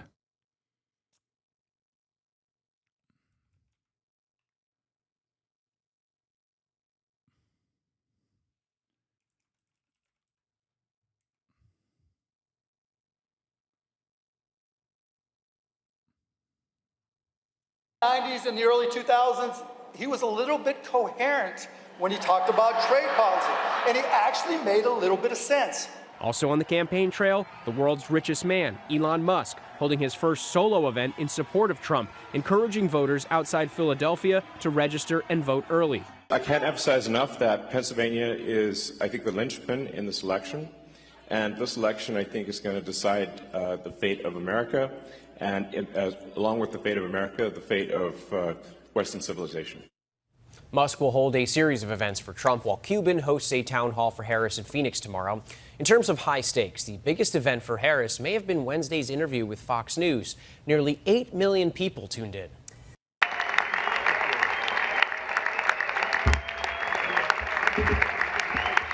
Thank you, everybody. Well, thank you very much. It's an honor. And they told me under no circumstances are you allowed to use a teleprompter. And I got up here and I see there's this beautiful teleprompter. So here I am. But it is a tremendous thing. It's a tremendous dinner. I've come here with my father. So it was 3 times, but it was also many times before that, a long time ago. And it's a very special. I'm not watching this shit. And I'm definitely not watching the VP Harris, Mary Catherine Gallagher video.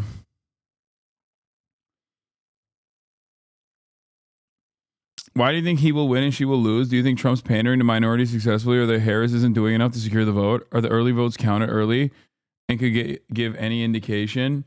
I think that Kamala Harris is withering her base away, chipping at it piece by piece every single time.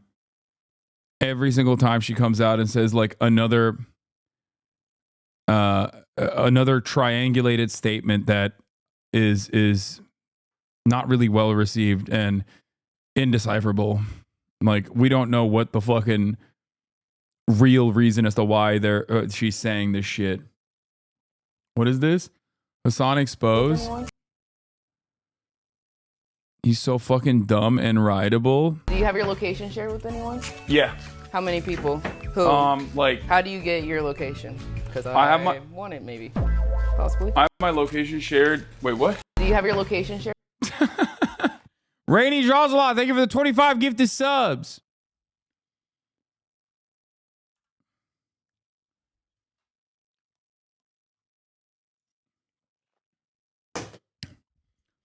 Spoilers? Oh, did Quen post her TikTok?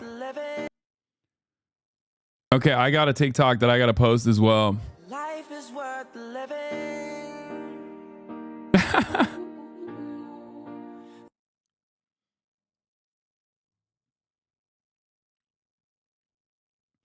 PA's already lost. Kamala abdicated on every pro-consumer, pro-peace position in a state with 750,000 college students and a massively working-class voting base she offered nothing to.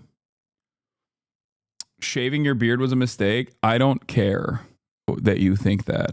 Life is worth Nick Mullen, Azan impression, 4058 timestamp. I'm not going to listen to that right now. She kind of mogging on you.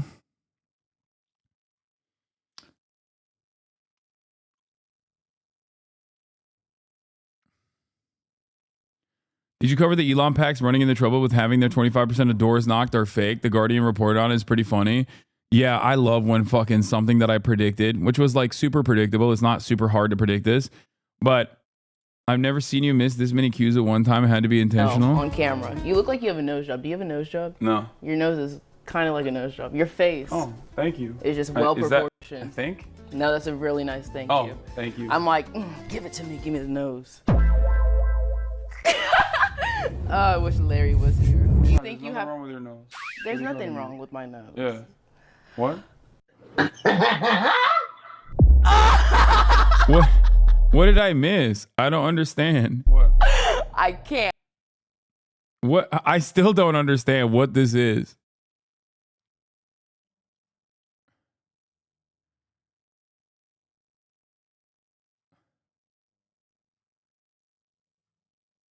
Dude. Oh.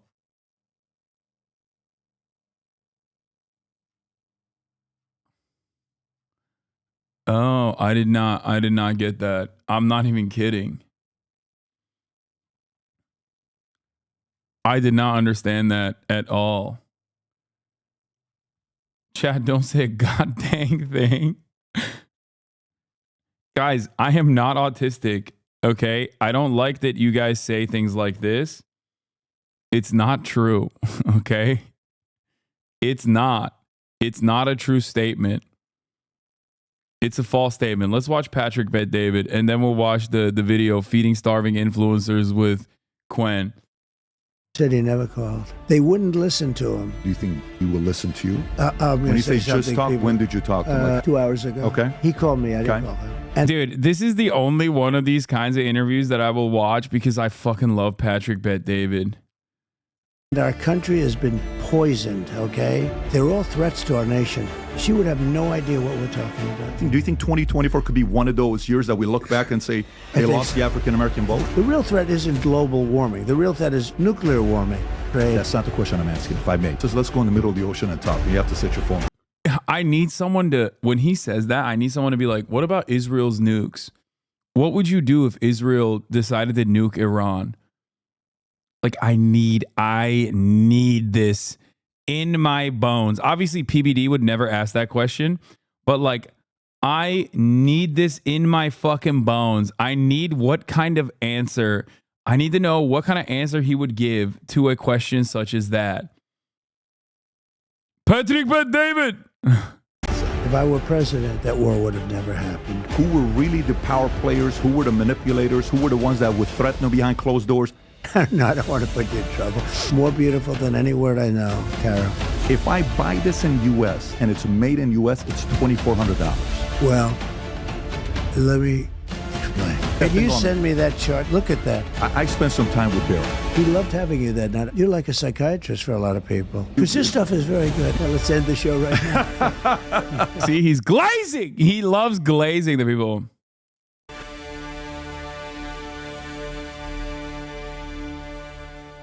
So before you watch this interview, I want to share a couple thoughts with you. For a guy like let's me, go. Share those beautiful thoughts. Patrick Bet-David, share the beautiful thoughts. Oh, yes. Oh, yes. I need to be valuetained, man. We've watched so much death, destruction, and horrifying things that are happening all around the world. And honestly, I speak for all of us when I say I am ready, okay? I'm fucking ready, dog. I am ready. I need it. I need to be valuetained. Please, Patrick. Please, Pat. Please, Pat. Please, Bet. Please, David. Give it to me. Okay? Patrick Bet-David the Trump. Are you gay? Oh, that'd be so sick. I used to come up in business. I never liked politics. Never. My Assyrian king. My goat. Paid attention to it. I could care less. My parents got a divorce. I don't want to deal with it. I hate politics. Then I realized it matters to pay attention to politics. I'm starting to pay a lot of money. And I'm like, wait a minute, what is this all about? If you consider yourself the leader of your household, never has there been a more important time than today to pay attention to politics. By the way, if you love Trump and you're already committed to voting for him, you're going to love this interview because there's a lot of things he's never talked about before. If you hate Trump and nothing can change your mind, you're also going to love this interview. But if you're part of the independent, undecided voter that's sitting there saying, I really want to make up my mind of who I'm voting for, I address 3 issues. Personal life. I asked him a question at the end about personal that played a clip for him. You'll get to decide if you got emotional or not. You'll see body language for yourself and say, man, I've never seen this side before of him, right? I asked him questions about business. I asked him a question about when he became president, you went into the White House first, who were the power players? Who was the most, was it director of CIA? Was it Big Pharma? Was it military? Who was it? I never thought the answer he was going to give me and what name he gave to some of the people. I've never heard him say that. Pretending that there's people in his audience that hate Trump. Me, you, we're on the fucking audience. We hate Trump. Yeah, we already watched this. We already watched this. You're late. I'm actually posting my fucking version of this TikTok as well. But I don't know how to post it. I'm so bad. What the fuck? No, that's not right. How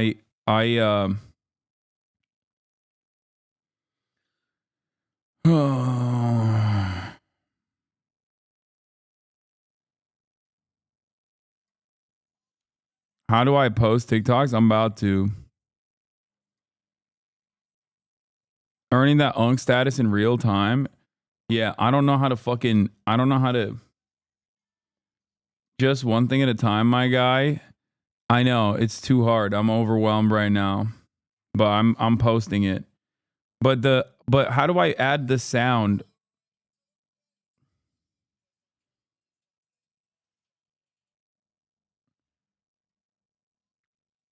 What's the song that's like "Post Me, Baby"? Natalie Ann, what's the sound? Because that's the sound in the fucking in the TikTok. But she sent me the original. She sent me the video baddies, right? Okay. The problem is she sent the song like. She sent me the TikTok with the song already on it, and I feel like I need to like actually.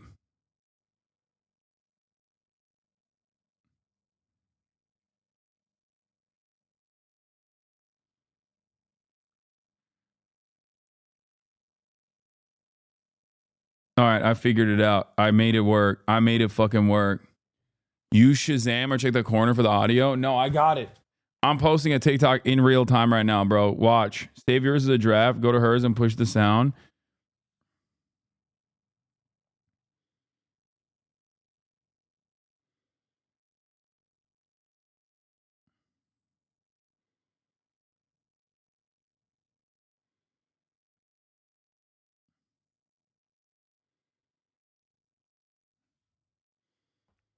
I did it.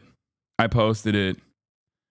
Blast out the TikTok in here. It'll help with the algo. I think so. Gonna be a how do I add sound Facebook posts in 5 minutes real time. I hope I didn't fuck it up.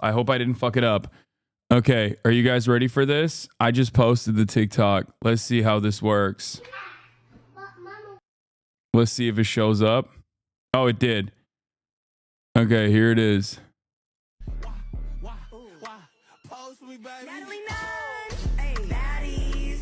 Post for me. Ass fat, slim, thick, no tummy. I'm too bad and I'm getting mo. You're so awkward. I know, because I am. That's the TikTok. That's it. That's all I got. At least I look jacked, though. Look at those fucking legs, dog. I got some goddamn cannons under that fucking Hercules skirt. This looks like an OnlyFans promo, Lamau. Skipping ankle day, I fear. Link it to boost the algo. Boom. Give it a like. First. Bro, why are you pretending to be a Greek god? Your chance for that was like 20 years ago. I'd be 12 at that point. Same vibes with this TikTok. Screen to the ring, to the pen, to the king. Where's my crown? That's my bling. Always drama when I ring. Oh, God. Run up those numbers, chat. It's already happening. What is this? You're so smart.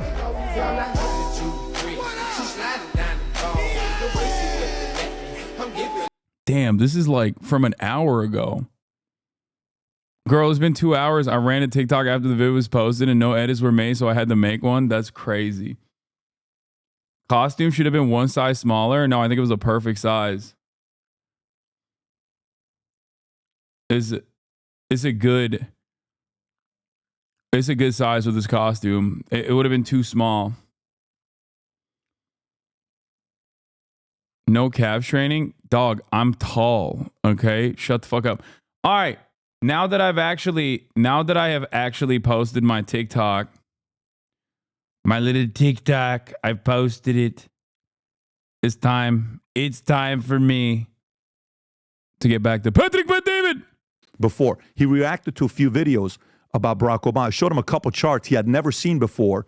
But all I will tell you is, you're going to see things that's never been discussed with them before for the first time ever in this interview. So with that being said, again, he's going to say, are you gay, please? If you consider yourself the leader of your household, where your voice matters, your vote matters, I would pay attention to every single minute of this interview with the one and only President Donald J. What do you mean the leader of the household? Trump. 30 seconds. Did you ever think you would make it? I feel I'm so close I could taste sweet. Wait, this is his intro song?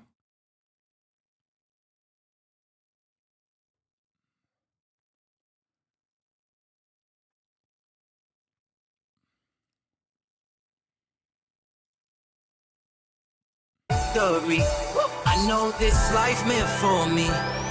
Yeah, why would you bet on Goliath when we got Bet David? Valuetainment, giving values contagious. Oh my God! Why would you bet on Goliath when we got Bet David?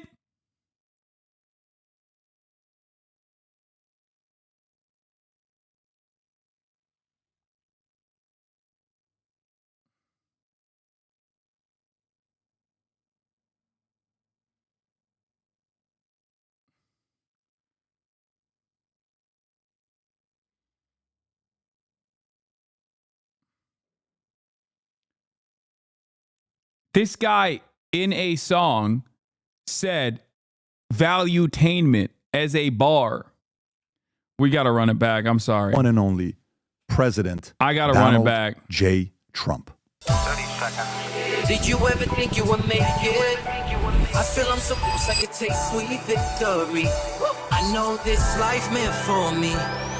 Yeah, why would you bet on Goliath when we got bet David? Valuetainment, giving values contagious. This world of entrepreneurs, we get no value to haters. How they run, homie, look what I become. I'm the one.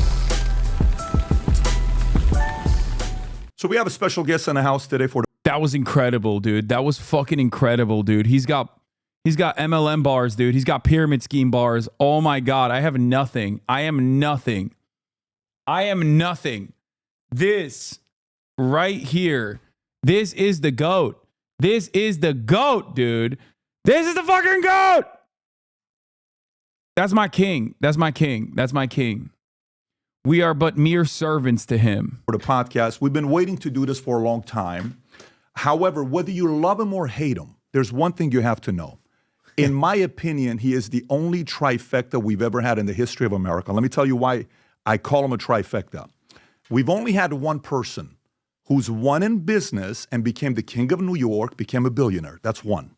Two, he won in media. #1 show, Apprentice, 15 years in a row.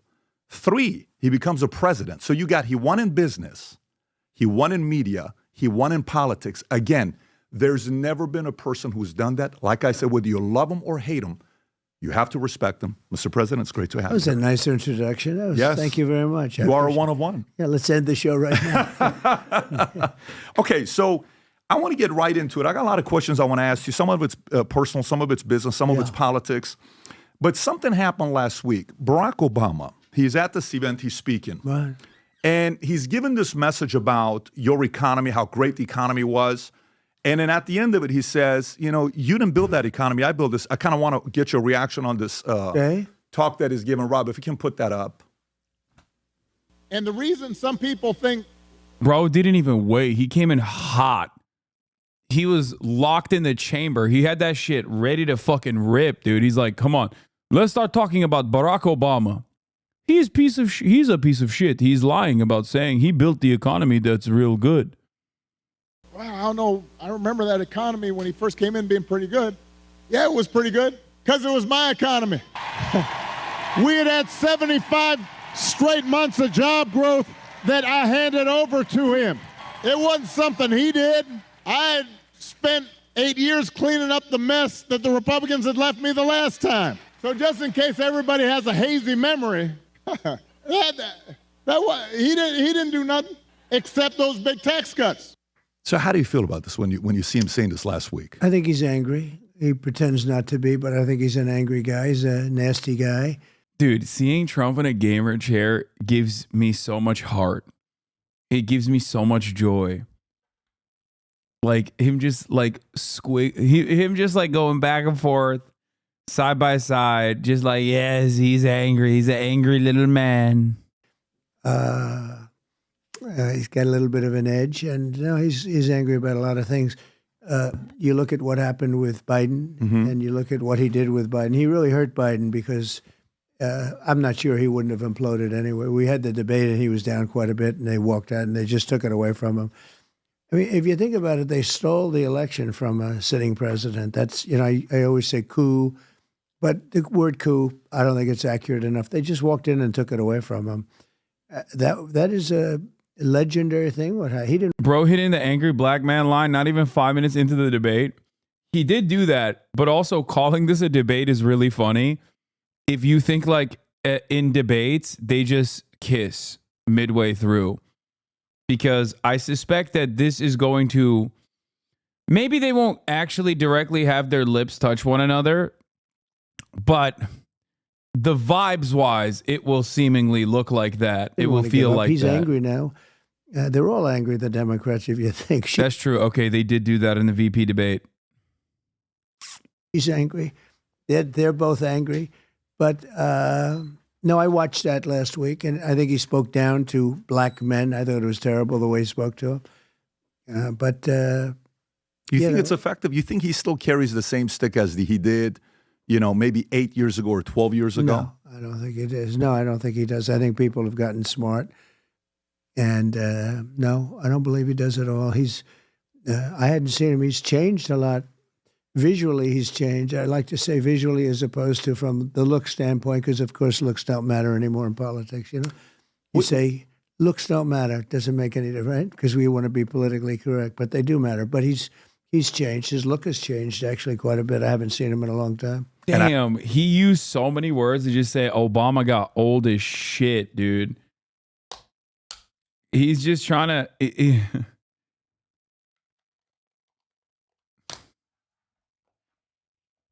Also, he is the drone king. Okay. He is the drone king for sure. He's a deportation king, but he's significantly better looking than Donald Trump. Like, not even a fucking question. So on that front, it's like kind of wild to be like, Obama, the thing that he is bad at is looking good. He does not look good. By the way, Rob, I think that's even 4 years ago. I think it's even more than it is Well, today. no, but the statement he just made was a couple of days ago. And that it was a couple of days ago. And it's similar to the statement he made back in 2012 when he told business owners, you didn't build that. Remember when he said that? I don't know if you remember that whole comment. I think this is the speech, Rob, if you want to play this. If you got a business, that you didn't build that. Somebody else made that happen. So this becomes a pattern of communism. You see a pattern of communism there? No, I mean, that's basically the view. You know, we didn't do anything. Right. Government did it. Somebody did it, but anybody but us. Do you think this works with the undecided voter? Do you think the undecided voter that's sitting, our audience, they're entrepreneurs, they're small business owners, they're family, they have kids, they want to win, they got dreams, they want to do something. Do you think a message like that from him lands on the business owner, on the undecided voter, on the person that says, you know what, I think he's right, I'm going to go vote for him? Do you think it works? I think you don't have that many undecided voters. I think by now you have very strong Trump voters. I don't think you have strong Democrat voters, but I don't think you have strong Kamala voters. What's to vote for? I mean, take a look. She can't do an interview. Has she been in here to do an interview? No, not yet. I don't think you'll see her. You know, She's claiming she's going to go on Rogan. Well, that'll be interesting. So am I. I heard. When is that going to happen? The election is like a day from now. Like, there isn't that much time remaining between now and the election. Like, how is that? Dude, next week is going to be a content bomb. Holy fuck.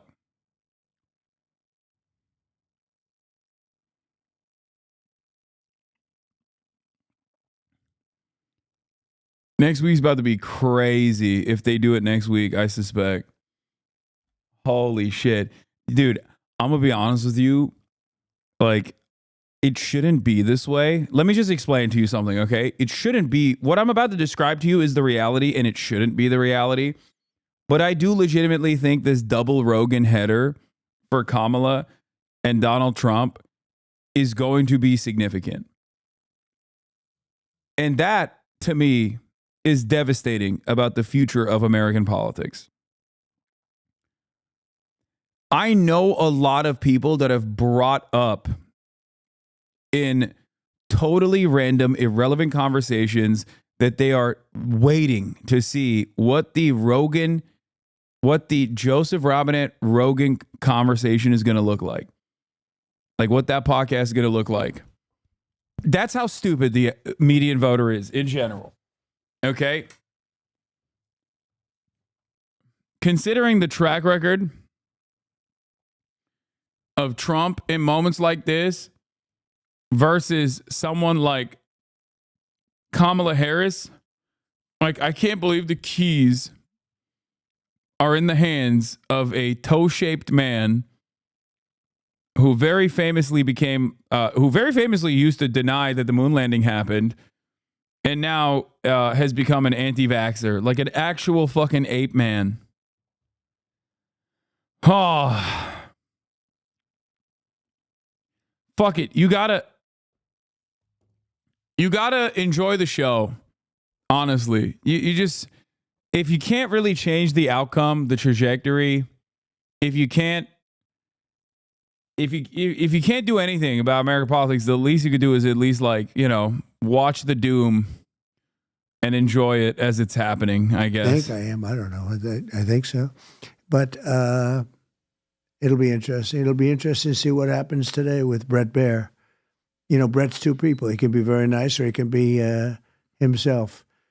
He was tough on you. If he's tough on her the way he was tough on you, he was very tough on you. He was always nasty to me. And right.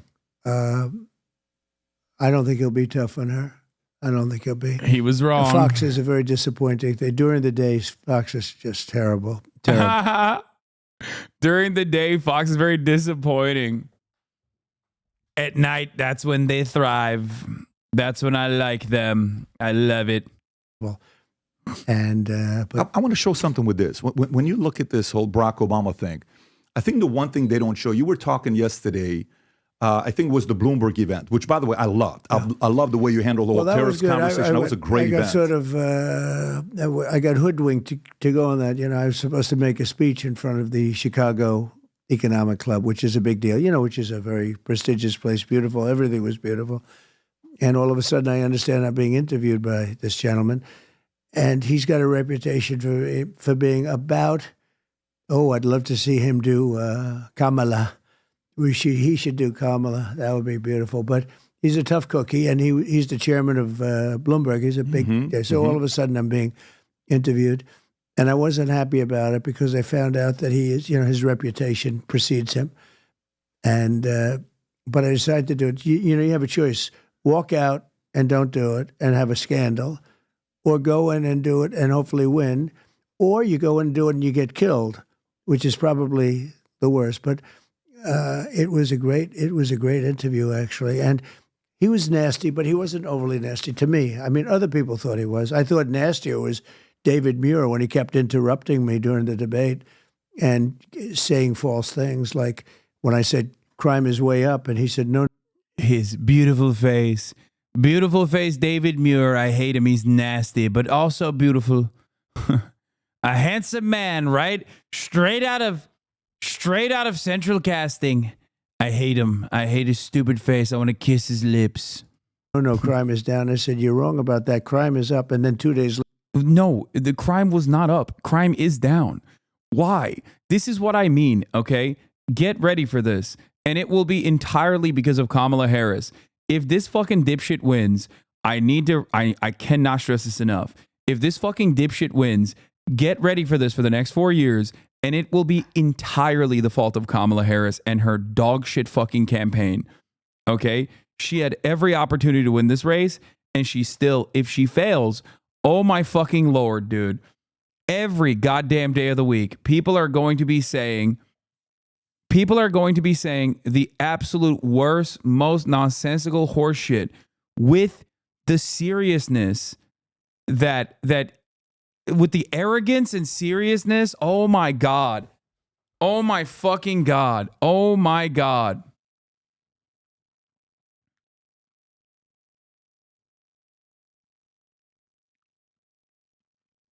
It's going to literally just be like, the Democrats are going to run the table. Hasan, there was some shit I saw magats spreading on Twitter about how FBI crime numbers got revised to plus 4.5 instead of 2.7 or something as evidence they're fudging the numbers. Every week they invent a new fucking talking point for this, and I don't know which one this one might be, but the original talking point was when FBI started doing a national crime database compilation, and they changed some of the fucking the designations for their crime database, but that was in like 2021 if I'm not mistaken. And they constantly point to that to be like, actually, FBI is fake and they're lying about the numbers.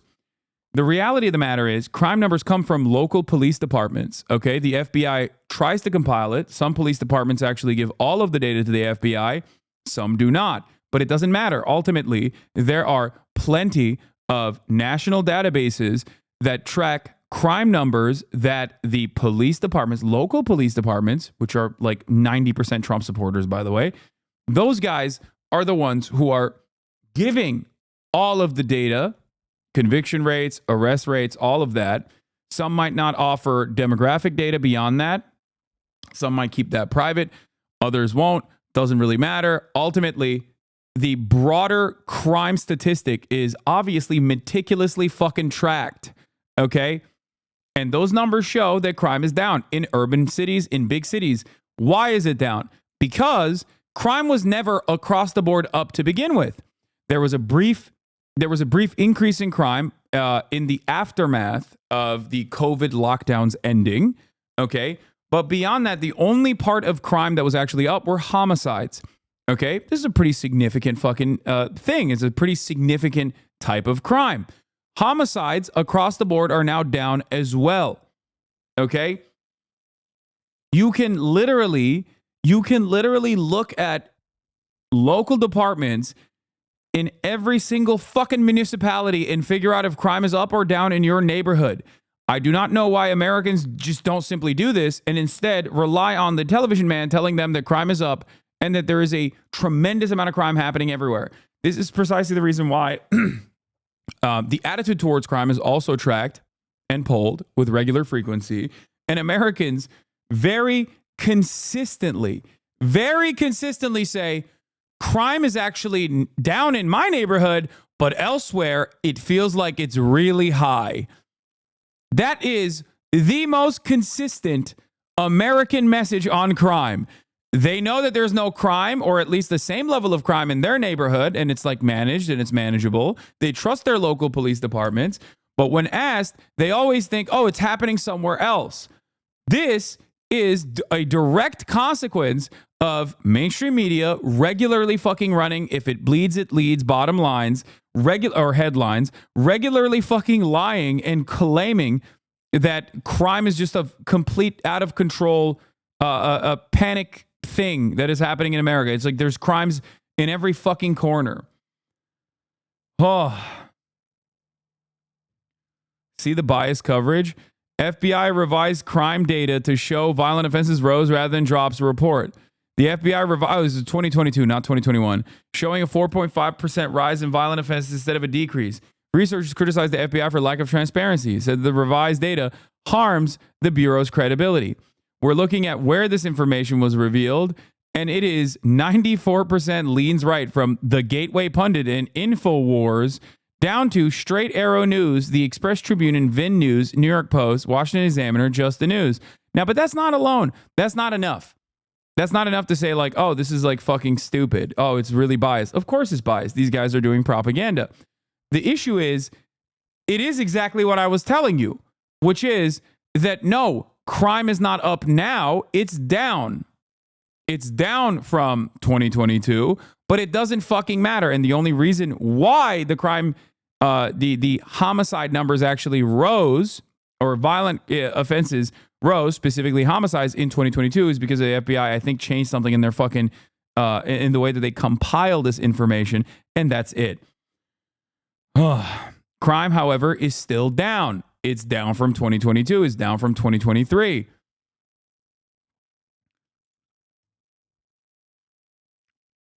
Its latest report shows that violent crime fell by an estimated 3% between 2022 and 2023. Murder and non-negligent manslaughter reduced by 12%, the largest drop in the last 20 years. The report also falls in rape by 9%, robbery by 0.3%, aggravated assault by 3%. In 2023, the FBI recorded a rate of 363.8 violent crimes per 100,000 people, which is like insanely high for an OECD nation, but doesn't matter. As opposed to the 2022 rate of 377.1 violent crimes per 100,000 people. Now, the interesting part about this is if you look at it from 2000 onward, oh my God, what are we looking at here? What are we looking at? Here, I'll show you how they do this. Okay, are you ready for this? How do I fucking just, I want it. Okay, let's just save it. Okay. Oh no, it just saves as a fucking web page. God damn it. I just want the photo. I want the image. Okay. Snipping tool. I don't want to fucking snip it. Okay, whatever. Here's how people look at it, just for this dumbass fucking meme that I want to show you. Okay. Now, when you look at this here, do you notice something here from 2000 to 2022? What does this show you? What does this show you? No, you can't right click and open a new tab. What does this show you? Oh, that's right. It's that crime is still going down. If you expand on this data and take it all the way back to like the 1980s, it is going even further down. Now, having said that, how does the media report on this matter? Well, let me tell you how the media reports on this matter. they do one of these, okay? Wait, how do I zoom into this? They do one of these and they go, look how much crime has gone up.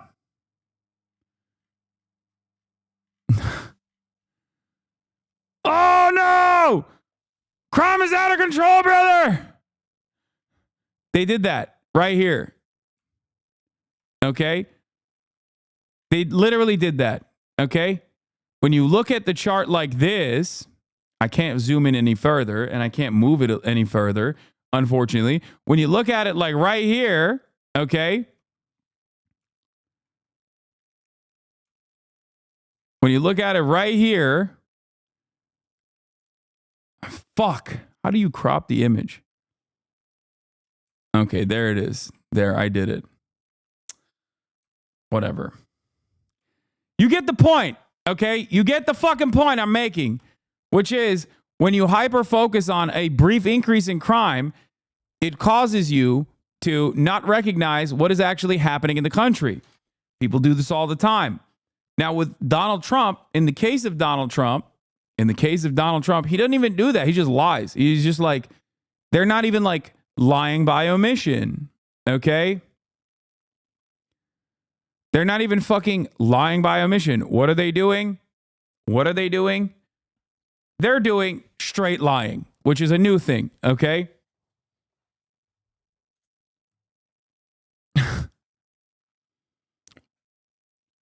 It's much simpler. It's much easier to understand. Yep, here's the other graph. There you go. There's a change in the survey design. Crime is going down from 1995 consistently until the 2020s, late into the 2020s.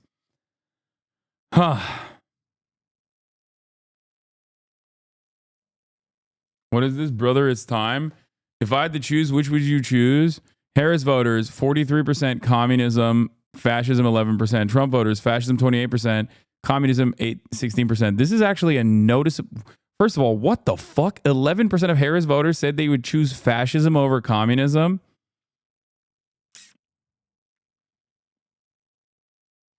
But also, this is low. This is low, man. 28% for Trump voters. They're literally voting directly for fascism. At least with Harris voters, like, they're not voting for communism. They're voting for a lighter version of this, but this is directly, you're voting for fascism. It should be 100%.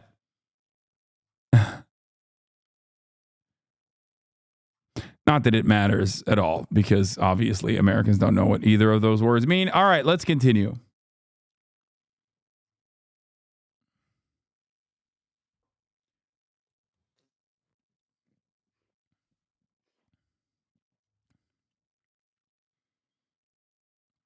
What those numbers show is that there's some serious cognitive dissonance because they don't recognize fascism when they're complicit in it.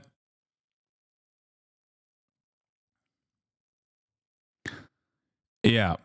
What do longer-term crime trends show? FBI data shows the rate of violent crime fell by a quarter over the past 2 decades. On the reduction of violent crime, Professor Flannery says it's partly because we're getting better at understanding what drives violent crime, which tends to be a smaller number of people in a community committing repeat offenses. It's also about targeted policing strategy and intervention. Mark Levin, Chief Policy Counsel at Council of Criminal Justice, says that the other factors may be influential in bringing crime levels down. We don't know all the reasons crime fluctuates, but some of it is obviously demographic. We're an aging society, which generally speaking should lead to less crime. There's also environmental factors like street lighting, which help with crime prevention. Evidence suggests it makes the potential perpetrators. Do you think the FBI is lying? Dude, that is not... What? Have you reported a crime? Cops do nothing. That was in COVID time, dude. Do you think the FBI is lying? Dog, this is not about the FBI. This is just... Oh my God. Oh my God. Okay. I think we are, again, not understanding how any of this shit works, okay? And this is how Republicans thrive, okay? This is how Republicans thrive. Now, the question is, how is this data being compiled? The FBI does not have the capacity to just like massage the numbers. They are looking at the data and compiling it. It's not just the FBI, as a matter of fact. Many other national organizations also do this. There are numerous other ways of doing this as well, including the National Crime Victimization Survey that goes and asks a statistically appropriate number of Americans that represent the entire public in the way that these surveys, these polls are conducted, and ask them whether they've been victims of crime and whether they reported these offenses to help to the police. In 2023, only around half of them did. Violent crime as recorded by the survey includes rape or sexual assault, robbery, aggravated assault, or simple assault. It does not count murder. Donald Trump regularly highlights this survey as proof that violent crime nationwide is up 40% since 2020. The figure is right according to the latest crime survey statistics. They show that the rate of violent crime per 1,000 of the population did increase by this much between 2020 and 2023. These are the ways in which people log crime. This is how they try to track how crime is happening in the country, in the nation. Be 100% honest. Do you believe Trump will win? I think that there is a decent likelihood that Trump could win. Submitting data to the FBI is voluntary, and in recent years, some police forces have not done this. Okay, here. In 2023, the FBI recorded a rate of, we already covered that. Previously, the figure showed 2.1% fall over this period. Now the agency says there was a 4.5% rise. The FBI did not publicize this change, which has led to some criticism. Amy Groward, a crime researcher at the Brenner Center for Justice, told BBC Verified that the revision was likely a result of the change in the way that the FBI collected crime data in 2021. Remember when I told you that? Nothing here undermines confidence in the 2023 data, he argues. Submitting data to the FBI is voluntary, and in recent years, some police forces have not done this. However, it does not fucking matter. For example, the LAPD doesn't, I think, participate in the FBI National Crime Database compilation, and neither does the NYPD. But you know what they do actually participate in? Revealing their crime data on their own, which means that everyone can go and look at it and then add it on to the overall FBI National Incident-Based Reporting System if they choose to do so, which they do. In 2021, the participation rate was around 2/3 because many agencies, including NYPD, like I said, in Los Angeles, did not submit data to the new FBI system. And Donald Trump regularly criticized the FBI data, and his website says is missing nearly 1/3 of the nation's law enforcement agencies, including from many of the most violent cities such as Chicago, Los Angeles, San Francisco, Oakland, and New Orleans. But participation has steadily improved, and in 2023, more than 85% of agencies enrolled in the FBI's data collection system, and they submitted figures. The FBI says every city agency covering a population of 1 million or more residents contributed a full 12 months of data in 2021. Daniel Flannery, a professor specializing in violence prevention research, says that generally it is the smaller agencies that do not submit data. Many of them don't have their own data people. Suburban and rural communities tend to be the ones not submitting the data because they lack resources. Okay?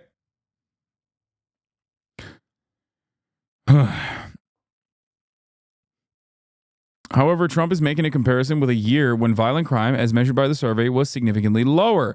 Professor Flannery says picking a year during COVID that many represent the lowest crime rates and then comparing to a more return to normal year cherry picks at 2 points in time. Comparing 2023 to a pre-COVID year may be more appropriate. The survey says that while the 2023 rate was higher than those in 2020 and 2021, it was not statistically different from 5 years ago in 2019. As in, crime victimization survey also points to a normalized crime rate when there were no fucking lockdowns. Just so you understand. So Donald Trump sometimes straight up lies. Other times he does the old school version of lying, which is omitting details, omitting key data points, or at least massaging the numbers in a way that makes him look good, I guess. But that is what it is. FBI data shows the rate of violent crime fell by a quarter over the past 2 decades on the reduction of violent crime. We already talked about this. Why is this data useful when it doesn't include the biggest cities? Because it does not matter, because the biggest cities' crime rates are independently still logged. That is the point. Oh my God. It does not. Do you think that the Los Angeles Police Department and the New York Police Department are not revealing their own personal local law enforcement data? They are. They're just not revealing all of the details. They're not revealing all of the details to the FBI. But if you look at national resources that track all of this and compile it, you can see that the dip in crime is consistent there as well. Oh. Why not, though? I don't know. I don't know why they don't do that. I don't know why they don't give FBI every single fucking piece of data. Okay? But like there are, you see, LAPD releases end-of-year crime statistics for the city of Los Angeles in 2023. In 2023, there were 327 homicides, which is a 17% reduction in homicides compared to 2022. Same in Philadelphia, same in New York. Everywhere you go in all these big cities, if you personally thought that these massive departments, like, did you for a moment think that the Los Angeles Police Department is not revealing their fucking crime data? Like, we just don't know. We just make it up on our minds. No, of course they fucking reveal their crime data. Of course. Hasan's FBI handler, thank you for the 5 gifted subs. I will continue defending the FBI vociferously. Oh my God. Think about how long it took for me to respond to Donald Trump's very obvious, very silly little fucking lie where he was like, crime is up. I don't give a shit. You're lying. That's all he said. He said, crime is up. And look how long it took for me to describe to you once again that no, crime is not up. Not in these fucking big cities and not up nationally. And yet Americans still think it's up. Why is that an inconsistency? It's because there aren't that many people like myself out there in mainstream media going, you guys are wrong. Crime is actually down. It is not up.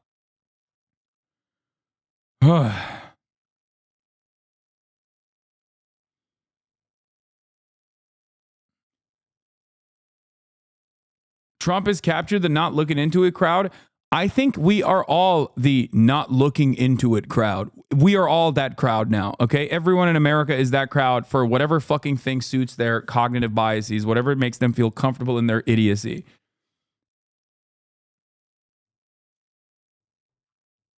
Okay? Crime is down, but Americans don't seem to think so. At least they think crime is up somewhere, okay? It's not. What is this TikTok? Breaking news. This is pretty crazy. There was we already covered this earlier. All right, let's continue. Later came out that crime is up. Right.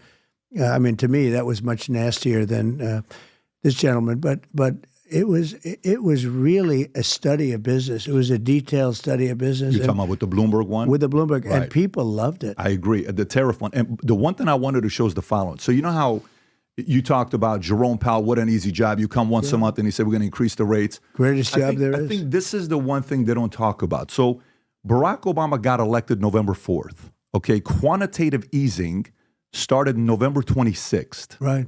And it stayed. Wait, I wonder if something happened in that time frame. Wait, go back to that. What happened?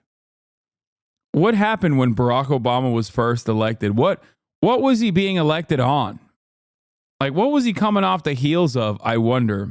Quantitative easing started Nothing, right? I mean, nothing significant happened in 2008, right?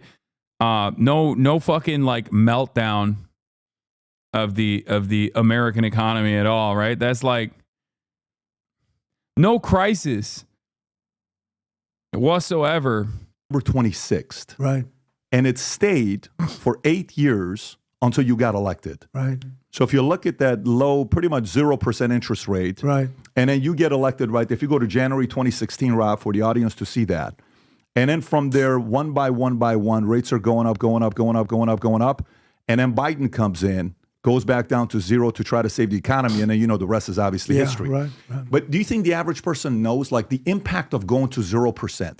How much does that positively help the impact when Fed lowers the rates to 0.5 point? Yeah, it has a huge impact. The power of the Fed is, I think, pretty strong. Some people disagree with it. They think it's overridden by the interest rate climate. But I think the power of the Fed is very strong. It's an interesting graph, actually.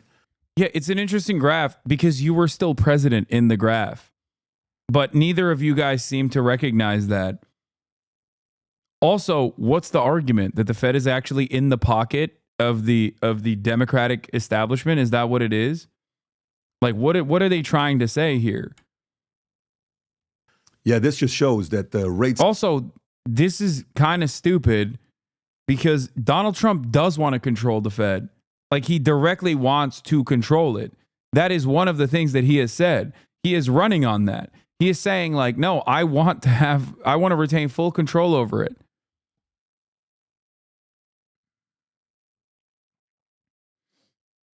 Didn't help you. You know, when he says it was... Well, they didn't use them to help me. Right. And Powell, I gave him a hard time because he was raising them. And I was never a big fan of his. He was late and he was early. He was too early and too late, you know. But I had the greatest economy in history. We had the greatest economy in the history of our country. Despite that, you know, this is another thing I can say, despite the fact that they weren't very high, but they were, you know, reasonably high. And despite the rates not being at zero, I had a pretty good, we had a great run. Following up on the Barack Obama question, when I think about the 2024 election, I saw some numbers that came out, which I thought was fascinating. Right. Rob, if you can pull this up from CNN. So this is CNN reporting on this just 2 days ago. Okay, Barack Obama, when it comes down to black men ages 18 to 44, he was up 81 points in November of 2012. Hillary was up 63 when she went against you. Yeah. Biden was up 53. Kamala, who is apparently black, she's up 41. And what do you mean by apparently? I mean, that's what they're telling us. We're supposed to believe she's black. No, and, you know, it's much better that... What the fuck? Yo, people are way too comfortable being ridiculous, dude. People are way too comfortable with this. Like, this is... People should feel less comfortable saying shit like this.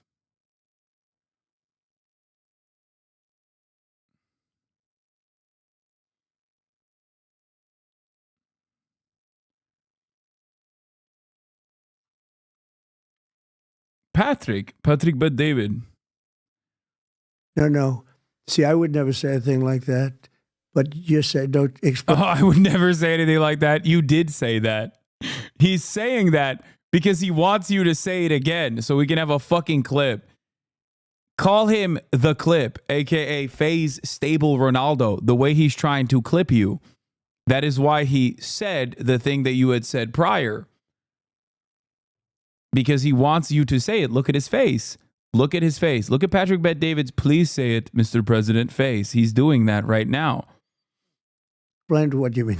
No, I don't want to put you in trouble. Yeah, apparently. Well, I was going to throw it onto your shoulders, apparently. Well, no, you know, you could explain it because I understand. I'm very comfortable explaining it because overnight, you know, she's doing a show. She's supposed to be Indian. And then all of a sudden now it's black, but it's not landing with the average American. So if you look at do you think black men, that's why she's not doing well? Well, watch this. Some people say that. In 2016, you had 13% of male black voters 18 to 44. Right. In 2020, you had 18%. In 2024, you're at 26%. It's doubled in 8 years. It's kind of crazy how polarized American politics is, though, because, like, this conversation is so nutty. It's an insane conversation to have.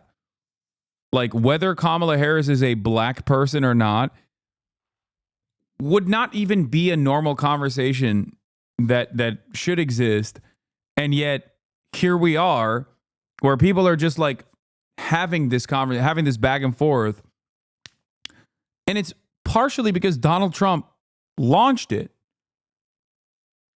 I think it goes to show that, like, the bully pulpit is still profoundly powerful, especially when it comes to, you know, undermining marginalized communities in general, or especially when it corresponds to, like, pre-existing social forms of oppression. Like, this is unacceptable. It is transparently ridiculous. It is racist. The question I'm asking you is the following.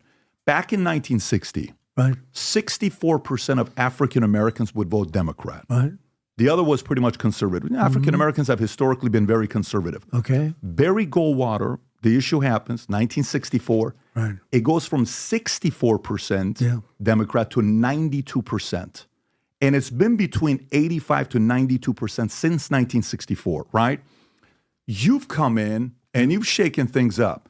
Do you think 2024 is going to be one of those moments where African-American men, they're like, listen, I'm sick and tired of Democrats feeling like they own me.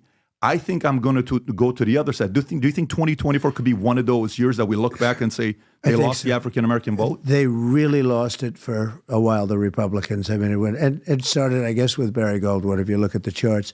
Yeah, Patrick bet racist. Yeah, what happened? What happened back then where they lost the African-American vote? Barely different than mainstream coverage. The editor. This CNN discussion goes completely off the rails when radio host Shiley Winter says this race is between House African Americans and field African Americans, and the field African Americans are going for Donald Trump. What the fuck? Bro. Dude, Ested and I had this exact same conversation yesterday, not on these boundaries, of course, but the fact that people will start saying this shit on the main, like there is a permission structure that is given to Americans that are waiting for any and every opportunity to just pop the fuck off, saying some of the most insane shit. Okay? It's just like everyone is just like turning the racism knob.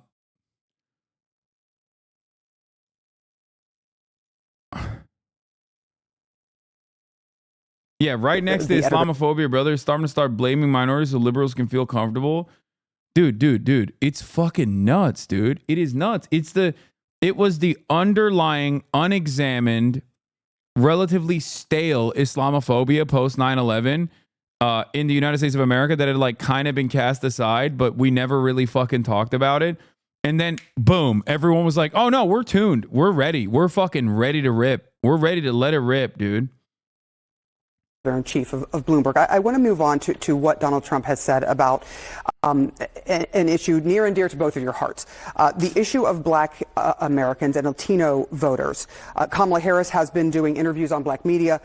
Trump, though, is overperforming in polling with both groups compared to past Republicans. Here is what he said when he was campaigning in Pennsylvania. Any African American or Hispanic, and you know how well I'm doing there, that votes for Kamala, you got to have your head examined because they are really screwing you. They are really screwing you. It is Kamala, for the record, but he is denigrating voters for making a choice that he does not like. Kamala. Shelley, to you, what does he achieve with this? Well, how is it? Wait, first of all, how is he denigrating voters? He's saying that they are being... He's about to pop off big time, dude. For lack of a better word, screwed. Taken advantage of. They're being taken advantage of. They're paying higher pricing. They're working class, the ones that he's talking about, working class. That's my barber dog. Oh, God. Lower middle class. They're paying more for food. They're paying more for gas. And they're being taken advantage of. But and Shelley, over the course of 30 years, they voted... He also said... that they, that they had to have their head examined. That is not something that is a compliment. Obama just told me the same thing. Obama just told me the same thing. I've got black women telling me I'm not really a... He inferred them. He implied them. He certainly did. He even threatened us with, "You're lucky Michelle's not here." I mean, come on. Let's not make things up. Let's be honest here, and let's really be clear what's being said. If you're an African-American man, look, let me boil this election down in the African-American community to a very simple a reference to great Malcolm X. This race is between House African-Americans and field African-Americans. And the field African-Americans... Wow. He invoked Malcolm X to talk about voting for the Republican Party. Like he wasn't just, he was using the Malcolm X quote. That makes it even worse.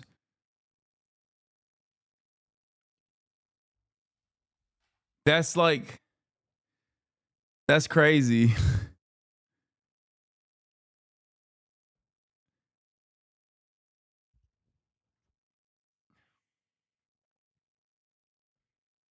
Unc don't have internet.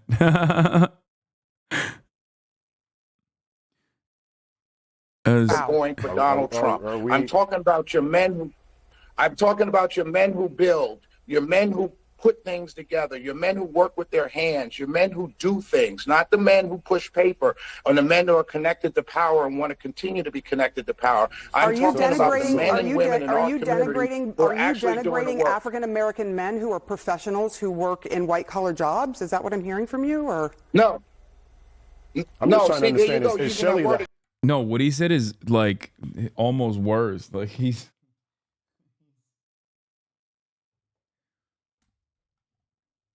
I mean, he's just saying that, like, he's saying that if you are a collaborator with the Republican Party, that you are actually fighting against white supremacy. Whereas if you are voting for the Democratic Party, you are collaborating with white supremacists. If black conservatives are comfortable saying stuff like this on CNN, though, like, oh God, white people are going to get fucking way, way, way more aggro. House one or the field one? I'm just trying to understand that part. I'm just trying to understand. We have someone who's spitting. I'm just trying to understand the one that's spitting talking points right now. Are you the House Negro or the field Negro that you're referring to? So I just want to make sure. Your question was about denigrating black people. That literally was your question. You have a Republican fool who is talking right now about you. Back during slavery, when black people like me talked to the slaves, they didn't kill him. They'd send some old house Negro along behind him to undo what he said. You have to read the history of slavery to understand this. There were two kinds of Negroes. There was that old house Negro and the field Negro. And the house Negro always looked out for his master. When the field Negroes got too much out of line, he held them back in check. He put them back on the plantation. The house Negro could afford to do that because he lived better than the field Negro. He ate better, he dressed better, and he lived in a better house. He lived right up next to his master in the attic or the basement. He ate the same food his master ate and wore his same clothes. And he could talk just like his master. Good diction. And he loved his master more than his master loved himself. That's why he didn't want his master hurt. If the master got sick, he'd say, "What's the matter, boss? We sick?" Yeah. Black conservatives found a new and even grosser way to say leave the Democratic plantation. Exactly. Which is like a common statement. Look, as you guys know, I'm white. Let me just rephrase this, okay? Let me explain something. I just shaved. I'm whiter than I ever have been in quite some time. I'm doing whiteface, as someone might even say. Okay, so as a white guy, I'm sitting my white ass down and I'm listening. But the one thing that, as a white guy that has observed communication strategies such as the one being demonstrated not by Malcolm X, but the one being the one that is bastardizing Malcolm X's quote here, okay, is one that I've heard time and time again from black conservatives, Republicans specifically.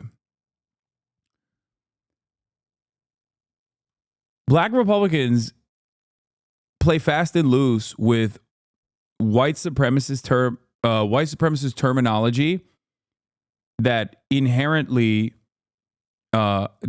treats black people as like subservient and inferior to white people, saying things like the Democratic plantation, like invoking chattel slavery in comparison to the current existence in a way that doesn't suit the bill at all. It doesn't fit at all. This is an extension of that, I think. And it almost always feels like it's basically speaking to the white desires, the desires of white people to be able to say these things, but when a black person is saying it, it just seems more appropriate. That's what I always get the feeling of whenever I hear black Republicans speak on these matters. But this is the original quote, and it's about black collaborators within the structure of chattel slavery. When the master's house caught a fire, try and put the fire out. He didn't want his master's house burned. He never wanted his master's property threatened. And he was more defensive of it than the master was. That was the house Negro.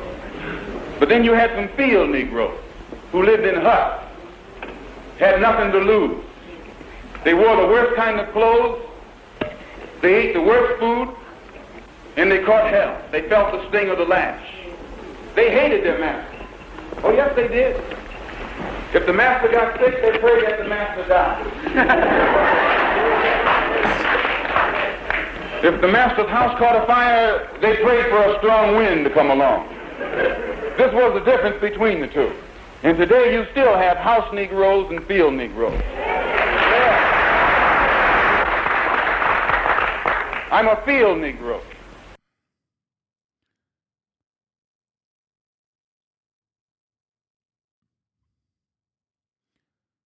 When it comes down to it, I think in like the American duopoly, it's wild for a conservative to compare himself to Malcolm X.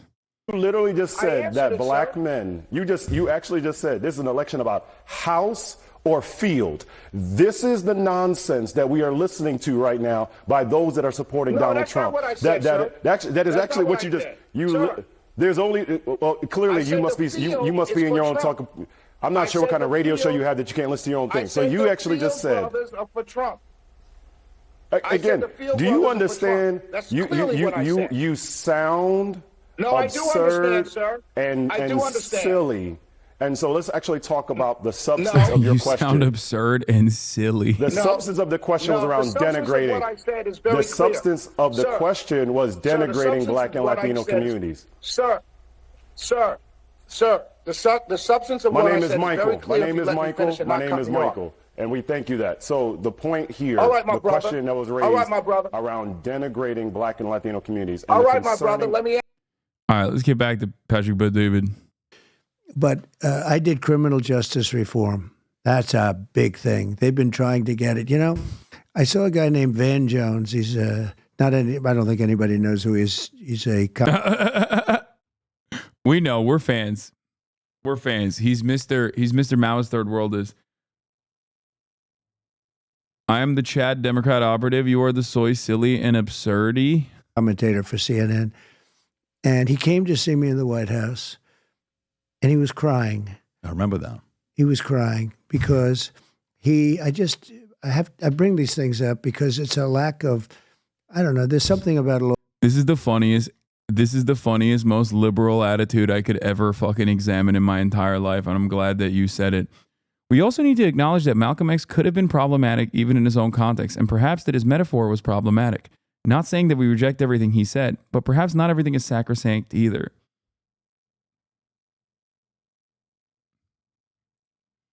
You're right. Malcolm X was a bit problematic.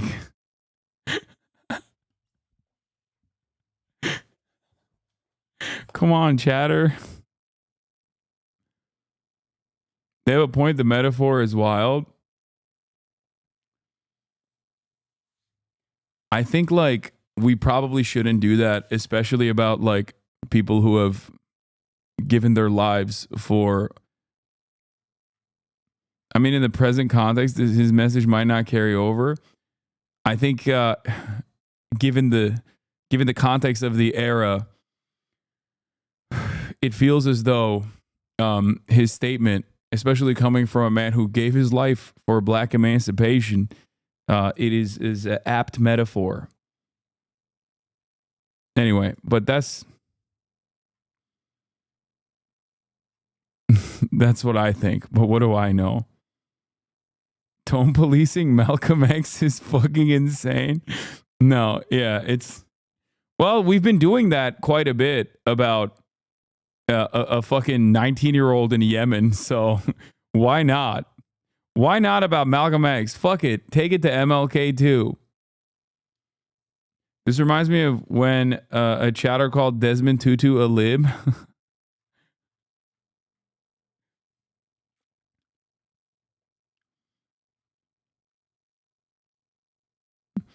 Bro, you got many chatters agreeing with this? No, not many. No, chatters are not agreeing with this at all.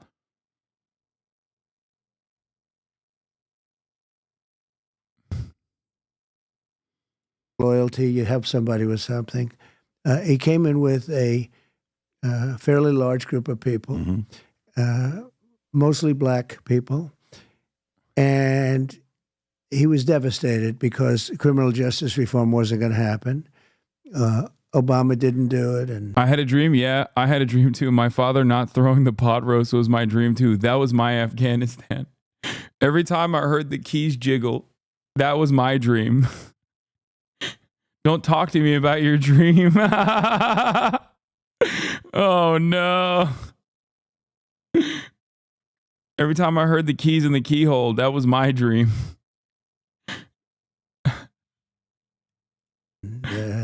We didn't even come close. Bush didn't try. Nobody was going to do it. And I'm the only one that could have done it.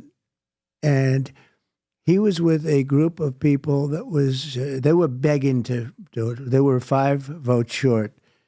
And they had to be conservative votes because there was nobody else left, right? And I guess you needed the 61 or 60 something, maybe 66, but 61 is a hard vote. And he made a plea to me, Van Jones, total sleazebag. He made a plea to me to help him and help this group of people. And they explained how for years they've been trying to get it and they've been unable to get it. And I said, well, let's take a look at it. And I studied it for a little while and spoke to them. And I said, you know what, I'm going to help you. It's going to help the black people in particular. And I'm going to get it for you guys. And I called up 5 very conservative senators. And I'll never forget one of the senators who was in charge of it. He was literally leading the charge against it. And I mean, his whole career was... One must ask the question, why? Why were these very conservative leaders leading the charge against the First Step Act? No, he's not talking about the HBCU funds. He's talking about the First Step Act, which again, he signed into law, but it's not like he was the one who championed it, nor was he the one who actually wrote the legislation or played any role in writing the legislation whatsoever. Interesting. I wonder why the more conservative a Republican senator is, the more they're against that sort of thing, you know, reintegration for felons. He was going to stop criminal justice reform. Not because he was, anti-black, just he didn't like it. He didn't want it. And he was in the papers every day. Oh, yeah. Oh, okay. Yeah, it wasn't for that reason. It was for some other mysterious reason, you know? Don't worry about it. He hated that at the top of the hour there's a 3-minute ad break and people just routinely avoid the 3-minute ad break without subscribing. That's what it was, I think. That was the secret reason. Yeah, here's the 3-minute ad break now. He's fighting it, winning very easily. And I helped him get elected. Without me, he wouldn't have gotten elected. I'll never forget it. I called him up. Now, he's in the heat of passion. He is fighting this all the way. Not something he would ever give up. You couldn't, there's some things you can't. I call him up. He gets on the phone. I didn't say a word. I said, hello. And he goes, I'm giving it to you. I said, what are you giving me? I'm giving you criminal justice reform. That's why you're calling, right? I said, it is why I'm calling. He said, you got me elected. I disagree with you, but I'm giving it to you just like that. I said, that's one of the coolest things I've ever heard, because I also have the opposite where I got a lot of people elected. When I endorse somebody in history, and I don't want to brag, but in history, you can get another chart on that one. I mean, I'm like 289 and almost nothing for endorsements. And he said, you got me elected. I wouldn't even be here if it wasn't for you. And I did, but I got a lot of people elected, and some of them forget. And I said, that's the coolest thing. I said, thank you. I said, do you mind if I call a couple of the... Nope, you do whatever you want. Now, this is a guy who was the leader of the fight. I didn't even ask. He knew what I was calling for because he knew that I was going to help Van Jones, this Van Jones guy. I was going to help him. And you'll understand why I'm being nasty to him now, because what happened later is disgraceful. So I said, thank you very much, Senator. I'm so happy that I did help you. I think loyalty is a great thing. And that was the end. So I had his vote. I then called 4 other guys, all of whom were against it. And I said, I'd love to have. And they, they don't do it for a lot of presidents, but they do it for me. And I got them 5 votes that they needed, and criminal justice reform passed, right? Then, and I was happy for them. I was happy for everybody. Everybody was happy. They couldn't believe they got it done. And it was something that really the black population wanted far more than anybody else. I've never even heard it mentioned with other people. It was mostly the black population. And they've been fighting it for like, what, you'd say 40, 50 years, right? 64. So we got 40, it done. 50 years, yeah. Yeah. So I got it done. I got something done. I got a lot of things done that nobody else could have gotten done. So what happens is Van Jones and all, they called for a news conference that night. The vote was taken. They got it done. And I said to my wife, come on over here. This is beautiful. This is a beautiful thing to watch. Watch this. This gentleman was in my office a number of weeks ago, and they needed votes, and I got it done. It'll be nice to watch somebody really say something nice about your husband. I said that to Melania, and I said, watch this. And they got up and they spoke, but Van Jones got up, and it was a little, I don't get too embarrassed, He got up, he thanked this one, he thanked that one, he thanked this one, that one, that one. The only one he didn't thank was Donald Trump.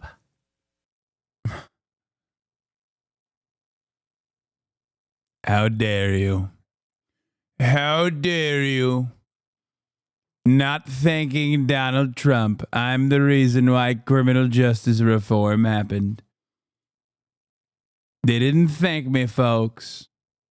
And I look at that sleaze bag now and I say, he's got bad way.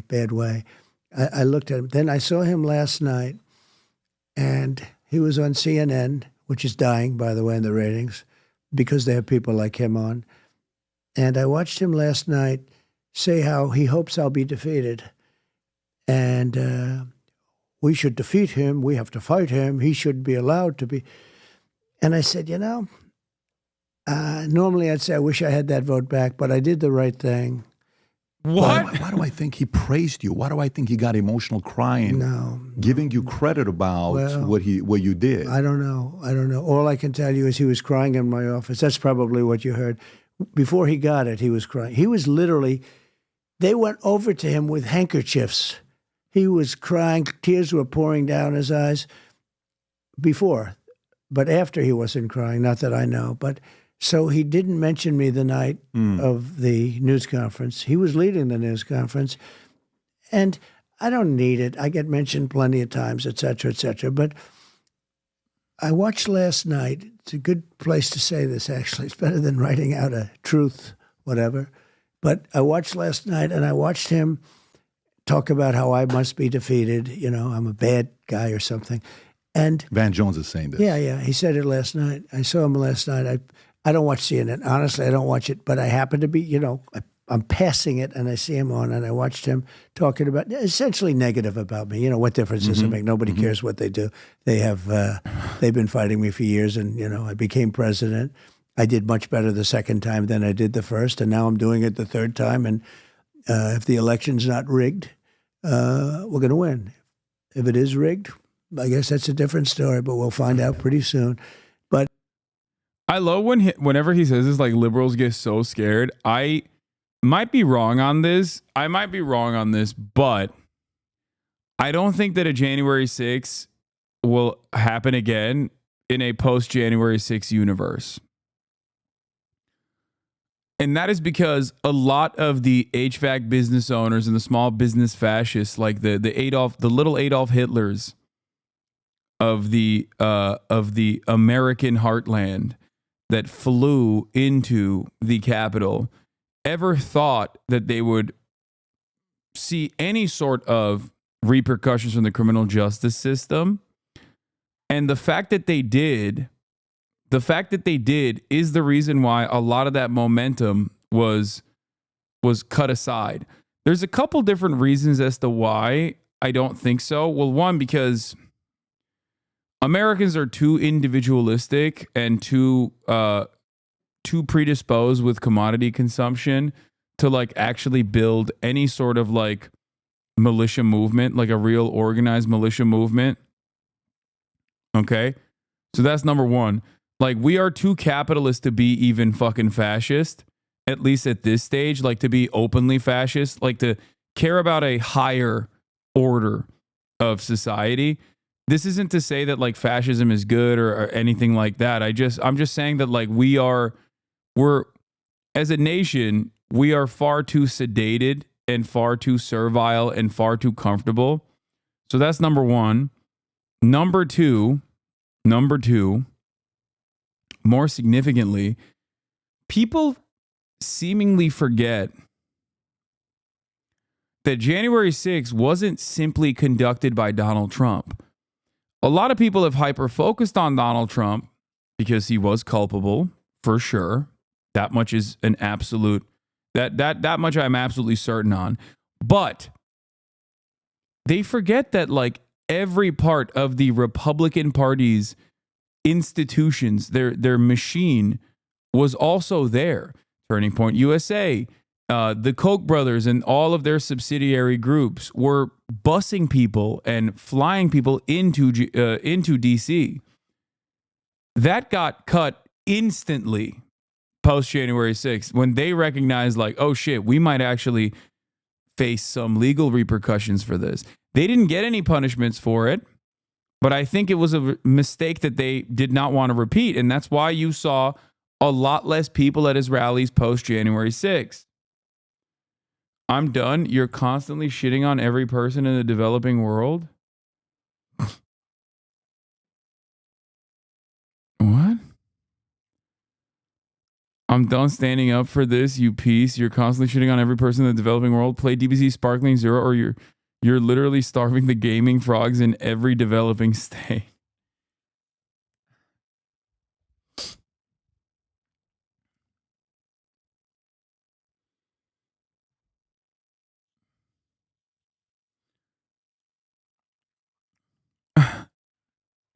Okay, I'll allow that bait.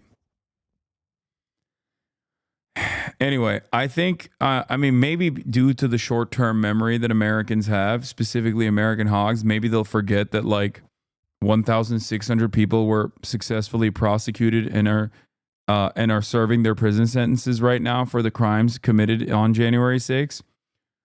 Maybe they've forgotten about that, but I think that was the first time that like any sort of deterrence actually kicked in for a lot of these people that never really thought that the American police would ever be at odds with them,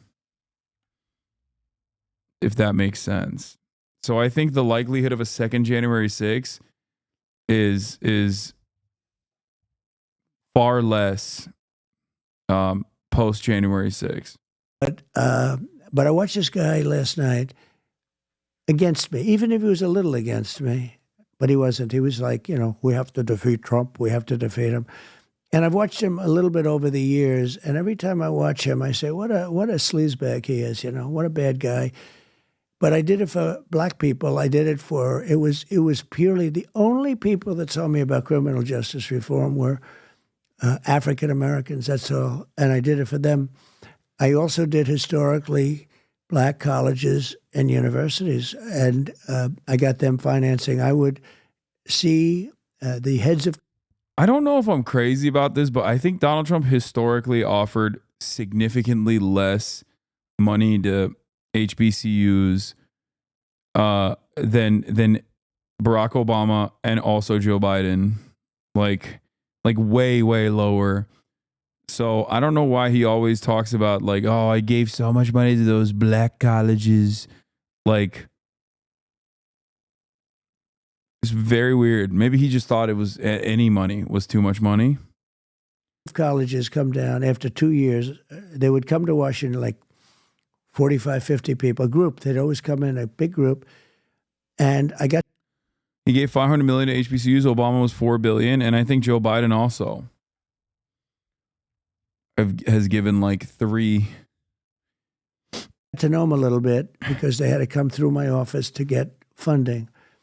And after the second time, I said to him, why do you keep coming down here for funding? Don't they give you? He said, no, they make us feel like beggars. That was the term. And a couple of them I got really frustrated. Some of them I still see a little bit.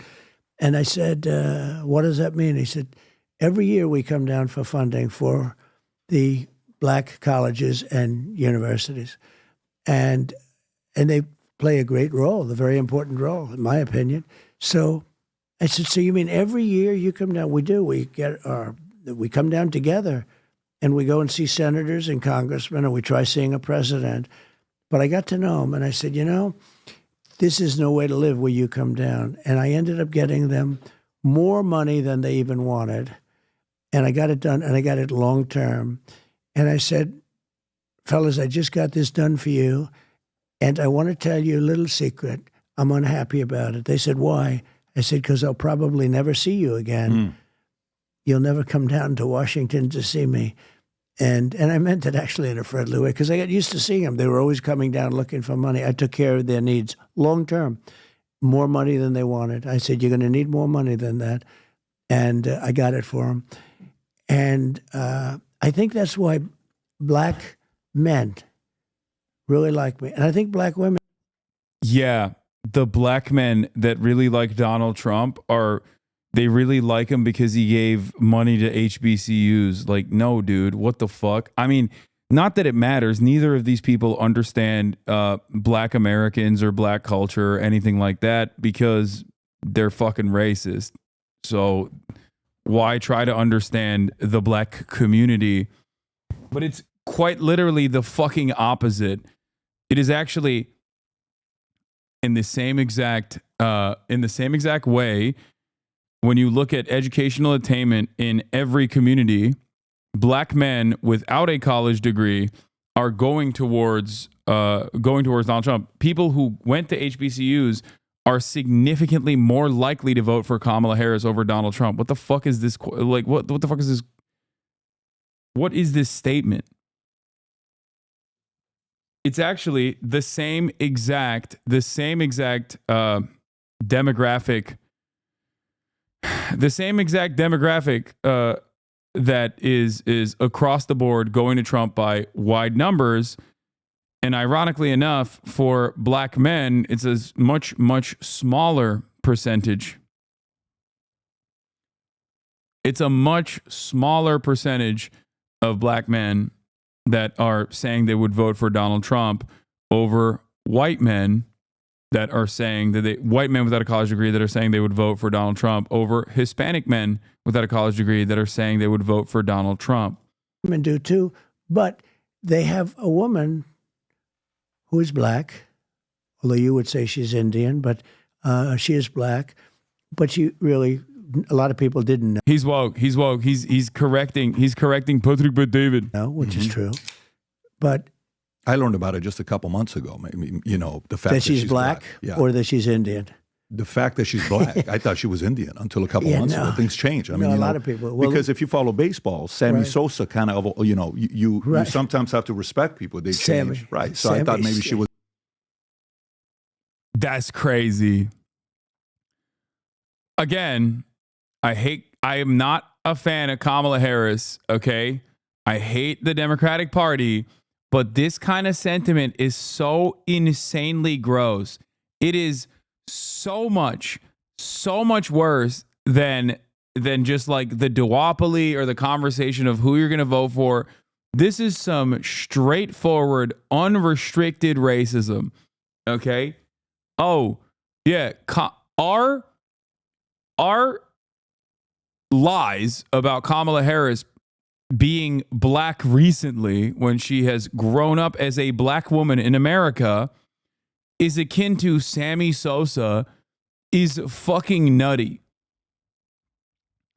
Which is ironic Because he also is specifically not really respecting Sammy Sosa at all either.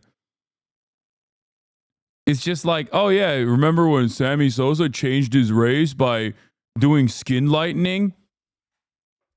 Like, that's, you know, it's just like Kamala Harris, haha. It's like, no, man, like there was never a moment where Kamala Harris was not a black woman. Like, what the fuck are you invented this idea.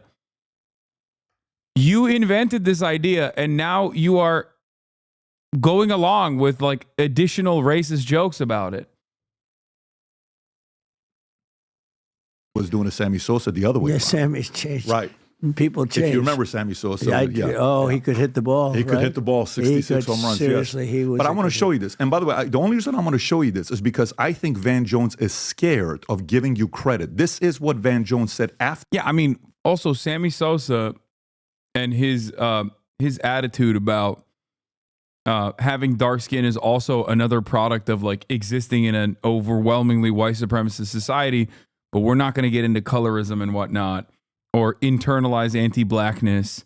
That's also a separate issue. But once again, it's just like he's just like lightheartedly throwing that as like a haha joke. After what you did, and it was the most uncomfortable moment on CNN because he had to thank you. If you can play this clip, Rob, I think this is the clip. Go for it. How significant do you think this is? By the way, one of your partners in working on this was Jared Kushner. Jared Kushner, who's this is how many years ago? This is the date on 29. This 5 years ago, December 18th, 2018. Okay, play the clip. So you just got that. That's pretty cool. Yeah, so this is 6 years ago. If you can play this clip. Father went to prison and who fought on this as hard as that. This is history. This is history. Right now, you're witnessing history on the floor of the U.S. Senate. There's a Christmas miracle underway where, for the first time in a generation, Republicans and Democrats are arm in arm tonight saying, we are sending too many people to prison. They're coming out bitter and not better. We want to make a tremendous difference. I want to say Hakeem Jeffries on the left, Jared Kushner, and Donald Trump on the right have brought together a coalition like I've never seen. This directly counters Donald Trump's statements, doesn't it? Also, it's not shocking because Van Jones is like annoying as fuck. He would do this. He probably has glazed Donald Trump unnecessarily. This is like a valid reason to say nice things about him, but he's probably glazed them in other parts of CNN, in other parts of the CNN broadcast before and after this as well. After all, mainstream media, I remember, would do this shit where they'd be like, this is the moment Trump became president. You know, he's so presidential. Like, I remember all that shit. I'm sure that Van Jones probably played a role in that as well. I would not be surprised. Credit. Literally, the National Association of Manufacturers, Fox News, I never saw and that Sean one. Yeah, I'm glad you've seen it because to me, you see, when I think about him, obviously, you know, his history. He was close to Obama, communist, all that stuff. He had to kind of drop. But at the same time, they don't want him saying something like this. I want to give Hakeem Jeffries, Jared, and you to give that credit. This is the part where even Dems are sitting there saying, how the hell do we argue against the fact that a Republican president that we're not supposed to like did this? Cut him off. Just give him 30 seconds, 40 seconds. Let's go to the next topic to bash him again. But it was kind of great to see Van Jones saying this about you. It was, but again, right after that, it was over. He has to go back. So he has to go went back. And a real man would not have done that. And I'm glad I saw that. But it really doesn't mean anything because he said it, and then after that, he took it back. I want to show you something, and this kind of goes maybe to the next point. So yesterday, a new Gallup poll came out. Okay, if you look at this Gallup poll, this is literally from yesterday. Americans' trust in mass media from 72 to 2024. It officially hit the lowest in the history. We're talking ever. Not one of the lowest. This is the lowest ever in the history of America. Americans don't trust mass media anymore. And even recently, I don't know if you saw the numbers that came out 2 weeks ago. I'm sure you follow some of this stuff. Every one of the guys at CNN, MSNBC, they're all getting a lower salary when they're renewing their contract. Right, they're not getting paid the kind of money that. they were making. Yeah. And by the way, you may not like me saying this to you, but I think I kind of want to see your reaction to this.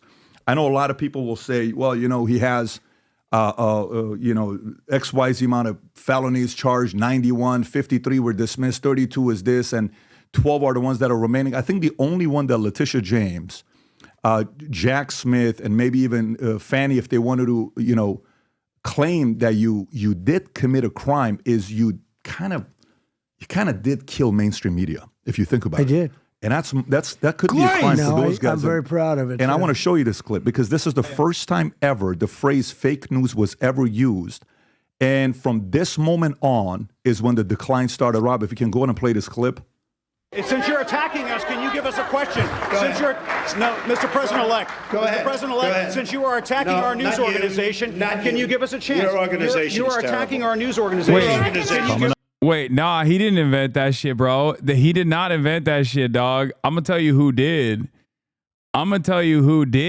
Okay? He wasn't the guy who invented that shit. Okay? Let me tell you. He didn't invent Make America Great Again. He didn't invent America First. And he certainly did not invent fake news, lying news. I'm just saying.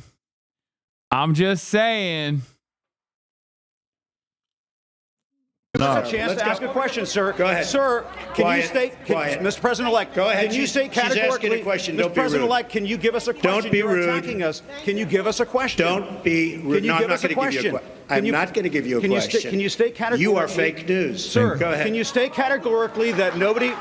No, Mr. President-elect, that's not appropriate. So, if you can... But isn't that disgusting? Think of it. And that would never happen to a Democrat. But isn't that disgusting? He's a lowlife, the guy, and as you know. And he has his own show. He gets no ratings at all. Nobody on CNN gets ratings. But isn't that a disgusting? I'm just watching that, and isn't it a shame that people can behave that way against the president? And I think I think I'm responsible for those numbers up there where they went down. And frankly, I'm proud of it because I also am responsible for the term fake news. And that's a great term, but it's not strong enough. I think it's corrupt news is a better term, but it doesn't play as well. But they're corrupt people and disgusting people. But he is, he wasn't as bad as some. I mean, in a certain way, he was louder, but he wasn't as smart as some. I mean, some are much smarter. He's not as smart. Did you think you were going to say fake news, or was it just kind of came out and then it stuck? You're like, this is going to stick. Was it intentional? I don't know if that's the first time I've used it, but I do get credit for having been an originator of the term. I mean, a lot of times I have a very fertile mind. I come up with very good names for people. You're very creative. Pocahontas. What the fuck? Lots of good names. I have a very fertile mind. No, that's the first time, but I thought of that term often, and more so. As I was running, I actually used to get great press when I was an entrepreneur. I would get very glamorous press, very beautiful press. Mm-hmm. I went the exact opposite, and I was amazed. And I really learned how corrupt it was. I didn't think of it as that corrupt because I'd do something and they give me credit. Mm-hmm. But no, I had a very different life actually when you think about it. But then I run for president, so. 92% of the people that run for presidents, 92% were politicians and 8% were generals. So I wasn't a politician, I wasn't a general. So I was the only one that wasn't in that group. No, there were no admirals. They were all either politicians or they were sort of an interesting point. Most people don't know that. Some people said that's interesting. That Other makes people sense say because even Reagan would be a politician because he was a two-term governor. Well, he was a politician. Right, he was a politician. He was a governor. Wow. Chat, your questions. Everyone was like, what about Reagan? What about Reagan, Patrick? But David, he answered it. There were some that were businessmen, but they then ran for the Senate or they were in Congress and, they went from there to the presidency. But nobody ever went right to the presidency. I never ran for office. All of a sudden I'm president. And I really learned about the press early and the hard way because I went from one extreme to the other. I got great press. And then all of a sudden I was treated like by a moron like that. And I fought them very hard. They're very dishonest. They're very corrupt. Not all of them, but a big percentage of them. I would say in the 80s, that's a lot.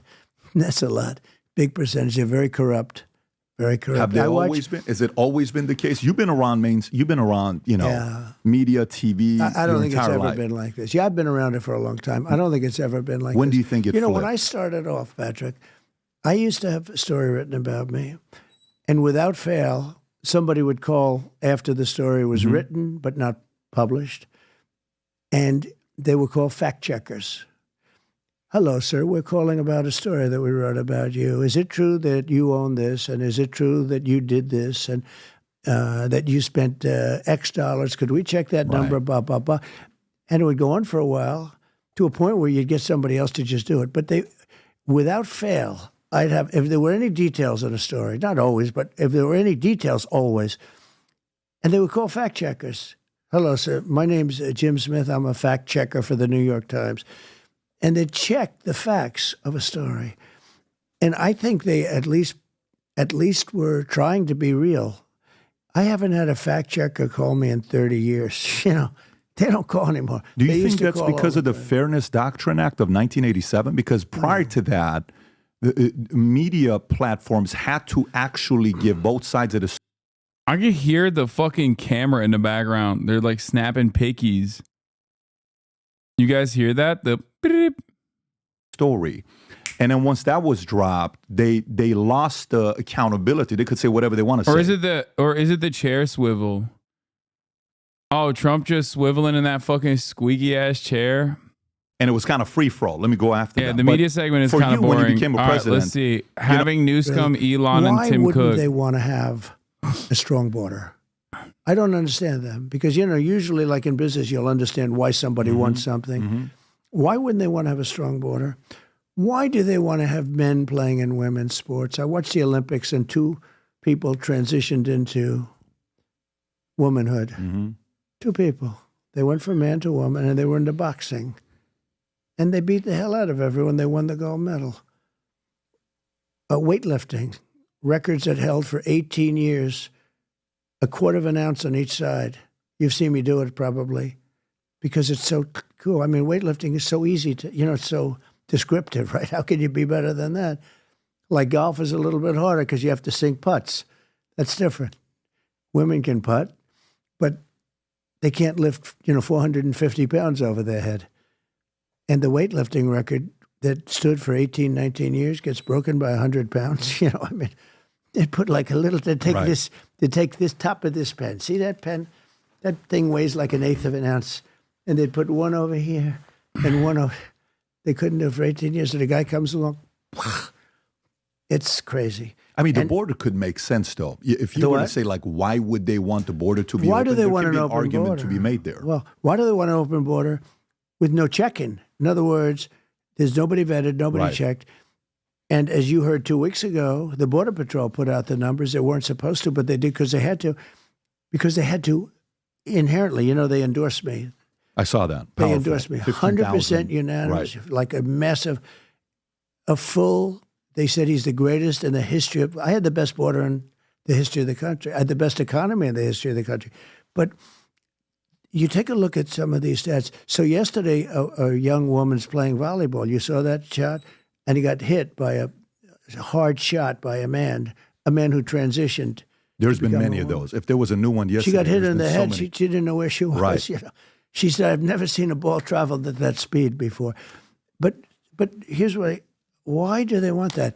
I don't understand that. Usually you understand, like somebody wants something. You try and figure it out. And you could go through a lot of things. Why do they want transgender? Why do they want to take somebody's child, a boy, and make the boy into a girl and not tell the parents? I mean, they do this. And at first I said, no, but that's just an exaggeration. No, it's not. It's really not. It's wild that his jump from border, like open borders, to transgender children happens so perfectly. He's just weaving again, dude. My goat is weaving. He's bobbing and he's weaving. Ay. This is underwhelming. I thought that this would be better. Oh, maybe Iran? Let's hear what he has to say about Iran, because Patrick Bet David, he knows a lot about Iran. Yeah. I think if you would have When I handed it over, I told them, right now, make a deal with Iran, they'll do anything. They want to make a deal with me. They wanted, had that election not been rigged and stolen, I will tell you right now, we would have no problems anywhere in the world. You know, Viktor Orban, you know, he's a very tough guy and a very smart guy. And he's, you know, some of the European countries don't like him because he's, you know, smart. Makes sense. We have Trump's climate denier, feeding starving influencers, and also the strongest militia in the Middle East, Hezbollah. I'm skipping it. I'm going into Trump's a climate denier. These hurricane survivors still support him anywhere but Washington. One of my favorite types of content is when British people go into the American heartland, the American South, and examine them like they're a bunch of fucking animals. Like, I think it's kind of funny, like the way that they treat this anthropological experiment. So we'll take a look at this. Hurricanes in the last 14 years than I did my whole entire life. And then we'll move on to the Hezbollah video from Johnny Harris. It is Hogwatch, yeah, but it's always funny because, like, when I do Hogwatch, I'm an American. I'm a bit of a hog myself, right? Like, the American attitudes have been baked into my brain, whether I recognize it or not. Whereas I feel like when British people do Hogwatch, it's like more scientific almost. Like they're looking at it. We should give Israel $16 billion to fix this. Yeah, it's going to get fixed if we give Israel enough money. I promise. All right, look at this. Let's get to Jonald Harris, okay? Mr. Jonald Harris did a video about Hezbollah, and I want to watch it because everyone wants me to watch it. I haven't watched it in a while. I haven't watched Jonald Harris in a while, so let's watch that. Some of you are going to be watching a 3-minute ad break at the top of the hour instead of this. Now, of course, if you want to avoid this fate, all you need to do is subscribe, as you know, which you can do for $6 or free with Twitch Prime by connecting your Amazon Prime account to your Twitch account. Here's the 3-minute ad break now. This map shows the thousands of attacks that have occurred right here on this border, just over the past year, in this fight between Israel and one of their biggest regional enemies, Hezbollah. Hezbollah is one of the biggest armed groups in the world that isn't a nation's military. They have tens of thousands of trained soldiers and hundreds of thousands of missiles and rockets capable of reaching targets all across Israel. This threat led Israel to conduct a massive set of attacks against Hezbollah. This large explosion was seen near Beirut International Airport, in which they killed almost all of the group's top leaders, weakening Hezbollah immensely. Followed by a full-on invasion by Israeli troops to denigrate this group even further. This has been a massive escalation that is now... Okay, we're 56 seconds in, and no mention of, like, the deterrence principles set forth by the axis of resistance against Israel and the United States of America in the region. And it's just like missiles just started flying randomly. No mention of Sheba Farms, which is disputed territory that Israel currently occupies, that Syria believes is Lebanese land, and Hezbollah also believes is Lebanese land. And how the first rocket fired in that direction was still fired in the direction of Sheba Farms in general. And that beyond that, the back and forth missile campaigns were predominantly, I mean, it was 80% of the rockets fired in the cross-border tit-for-tat conflict was fired by Israel into Lebanon. So right off the jump, I feel like there's a lot of details being omitted here. I'm sure it's not deliberate. Capable of reaching all targets in Israel? What? He's right. He's not wrong about that. That part is correct. Hezbollah does have missiles that are capable of reaching all targets in Israel. They have a significantly better defense capability. They have significantly better missiles than Hamas, for example. Hamas is fucking bathtub rockets. spilling over into this entire region. And to understand how we got here, you really have to understand where Hezbollah came from, and what this group's fierce 40-year struggle tells us about how the modern Middle East came together, and how it's now coming apart.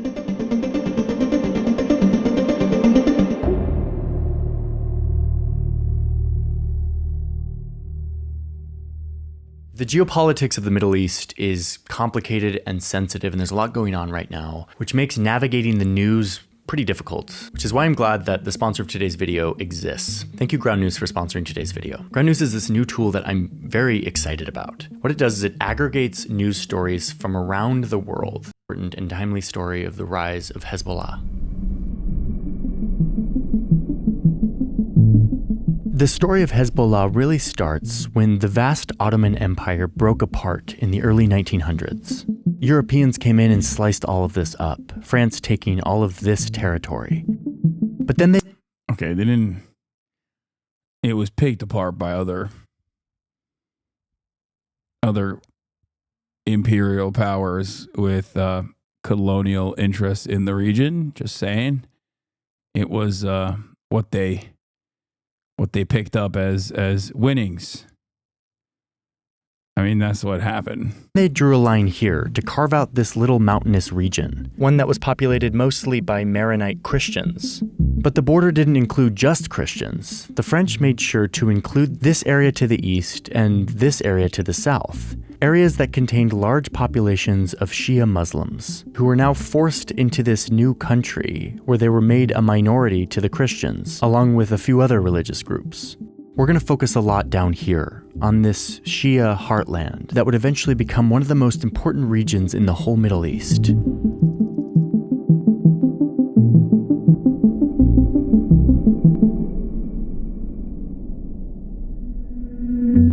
In 1940, you defend Iranian intervention in Lebanon, but not U.S. intervention in Vietnam? Hasan thinking American proxies are bad, but Iranian proxies are good. You criticize the Americans in Vietnam, but not the Iranians in Lebanon, shaking my head. There's something very funny about installing a puppet state in southern Vietnam that is like insanely fascist while simultaneously bombing the Vietnamese population, both in southern Vietnam, northern Vietnam, and even surrounding countries, versus like a Shia militancy that rose up, that I'm sure even Johnny Harris would probably fucking openly recognize.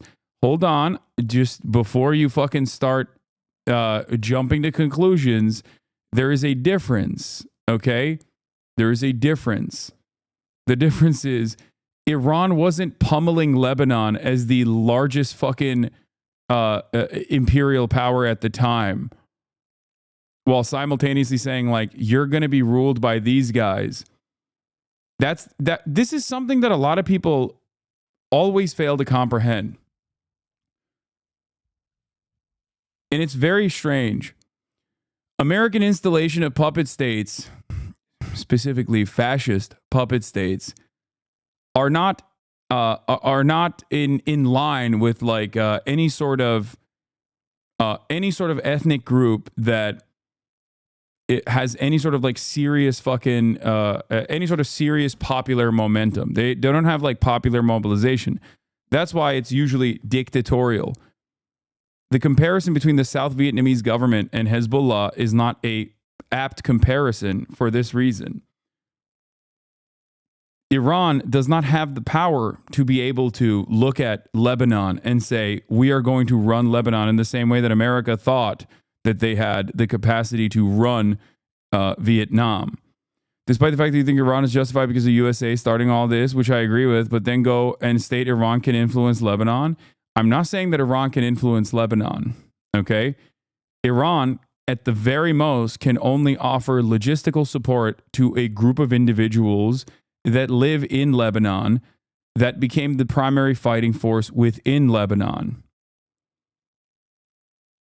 If you think that you have to assume that like Iran has mind control powers or something, and Iran was also not fucking peppering Lebanon with Agent Orange in the same time frame with genuine with genuine imperial interest. The axis of resistance and the dynamic within the axis of resistance changes throughout time, including but not limited to Hamas's allegiances, both in the Syrian war and in other times, specifically, especially when considering that Hamas itself is not even a fucking Shia group. They are Sunni Muslim. Huh.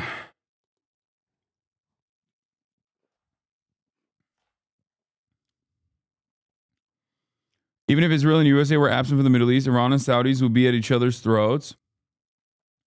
This part of the conversation is also not incorrect. I think that this is fair.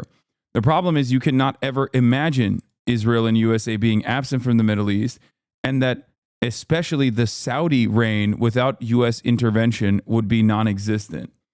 So I don't know why you're talking, or Saudi Arabia in the way that it exists currently would not be a thing without the United States of America nor Israel.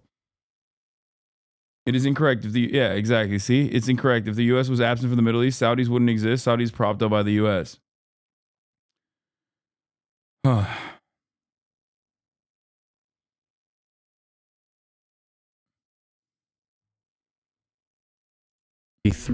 Lebanon gains its independence from France. It creates a constitution meant to balance the power between all. Also, yeah, ironically enough, the Iranian fucking Ayatollah regime would not exist without American intervention. What the fuck are we talking about?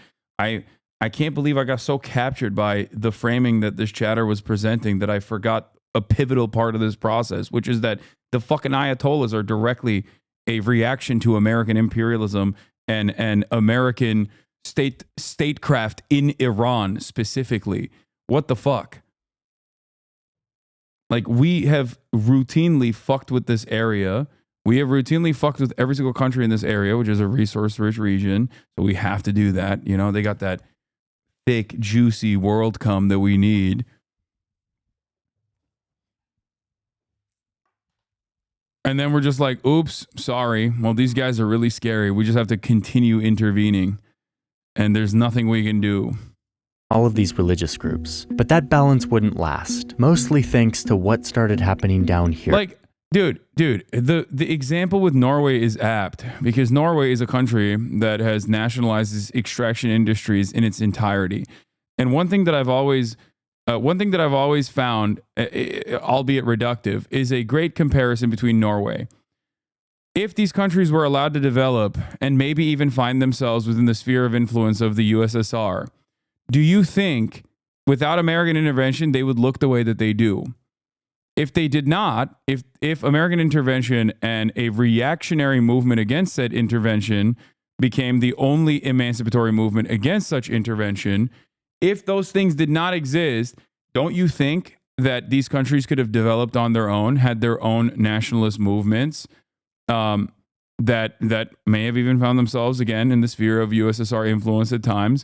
But ultimately, don't you think that that would be beneficial for the area, for these people to have some level of sovereignty rather than be like colonial cutouts of vassal states that play a role in American empire, in Western imperialism in general?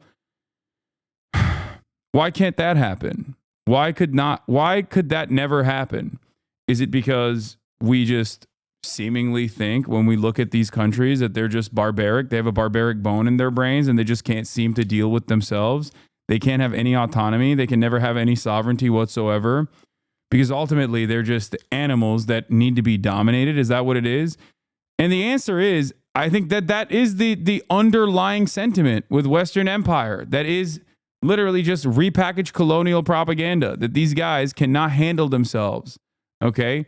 So we have to handle it for them. That's unironically what the problem is here. That is how we have historically approached this process.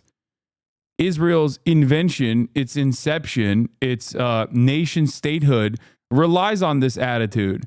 We had to bring in a bunch of people from the West specifically that we know are our guys to a certain degree, that we can directly control and directly fucking have a say in, that want to create a Western version of society there that need to exist there in an incredibly fucking violent manner with mass displacement and complete domination of the local indigenous population so that we always have a foothold in the region.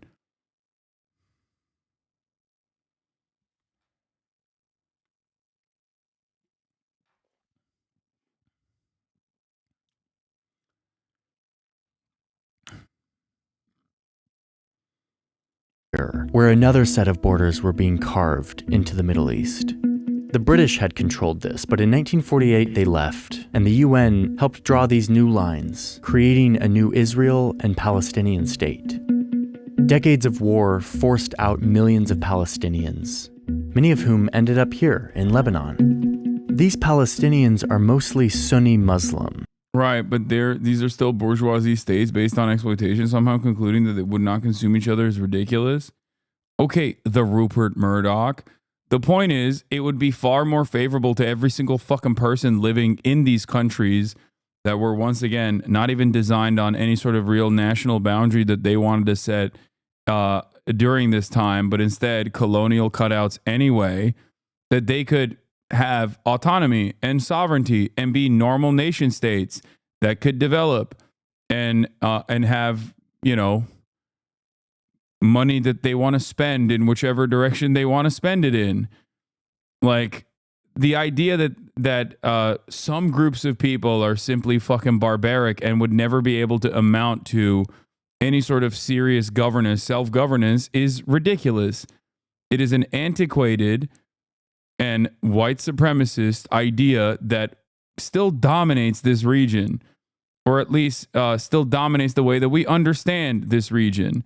If you don't think that European capitalist countries that are bourgeois states themselves are consistently dominating one another right now, then you can understand a similar cooperation could absolutely occur here as well, unless you think there's something different within the mind of the Arab, okay? Unless you personally think that the mind of the Arab is servile, worthy of domination, not worthy of dignity. They just simply can't control themselves. They always want to fucking eat each other alive. Same with Africa. So this upsets the carefully laid power balance in Lebanon and further marginalizes the Shia Muslims who were fighting for their place in the country. Then in 1971, an armed militia made up of Palestinians called the Palestinian Liberation Organization moves to Lebanon, and they turn this whole region, which again was made up of mostly Shias, into their own little mini-state. You start to see that Lebanon is descending into division between the different militias and powers controlling parts of the country. And in the mid-70s, it all breaks down into a full-fledged civil war between a dizzying number of religious factions. It's a war that will pull in much of the Middle East. What happened that caused them to go there? Just they were just moving in? Why was there a Palestinian liberation movement at all?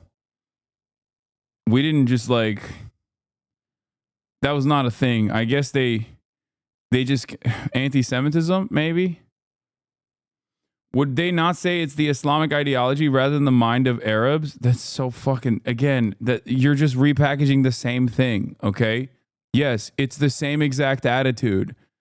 It is the same thing. It's the difference between Ben Shapiro saying, oh, it's not the race of the black person in America that is inferior. It is their culture. It's just a repackaged version of the same propaganda that makes it seem more permissible to a broader audience. Literally, when you hear someone say, oh, black people aren't genetically inferior, it's not something to do with their race, it's just their culture that keeps them down, understand that you're talking to a racist person. They just don't want to openly say that black people are inferior racially or genetically. Their reception, seemingly, to the only real cultural output that America really has, if we're being honest, is actually they receive their own culture differently than white people do. White people are still, of course, the largest consumers of black culture. That's another part of the equation here. Anyway. And it's a war whose most important region is down here, in this border zone between Israel and Lebanon, the place that will soon give rise to Hezbollah. Now let's talk about Syria. They're here right next door and they're watching this civil war. And they decide to invade, to prop up the Maronite Christian ruling class, who've become Syria's allies. They want to do this to prevent the civil war from spilling over into their territory. At this point, Syria also considers annexing the entire country of Lebanon, making it a part of Syria. But eventually the relationship between Syria and Maronite Christians breaks down, and Syria continues to occupy this part of the country. Meanwhile, to the south, Israel fears that Syria is growing too powerful. It also wants to wipe out the PLO, who is attacking them across the border from Lebanon. So in 1978, Israel enters the fray, invading from the south and driving deep into the country. Israel succeeds in temporarily suppressing the PLO, but in the process, it displaces hundreds of thousands of locals, most of them Shia Muslims. It's just sad how that accidentally happened. It's cool that Israel always has a good justification for it, you know? I'm glad at least they have a justification. They must have. Israel has a right to defend itself. Yeah, they just kind of entered the fray and they had a right to defend themselves.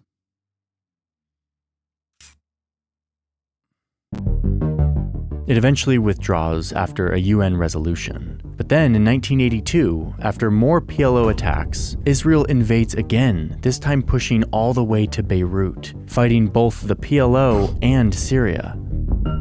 And this is where the conflict takes on a new dimension.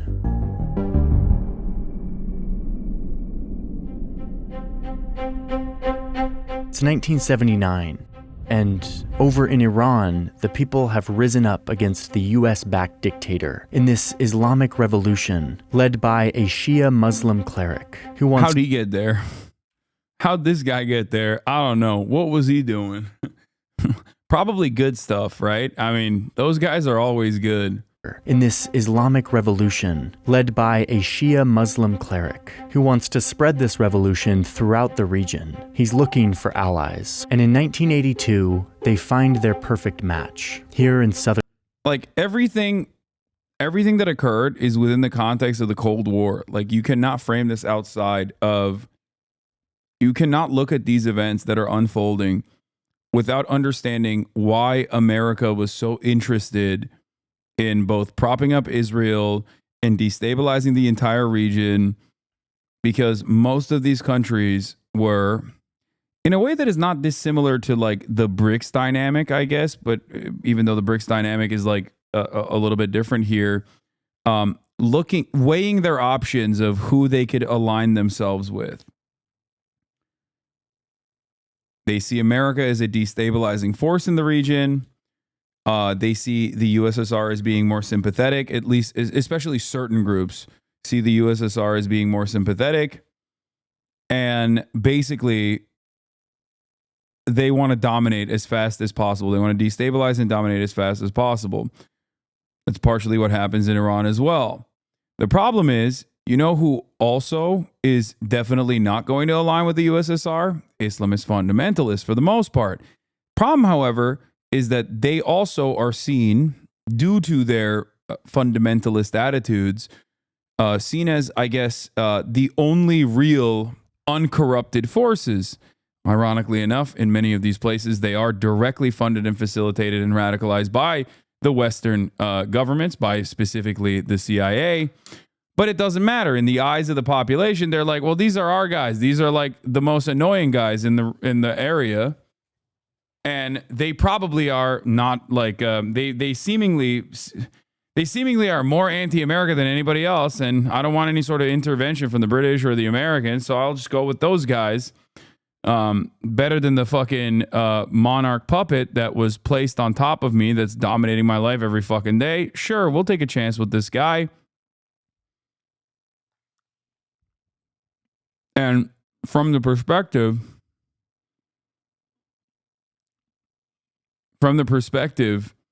of the United States of America. But what exactly were the Soviet interests in Iran? The mullahs called America the greater Satan and the USSR as the lesser Satan? No, you're describing exactly what I'm saying. Islamist fundamentalists are, in the eyes of the American state, Islamist fundamentalists are less likely to align with the USSR's interests because the USSR is also spreading atheism within countries in its periphery.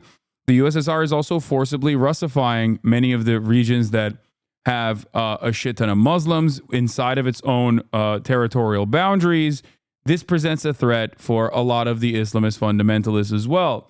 This is part of the reason why in Afghanistan especially, you saw a bunch of Islamist militias propped up by the United States of America with the deliberate interest of bringing the USSR in to deal with a lot of the shit that the Afghan government was doing that was, aligned with the USSR at the time. But their goal was to specifically fund and offer logistical support and radicalize the Mujahideen movement so that Russia would go in to intervene.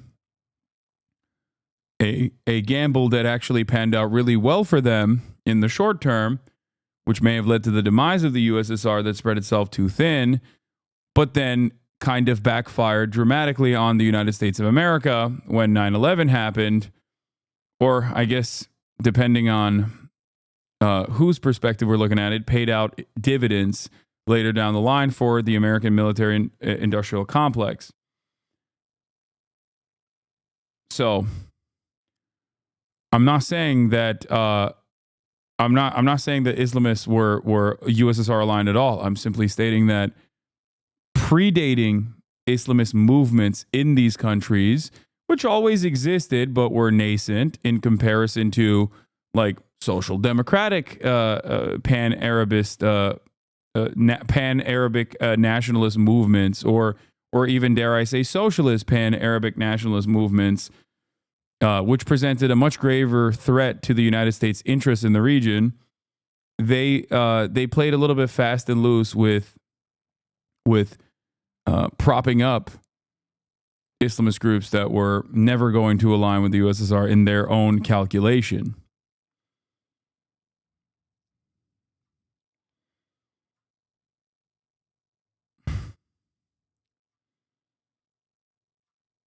Does that make sense?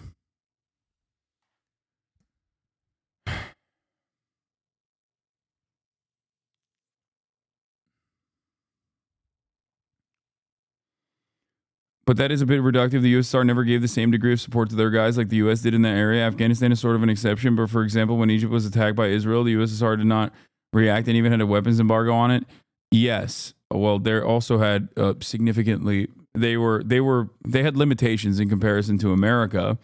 But not only that, but also I'm not talking about like the USSR's willingness of cooperation. I'm talking about America's fears that they might cooperate.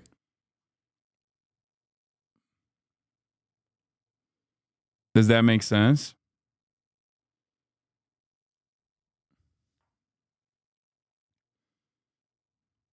Anyway, the point is, for the mullahs, the Islamic Revolution in Iran, they obviously were coming off the heels of refusing Western intervention and had developed a genuine distaste for it. And I'm sure that they used any kind of sectarian boundaries that they could to their advantage. Well, not I'm sure, that's what they did. They're in Lebanon. It's a militia that rose to defend against outsiders trampling their heartland. It's called Hezbollah, which means Party of God. Iran picked this group in particular because it shares its goals of Islamic revolution and a deep distrust and disdain for Israel. Iran starts providing Hezbollah with money, weapons, soldiers, training, and leadership. And in return, Hezbollah proclaims loyalty to the Iranian Revolution and its supreme leader. What started as Lebanon's civil war is now a regional war that is heating up. So the United States enters, leading an international peacekeeping mission to try to calm these tensions. But of course, Hezbollah and Iran hate this. They now have two prime targets in their backyard, Israel and these Western powers led led by the US.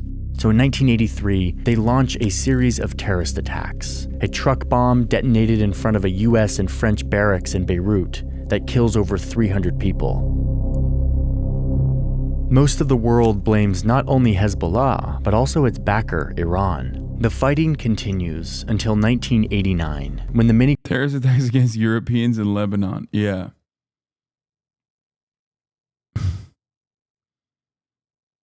They called it peacekeeping. So obviously, yes. Any sort of action taken against, unless it's Israel blowing up peacekeepers, then it's okay. Then they have a right to defend themselves. Okay. Many groups fighting this civil war come to a peace agreement, one that bans all militias and requires them to give their weapons back to the government. But there's a big catch here. Israel still occupies what they call this security buffer zone in southern Lebanon. So the peace agreement makes an exception specifically for efforts that resist the Israeli occupation, aka they allow Hezbollah to continue to exist, turning them into something more than just one of these militias fighting for their group. It gives them a kind of official status to continue acting as a defender of southern Lebanon, the country's bulwark against Israel. They also develop into more of a political party that gains seats in Lebanon's legislature, kind of serving as a parallel government, providing social services in the areas that it controls.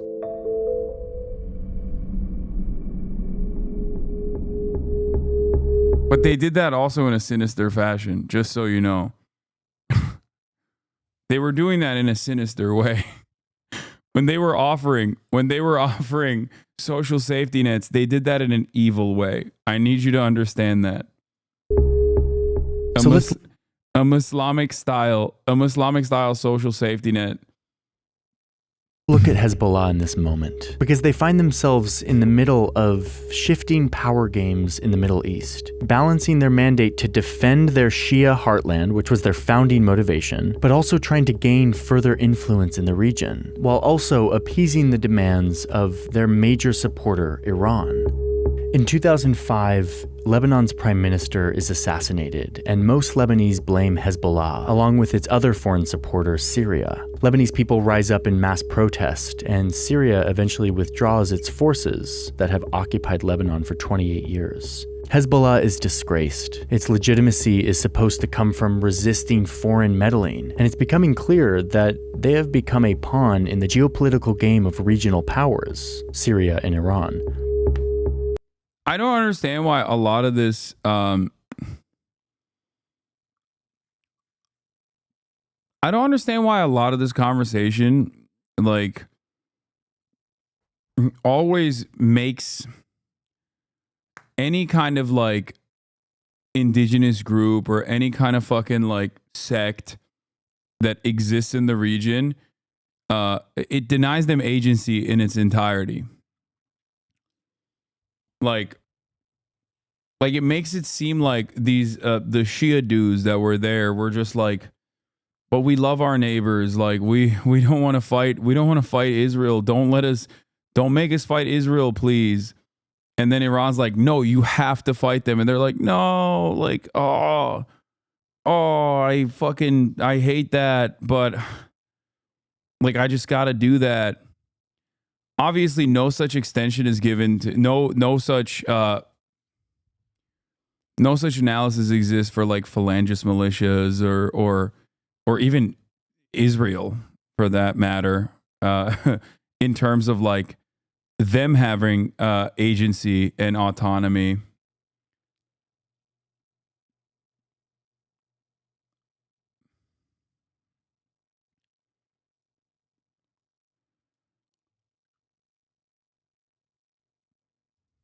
But the group is able to turn Syria's withdrawal into their advantage. The Syrian occupation had kept Lebanon somewhat stable, so as soon as they left, it creates this power vacuum and allows Hezbollah to take more territory. Wait, did he say... What? They have become a pawn in the geopolitical game of regional powers, Syria and Iran. But the group is able to turn Syria's withdrawal into their advantage. The Syrian occupation had kept Lebanon somewhat... Is it just me, or is it absurd to just say they killed 300 people and not mention that they're U.S. Marines? Am I mistaken, or is even CIA Harris usually a bit more fair and accurate than this? No, I think that when he wrote, I think he wrote a video, like he made a YouTube short about the Israeli settler ambitions of occupying South Lebanon, which is real. He was yelled at, and then he literally deleted the video and apologized for it. And this is in that same vein.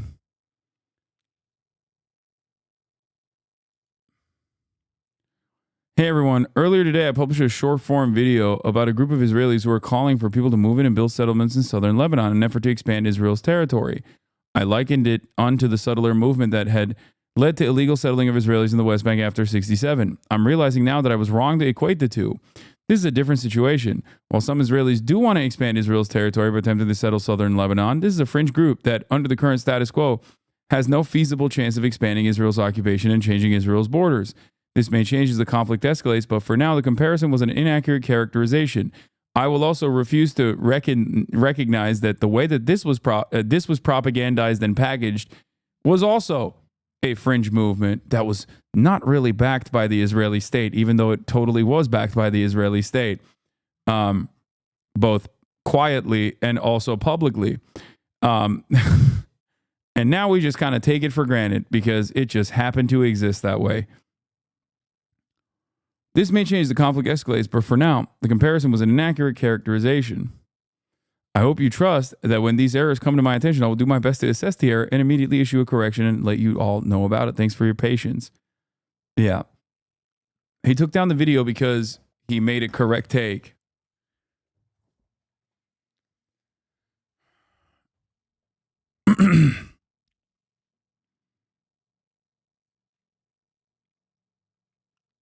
Just saying.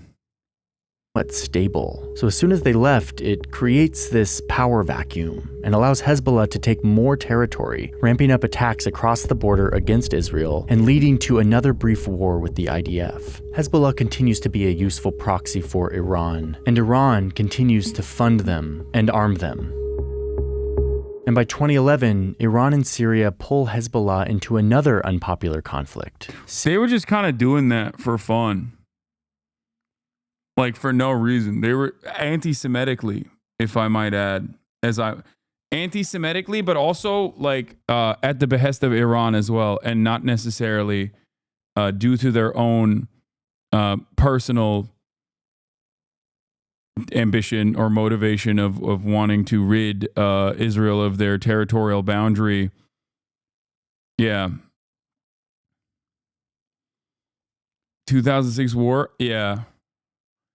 The PLO just kind of disappeared from the story. Strange. Yeah. It's just weird because, if you were to look at this entire story, there's almost always this uniting principle, which is that people don't want to get fucking blown up by a Western-backed state that routinely also, in their own way, collaborates with some of the most rabid freaks in the region that end up doing unimaginable war crimes. Like, we're talking about the 300 Marines that were bombed by Hezbollah. That is, and this is a parallel that you might understand exists with October 7. That is utterly incomprehensible in comparison to the magnitudes worse carnage that Israel has brought upon both Lebanon and every other fucking surrounding country in the region.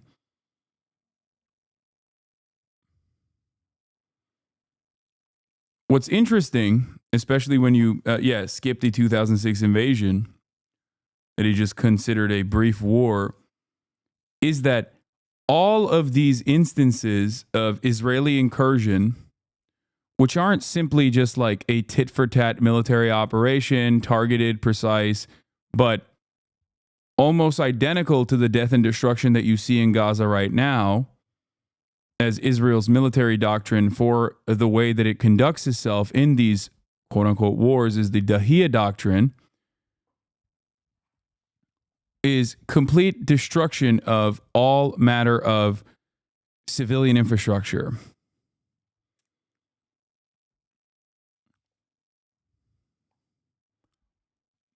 And of course, when that happens, when that much death and destruction is something that people are experiencing in the hands of a Western-backed militant settler colonial state in the region,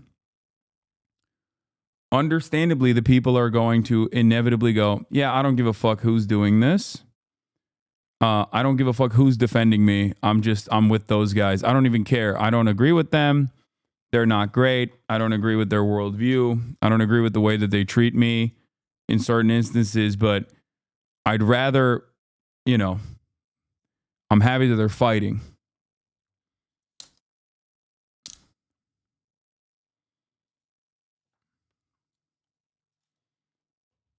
Syria's civil war. But this hurts Hezbollah's reputation because now they're fighting on behalf of Syria's brutal Iran-backed regime. These once liberators have turned into foot soldiers of oppression, doing the bidding of outsiders. But its last source of legitimacy continues to be its resistance to Israel, something that Lebanon's own government is too weak to do. This remains their source of legitimacy today.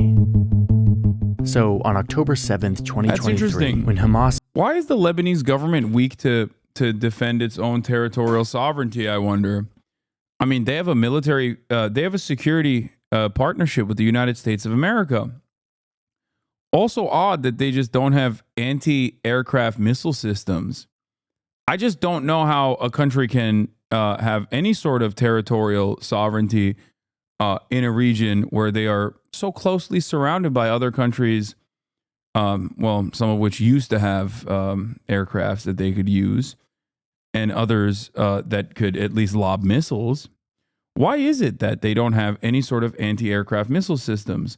Why is it that they don't have, despite the security cooperation and partnership that they have with the American government, why don't they have some of the latest and greatest technology that is afforded to America's allies in the region? Jordan doesn't either. I wonder why. No, Jordan does have anti-aircraft missile systems. They do. They use it to defend Israel. They actually do have them. Lebanon doesn't. I just don't know why. Yeah, Jordan has a fleet. They have anti-aircraft missile systems.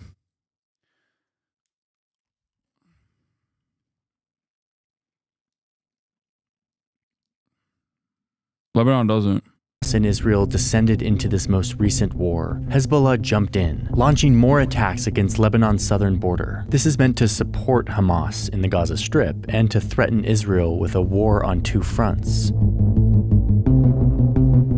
At first, it seemed to be working. Tens of thousands of Israelis have had to evacuate the towns and villages in northern Israel. So Israel... I mean, I've answered this question before, but I will answer it again. Lebanon can't have anti-aircraft missile systems because you wouldn't want American anti-aircraft weaponry blowing up Israeli fighter jets that are also American. That would be weird, don't you think? It would be weird to give this country that we have security cooperation with any kind of defense capabilities that would then inevitably blow up Israeli fighter jets that are on their way to bomb Beirut.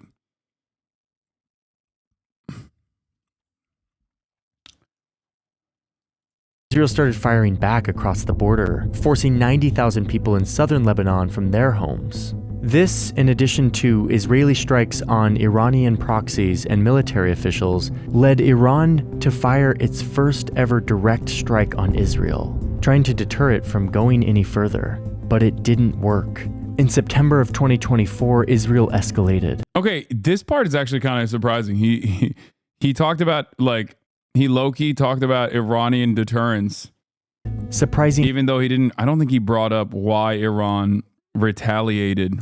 Hezbollah with a series of attacks that killed a large part of the group's top leadership, including their decades-long leader. A few days later, Israel sent troops across this border with the goal of further weakening Hezbollah, trying to make the situation safe for Israelis to return home to the north of the country. And now, with Hezbollah in shambles... That's interesting. This directly contradicts what he was saying about the settler movement, but I guess he already packed that angle up.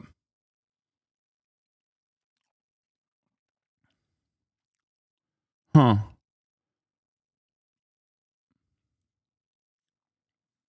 Its sponsor, Iran, felt compelled to act. We're seeing what we are all seeing with our own eyes is a major attack from Iran. It's a major attack, Dana, and it's an escalation. It's an escalation. So even if Hezbollah eventually begins to rebuild itself, it's unclear what role they will play in Iran's proxy network. But what is clear is that the clash between these two Middle East powers remains the central force animating this region towards more and more violence. And these recent events show us clearer than ever that Hezbollah was just one foot soldier in this growing... Yeah, Israel blew up an Iranian embassy building in Syria, killing Iranian officials. That was violating Iranian sovereignty. And the second Iranian missile salvo came because Iran retained the right to retaliate to Israel assassinating Ismail Haniyeh, the principal negotiator and the chief of the Hamas Politburo, person primarily responsible with civil governance. And once again, it's important to repeat, the principal negotiator on the ceasefire deal.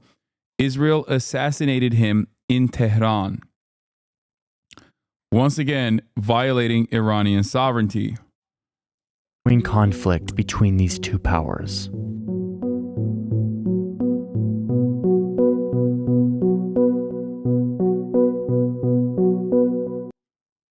I mean, this was unimaginably reductive.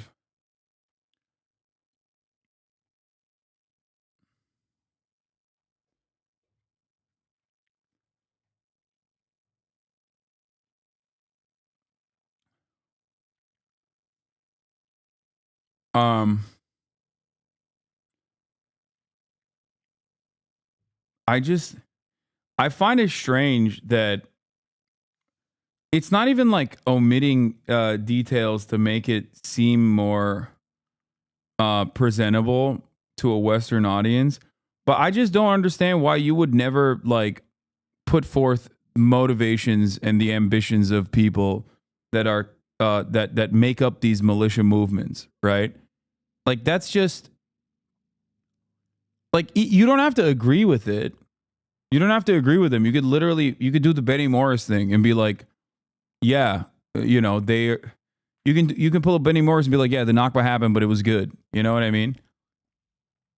You could technically look at the motivations and describe them, even if you don't agree with those motivations. The problem is Americans like to see themselves as like the heroes in every story. And they like to see themselves on the side of the heroes, on the side of the rebel groups, right? And I think one of the problems is that... Did you skip the 2006 war?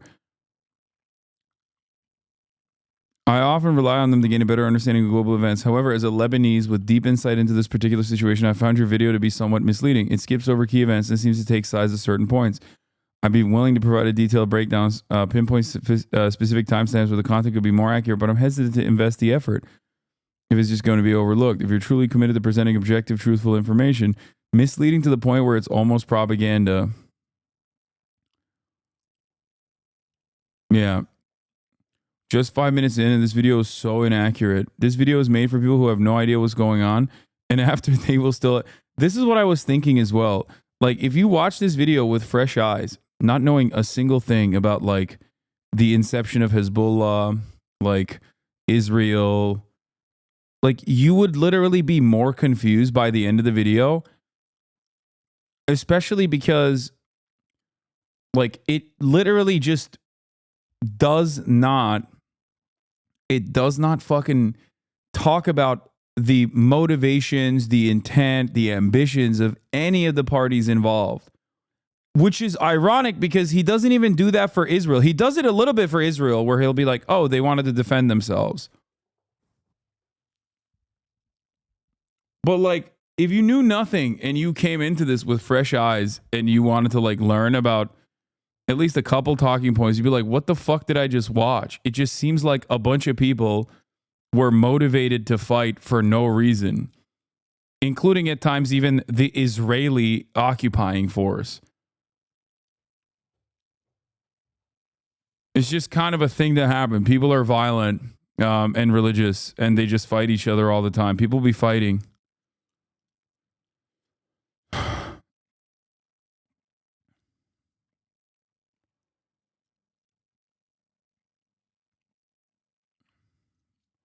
Doesn't every force enact foreign policy on their material interests like both Israel and Hezbollah should be rational actors even if they aren't nice? Yes, that is precisely the point. That is what I'm saying. Like, in a weird way, he didn't even do that thing. He didn't even do the thing where they're like, oh, their motivation is that they're fucking bloodthirsty and anti-Semitic. Like, he didn't even point the intent in the Lebanese direction or Hezbollah's direction as like some vague generalized anti-Semitic perspective.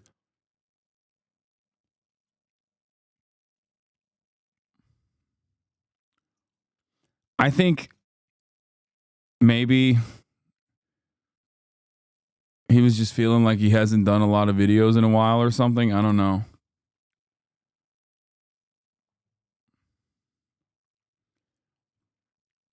Like, the only party with seemingly any fucking agency here is Iran, and they're always...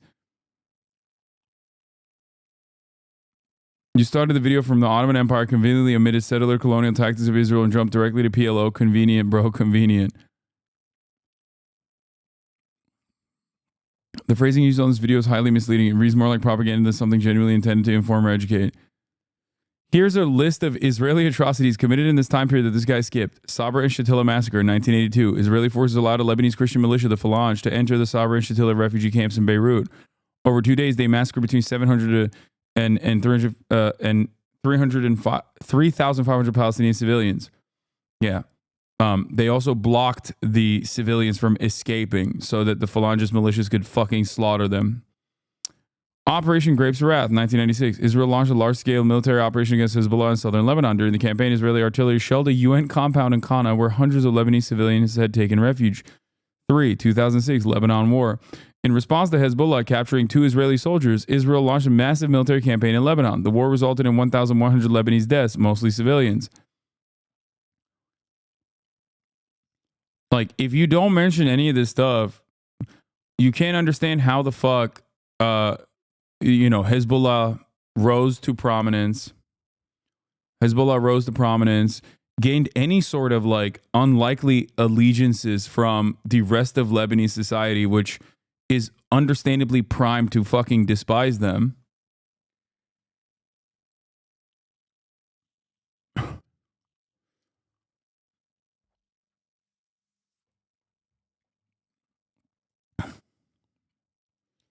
Blockade and wars on Gaza, settlements and forced evictions in the West Bank, killing of Palestinian protesters, treatment of Palestinian detainees, disproportionate response in conflicts, collective punishment, targeting of civilian infrastructure.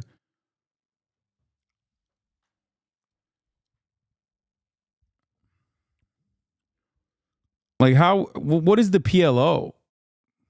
Like, that's the question that I would have. I'd be like, what? The PLO? What is that? Why are they in this area that you're saying is Jordan? But on the maps, when I look at it now, it looks a little different.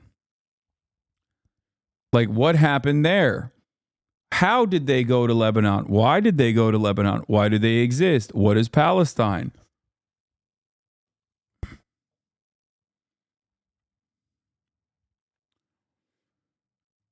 The PLO didn't simply move to Lebanon. It was expelled from Jordan during the events of Black September because the organization attempted a coup against the king, as it also considered Jordan part of the future state of Palestine.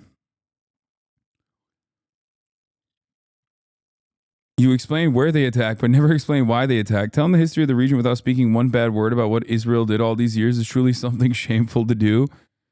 This video makes me wonder what other videos you made that have been inaccurate. Congratulations, you've just lost a subscriber. Can't see any shallower description of reality. Even his maps are bullshit and contain an agenda. This doesn't even begin to tell the full story.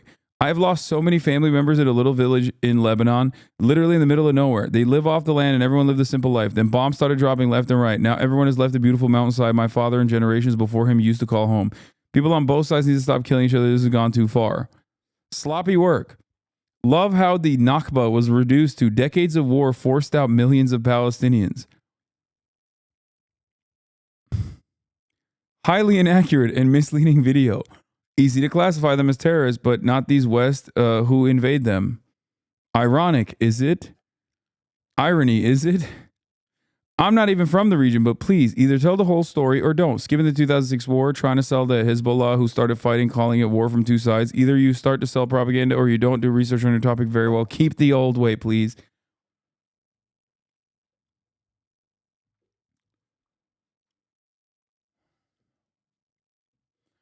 "9/11 really fucked enough people up to believe that the part of the world is just filled with pissed off Arabs. It makes doing propaganda so easy because people fill in their own blanks based on what they know.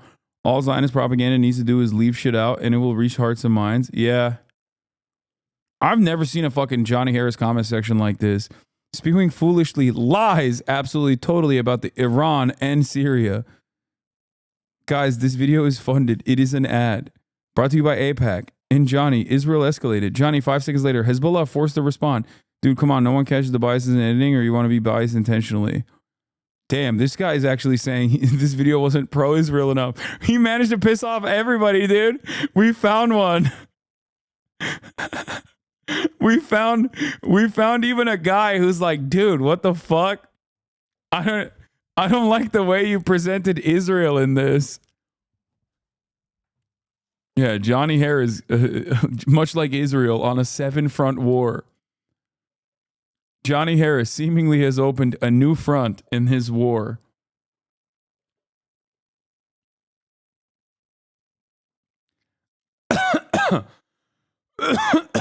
It's just interesting because, like, dude, what is going on right now in terms of, like, anyone that dares resist against Israel, okay, and Israel's actions is identically treated to the exact same fucking way that people who said, why the fuck are we invading Iraq, were treated in the United States of America. Like literally 1-to-1. Back then, when you said we should not invade Iraq, this is ridiculous. What the fuck are you talking about? We shouldn't even be in Afghanistan. What the fuck are we doing? People would turn around and say, you love Saddam Hussein. You're a terrorist sympathizer. You love Saddam. You want to mustard gas every Kurd you've ever met in your entire life. You love him. You want to fuck Saddam Hussein. You want to be Saddam Hussein. You love terrorism. You want American Sharia. Which, ironically enough, that's what Saddam Hussein was doing in the eyes of Americans, which makes it even funnier because the Ba'ath Party is now a Sharia party, okay? A jihadist, Islamic-style Sharia party, okay? You want Sharia law in the same way that Saddam Hussein had. That's what they would fucking say. Like, and it's funny that, like,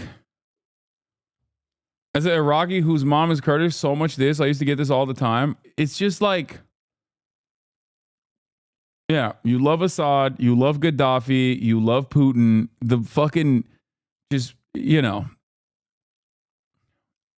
they say that shit to me all the goddamn time, no matter who it is. When I'm like, hey, maybe us blowing shit up is not the best way forward, and we can't really keep this up. We can't really keep this attitude up. Did the PLO randomly just decide one day that they would attack the IDF? This video is totally biased and misleading. Disappointed. Israel's a Western-backed colonial state in the Middle East and an apartheid state. Its neighbor His neighbors are either turning a blind eye or fighting against it. And the reason to fight is the political game that is being played. As a Jordanian from the region, you didn't even scratch the surface of the conflict.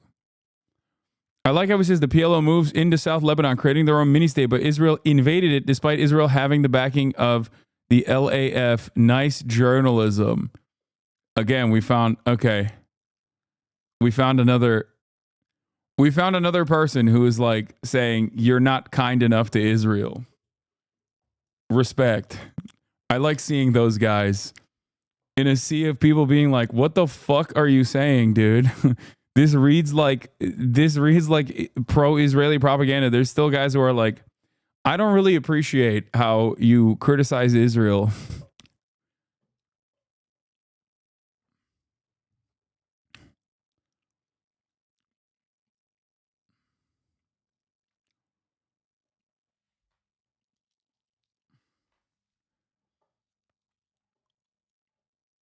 Anyway,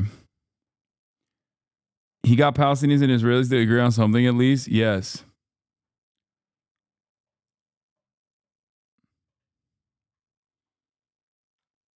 Did you see that Texas finally banned Sharia law? Barry Balls, thank you for the 20 gifted subs, allowing 20 people to no longer see the ads at the top of the hour. Wait.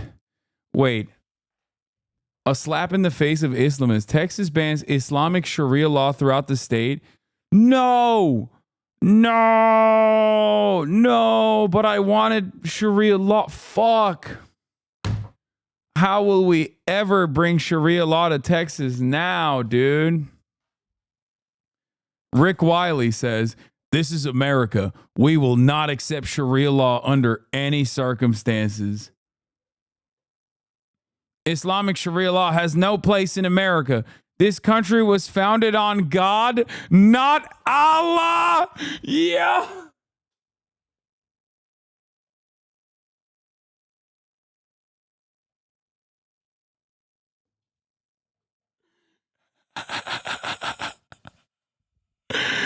What the fuck?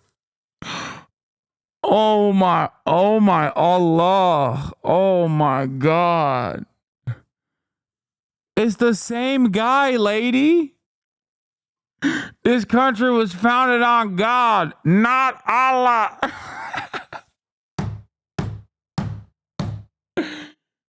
Oh my God. That's amazing. Amazing. God.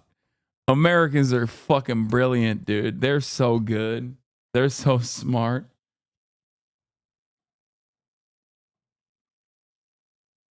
Yes, also ban behaviors such as call to prayer, public praying, and praying in the aisle of an aircraft. North Carolina banned Sharia law more than a year ago. United States has laws that supersede any other law. If you want to practice Sharia laws, go to the country where they were made.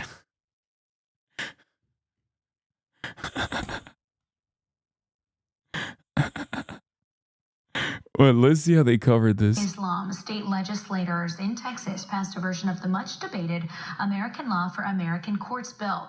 The bill bans Muslim Sharia law within the state, as well as certain practices that contradict American law. It was filed by Representative Dan Flynn after several court cases denied restraining orders or ruled against victims in domestic disputes because those individuals cited their Sharia law practices. What? What the fuck?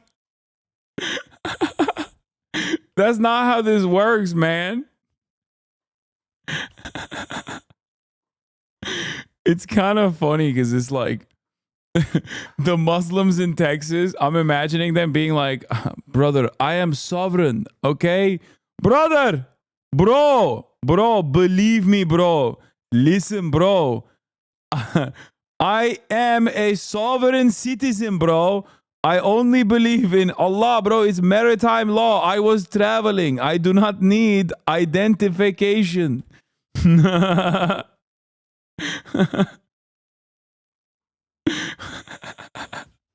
Is this Maritime Admiralty Court?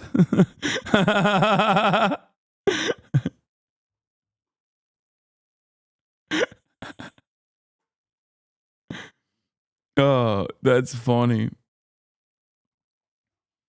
Yeah, maritime Sharia law in the kingdom of Allah.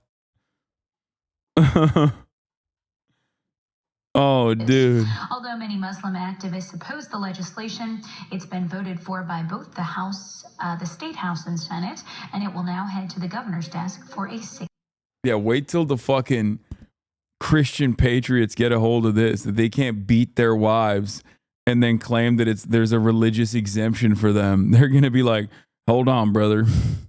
I was on board when you said Sharia law, but I didn't think this through.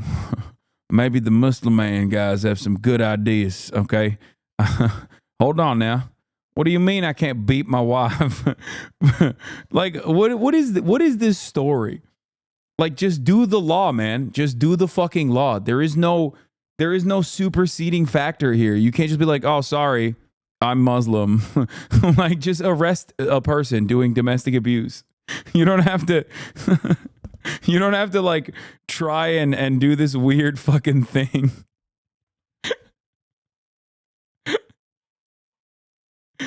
Oh, Jesus. What is this? Is based off an intent, the application of Sharia law in the United States. A Moroccan man and his 17-year-old wife immigrated to America. Not only she fired restraint, claiming her husband was raping her. The husband did not deny the sexual relations were non-consensual, but said that in his religion, the wife was supposed to submit and do all that he desired of her. The New Jersey judge found that given his understanding of Islam, he did not intend that. Wait, what? Dude, what are you? What? Bro, arrest the judge as well. Arrest the man and then also arrest the judge. Like, what is happening? Oh, okay. I guess like there is a real Sharia law precedent in the country. That one judge that's too woke. Yeah, I don't.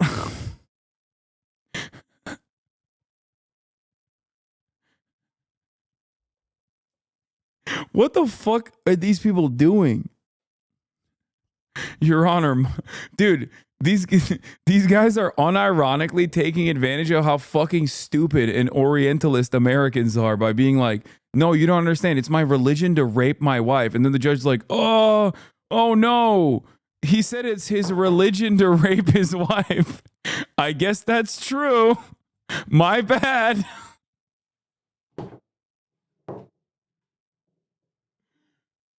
Like, what?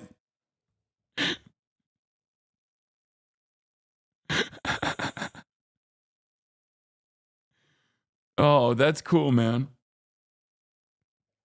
I've noticed that there was a bunch of Jewish groups in the state of Florida actually that said that it was in their religion to be able to get an abortion, and that kind of stuff, it never works in that direction. I've noticed a weird pattern here in the United States of America where religious exemption never works in the favor of like offering people civil liberties and only works in one direction when it's already, a pre-existing patriarchal understanding that, women are your property. Christian, Muslim, doesn't really matter. It's weird how it works. It's only in that same direction. If it's like reactionary, they're like, maybe I get it. Maybe I understand. Yeah, or child marriage.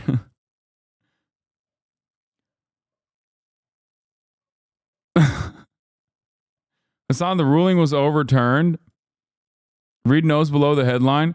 Cases like this set off alarm bells as Sharia laws coming to America, and in fact, it's already here. Creeping Sharia is the case, given one further example of a nation forsaking its heritage in an effort to be politically correct and yield to pressures of local Muslims.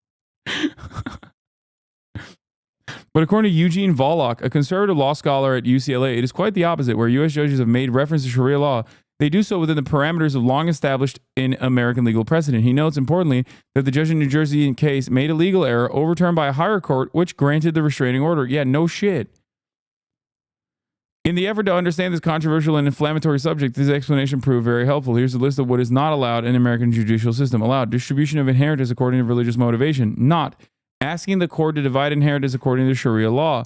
U.S. laws allow freedom of contract and disposition of property. One may divide one's property at will according to whim, or ask a religious scholar to divide it according to Sharia law, but the court does not accept competency to interpret religious laws and will reject a request asking to do so.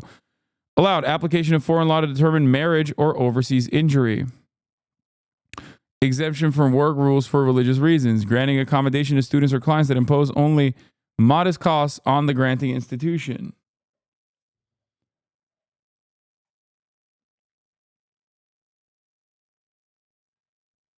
It's just like, yeah, the legal error was that the judge forgot that spousal rape is illegal.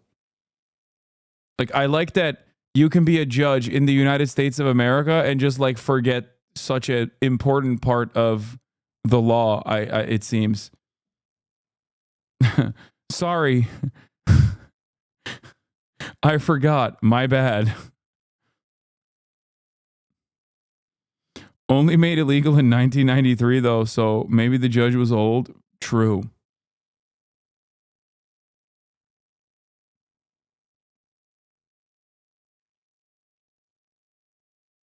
Anyway.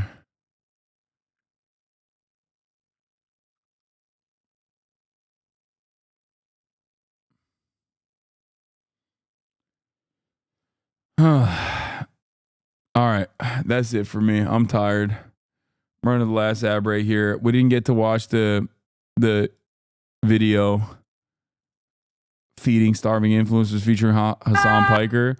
Shit, hey damn. She's sitting at 159,000 in 6 hours. That's crazy.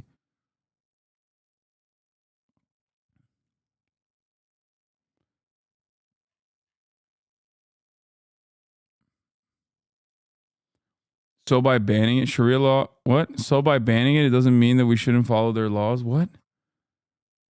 Dude, this is not a real thing, okay? And it shouldn't be a real thing, but it's also not a real thing anyway. There's no world where you could just be like, sorry, yeah, I know I murdered someone, but it's Sharia law. Or any kind of fucking law.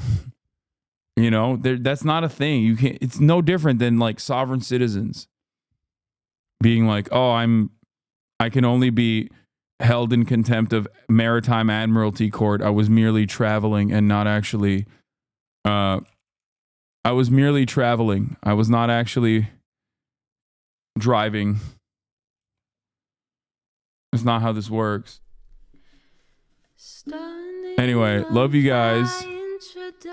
I'll be back tomorrow with more fun shit. Fear not. Hello. Someone's excited that the stream is over. I'm gonna go hang out with my little lady. Hello, little lady. Hello. Bye, everybody. Peace.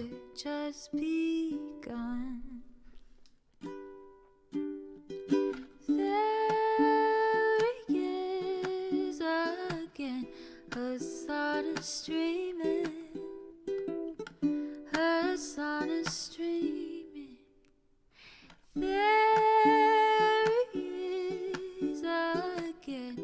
Hasan is streaming. Hasan is streaming. Review in the P.O. box. Uncle Uger's face. Sat in Discord at your prop. Great names take embrace. Tiny Bernie Sanders, LGBTQ Air Force. The whole left at your fingertips. Ane at your door. H3 crowded debate, the Young Turks online show. 3 full fucking years of this, plenty more to go. 90-day fiance, talks of champagne bourgeoisie. A Trump rally live reaction, a mass riot at DC. There on a street